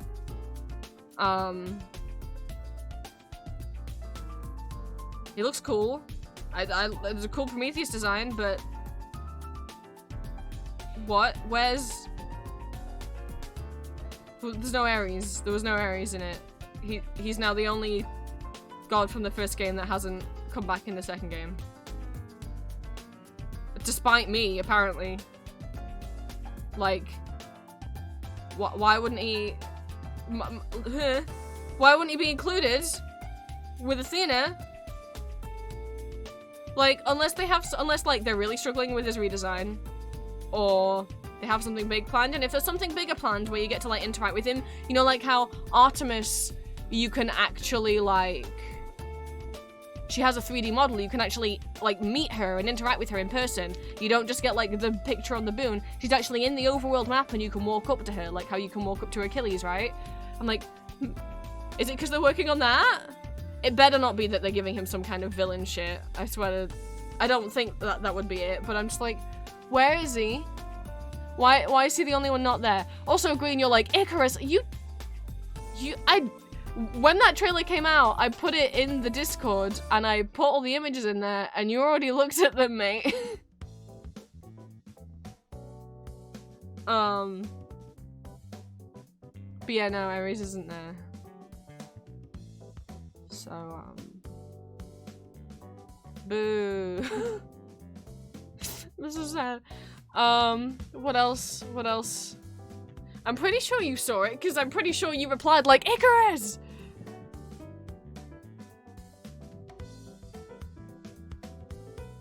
It would have been in the gaming channel. I'm looking. I'm getting Discord up on my phone. Here, look at some badges.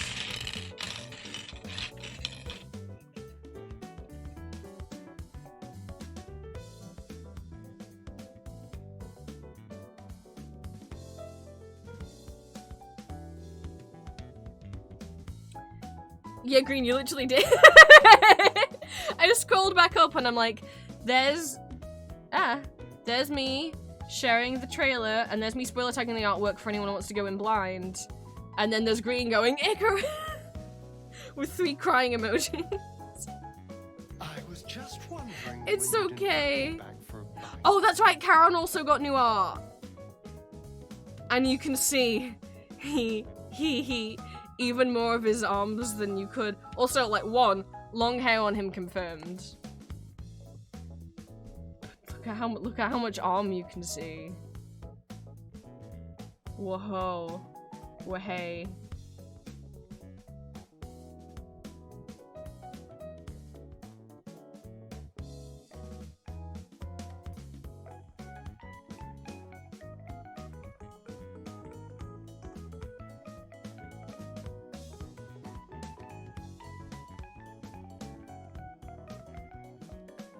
From of the ancient Greeks attributed emotion to the liver, so in modern metaphorical language, the eagle will be eating Prometheus' heart instead. I do think Prometheus' design is cool. It is definitely cool. I was just like, it's not Ares though, is it?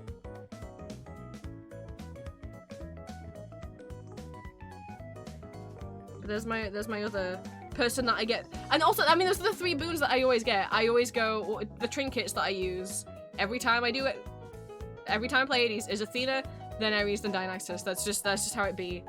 I mean, she looks cool as shit. Like.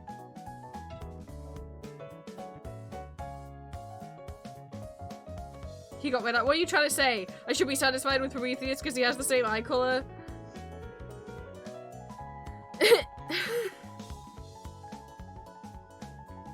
But, yeah, big sad. Big sad, I cry. What else came out or anything? I wasn't keeping very up to date with things while I was,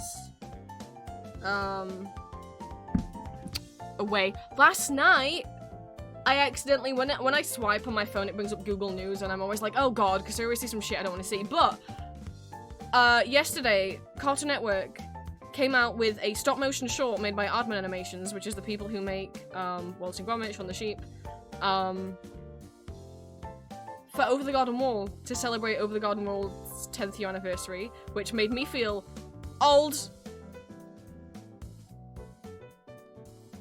I watched it when it came out. How is it 10 years old? I was like, oh cool, I'll watch it, and I clicked on the link to go to Cartoon Network's YouTube channel, and the short's not available to watch in my country. Luckily, someone else uploaded it onto YouTube, re-uploaded it, and I could watch it there. Which is why the link in my Discord is not to the Cartoon Network upload, because it's not available to watch if you're in the UK. It's adorable, it's all the original cast back, doing new dialogue. And I can't believe, Green, when we were trying to think, last night, and Julie's trying to think like, oh, what's Elijah Wood been doing since Lord of the Rings? And we were like, struggling to think of it. None of us thought of Over the Garden Wall.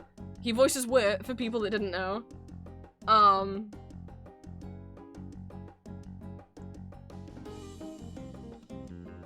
It was really, I didn't expect, I was just nice to hear their voices again with new dialogue. I was really surprised with Gregory's voice, because I'm pretty sure I'm like 80%. Did you not know that Elijah Wood plays Wirt in Over the Garden Wall? I just forgot to mention it last night, but I knew that. Did you not know? Well, the Wirt is Frodo. Oopsie. Anyway,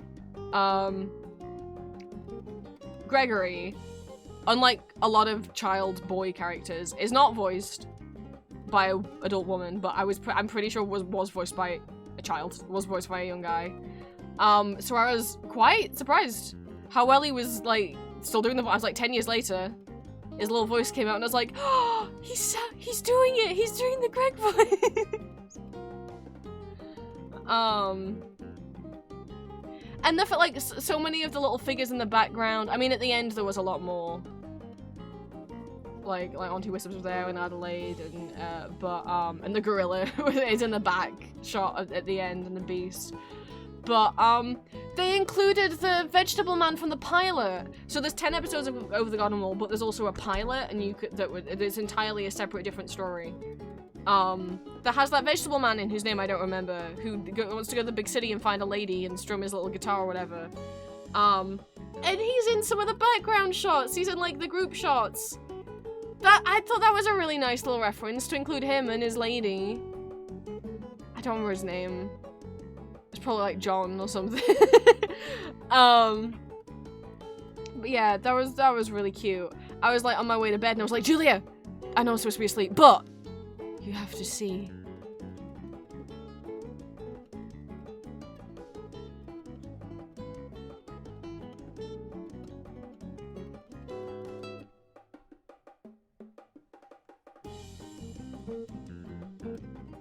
Why don't I remember saying was it very tired from oh, it's okay, Gree.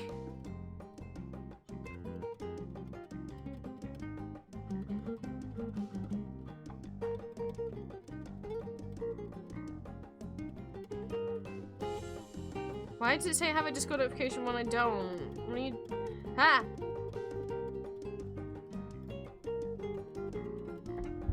Let me...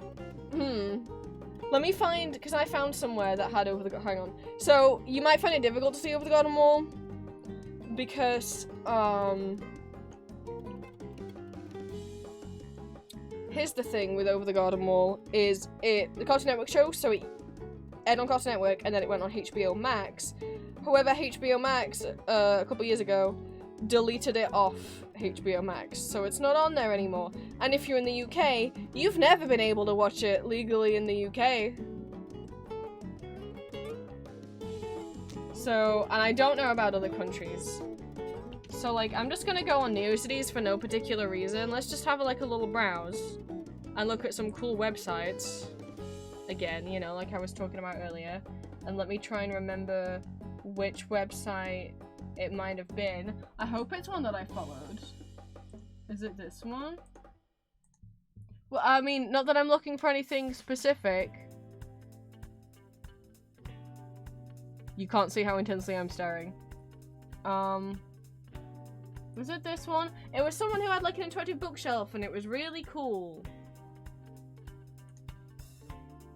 It was not this one. I hate Phantom of the Paradise. This is a cool site though. I don't think it was this one. It was not this one.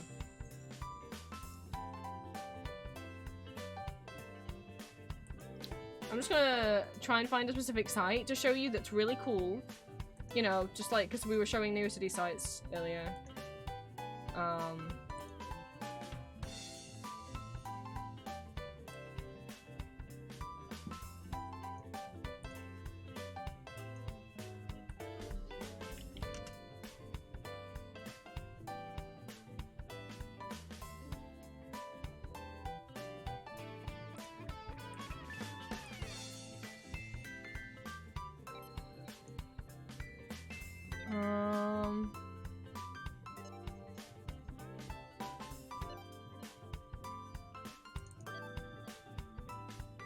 Is this it? Did I find it? Okay, but I think it was this person's website. Yes! Okay, I got it. So, oops. This website... Oh, do they have autoplay music? Oh. They do. Oh, no, I don't. Okay. Is this the main... Let me find the homepage so I can properly show you guys. So this is the little, like, welcome page. And then you click on the little lever. And look at them, it's really cute. And you roll over these things and they wiggle and there's different things. And, you know, I don't know what the fish does. I didn't notice the fish. Oh. A fish!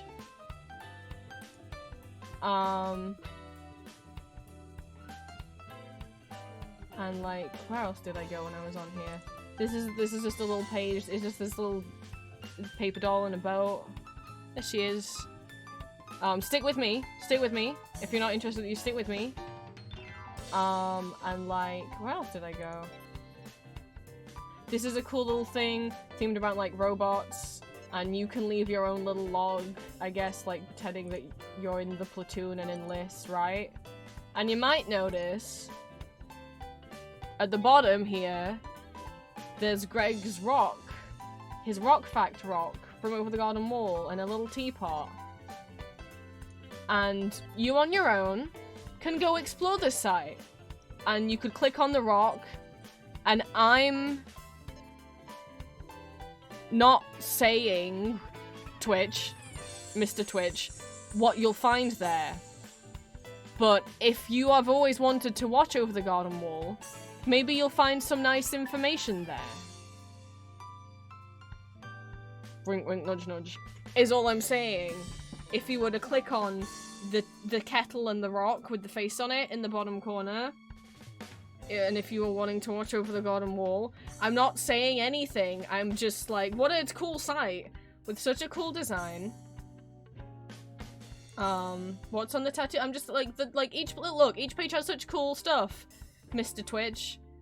There's got little tattoo flashcards.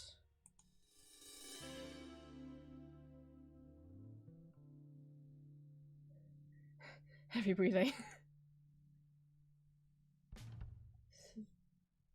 I don't. This is a net. Okay. But, you know, people in chat who are like, I've always wanted to watch it. Look at me.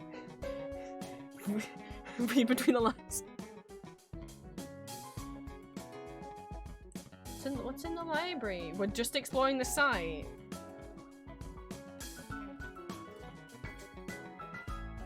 Updates log. Guest book. Recipes, like actual recipes? Whoa! Actual recipes. Exactly green.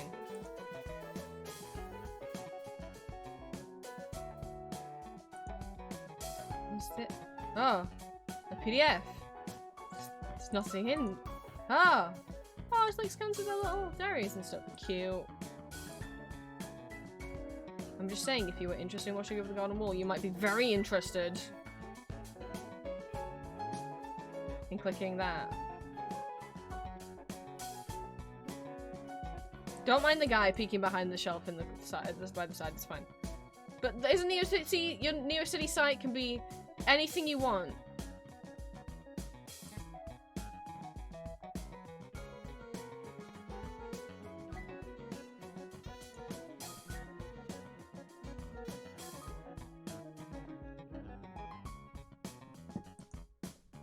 I'm gonna ungoober myself now and figure out what I'm gonna eat for dinner.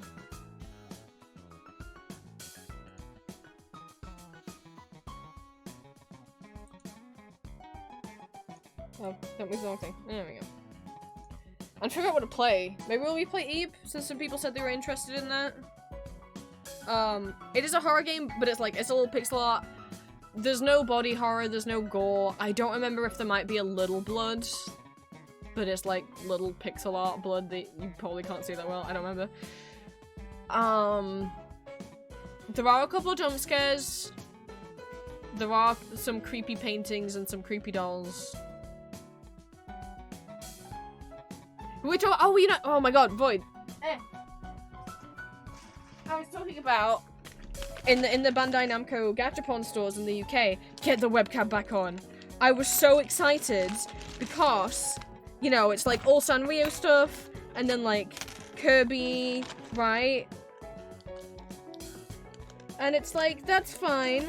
I like Sanrio and Kirby and anime, but like, I wasn't really interested in getting anything. And then I turn the corner, and in the year 2024, there's a machine.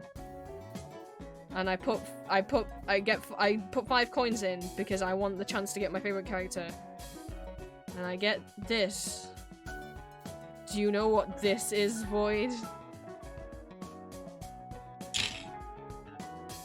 Then I get this. Do you recognize this fish?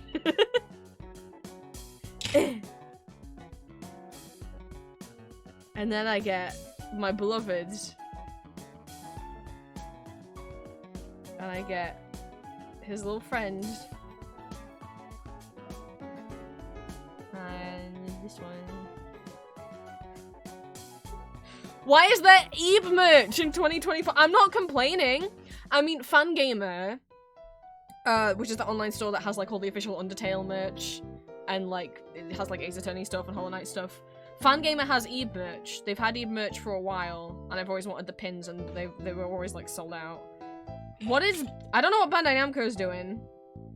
I don't know if you can get them outside of their Gachapon machines. These are in the one in London. Other ones they had the Lady in Red painting. I don't remember what other paintings they had. They definitely had Lady in Red. They had the creepy doll that I would have thrown away if I'd got it. No offense. They scare me. Obviously they had Mary. They had Gary and Mary in this portrait style, and they had Mary in this style as well. They had, and then they also had the hey, I took a picture. No, did I? I don't. They had the mannequins that wear like the primary colored clothes. Did I take a picture? You know what? Let's just Googie. I'm still Eve Gachapon. Like I'm like the remaster of the game came out a couple years ago. There's multiple sets of Eve Gachapon? What is this other set? Sorry. Okay, I did remember everything. Okay, this is the set that I saw.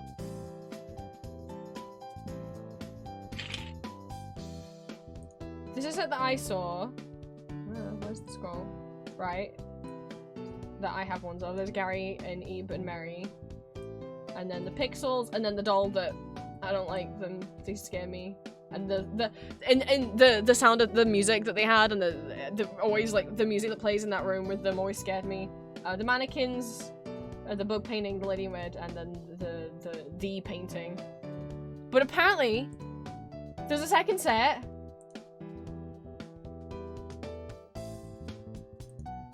Are you shitting me? So the Sega set has the cat painting, the eyeball painting. I don't remember this one of like, I don't know, like a lady telling off her child. The rose, Eve's rose, the big old rose. The glass spilling. Bird paint. I don't remember this one either. And then, look at these. Shut up! They're adorable! Where are these ones going? They're so cute.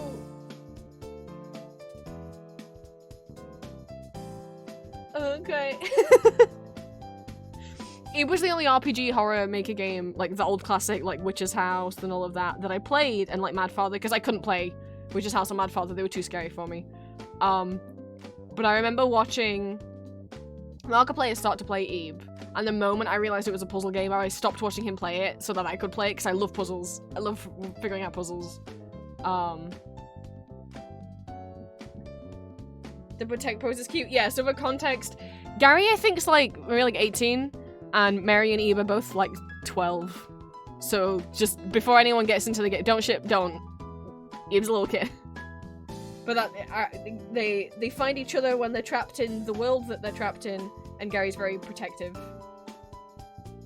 Oh, look at Eve's little face. Look at his little. Oh, shut up! That's so cute.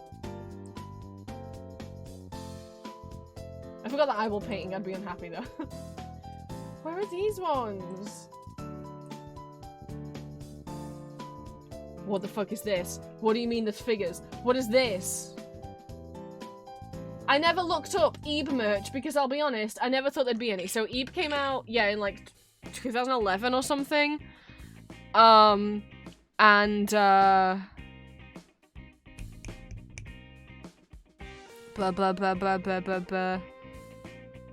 It was fine. It was playable. But then in like 2021 or whatever, something like that, or it's like 2013 and then 2012 and then 2022, it got a remaster, and I think did it come with like a new translation? I think the old translation was maybe fan-made, so now it had an official English translation.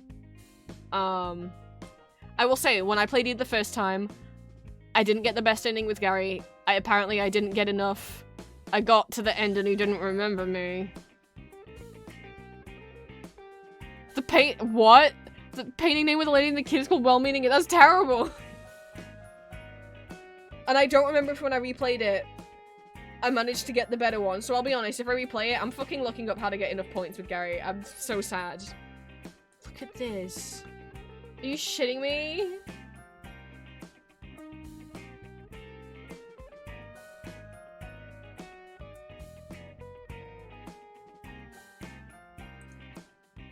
I'm so sad. It's got one of the eyeballs on the floor.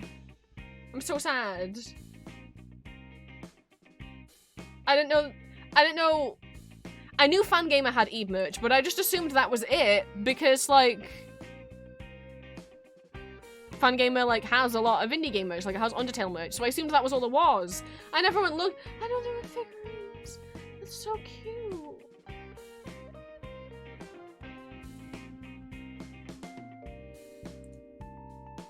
And then the thing is, when I played Ebe, I then realized that I'd actually seen part of the game before in a fucking meme. There was this post, like audio post on Tumblr that had, what do you mean there's Deltarune Gashapon? What do you, sorry. I saw my Deltarune husband and I got distracted. There's not Deltarune Gashapon here. Oh my god, and my son. My son and my husband. What do you mean in Japan they have...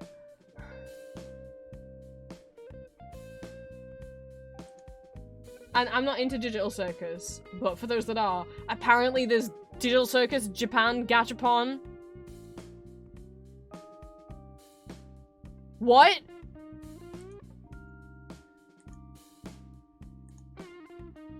I'm so upset right now.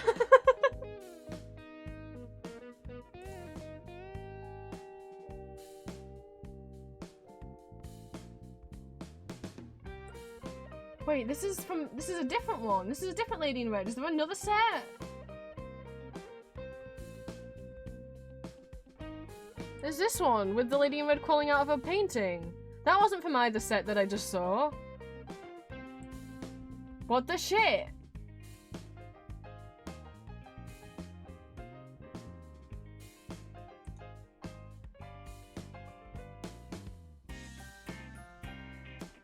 A third one somewhere? Or that's not Gacha and it's just...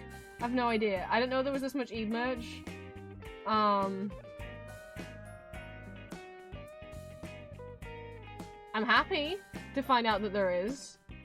I don't know why it's coming out now. I would have... Again, it would have made sense if this was coming out during, like, when the remaster came out. I mean, I'm not complaining.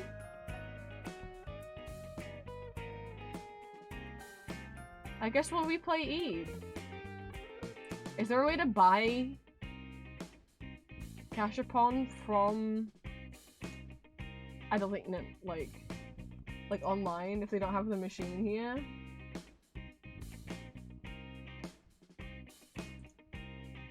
I don't think so.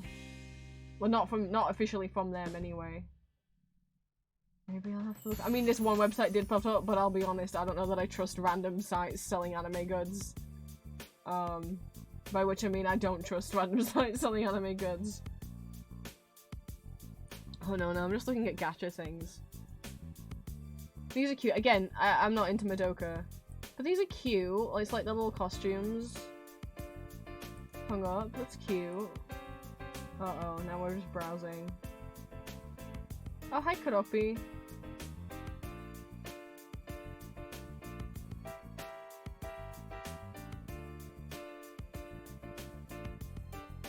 Right, what am I doing? No, it's the end of stream.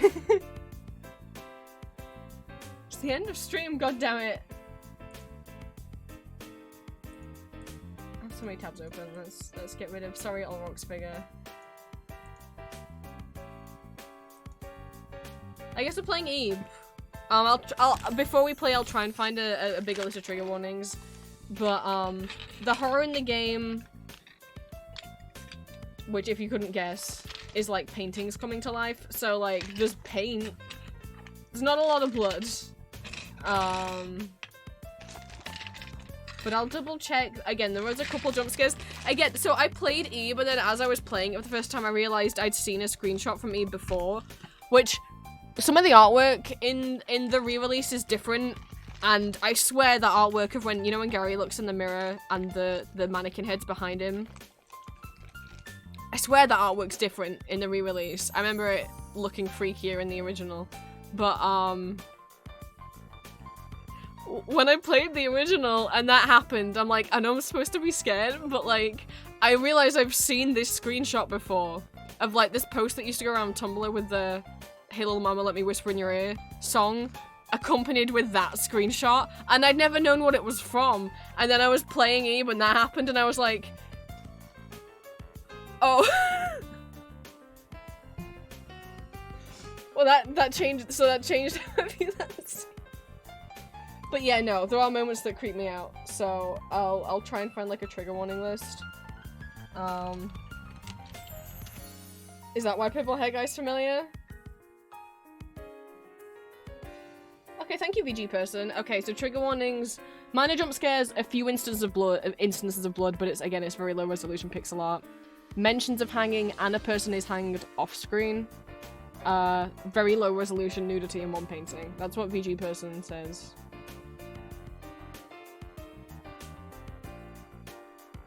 Which is the only trigger warning list for Eve I can see.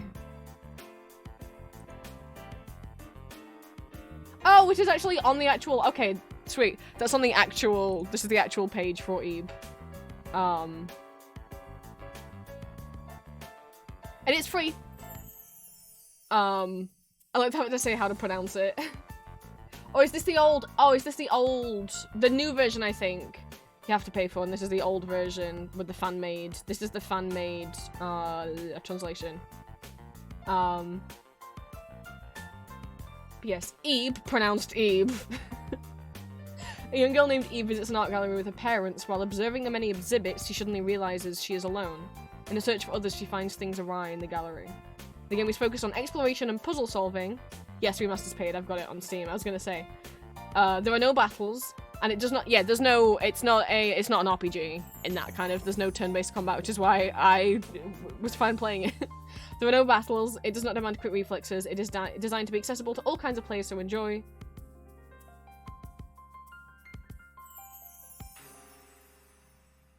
Oh, I don't know if that's changed, but it says most fan works are allowed, apart from, you know, nothing like mass-produced, so the same kind of rules as Undertale.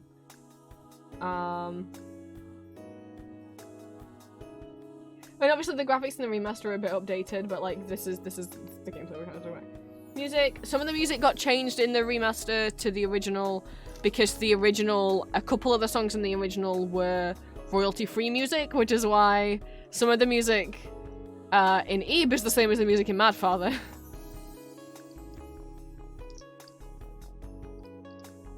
Walkthrough, ending guide, all artwork guide, extra links. Somewhere on there it said trigger warnings, apparently. But there's the original version.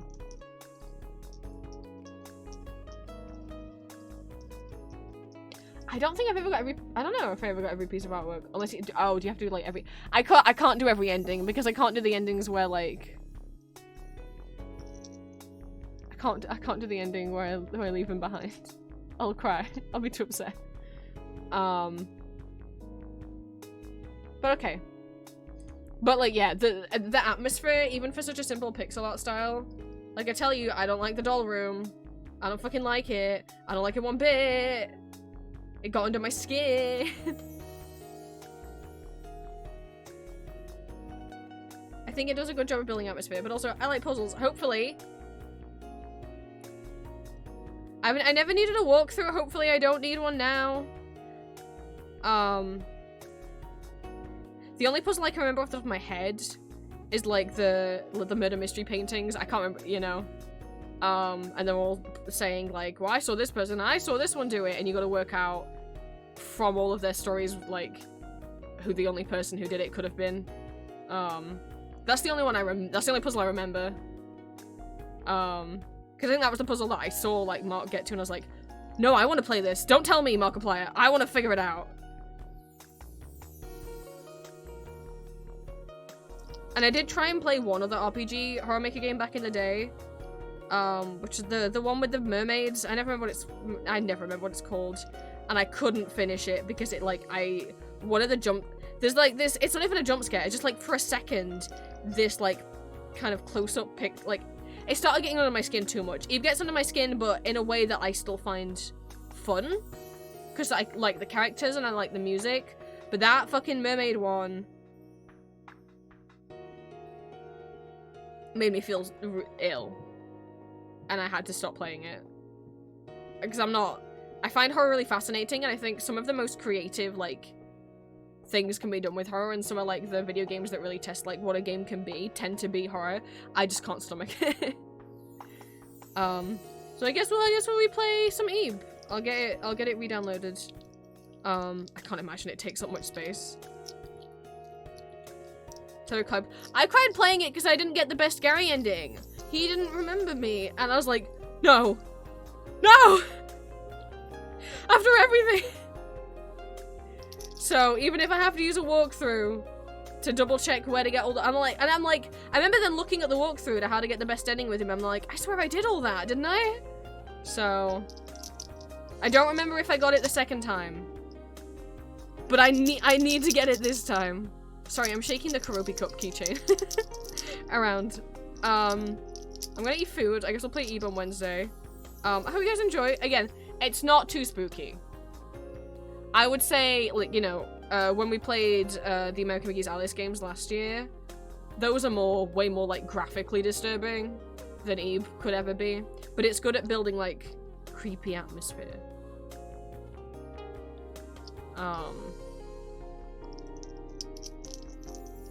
So I'll see you on Wednesday for another stream, and we'll keep playing Eve on Wednesdays until I finish it, and then we'll either go back to Hades or we'll switch to Stanley. I hope my new Cities Rambles were interesting. I just really like, and if you were interested in anything that I talked about in the website building channel in my Discord, there's pinned posts. One has resources to tutorials and guides on NeoCities and building websites. One, and like free layouts you can use. Another one has links to widgets and like interactive things you can add to your website, and one has links to where you can find loads of GIFs and banners and stamps and blinkies and all that kind of thing. And if you want to like look at any of the sites that I talked about today, some of them I linked in that post, but also if you go to my NeoCities profile, which I'll put in chat, you can see the list of people I follow, and they're all in there.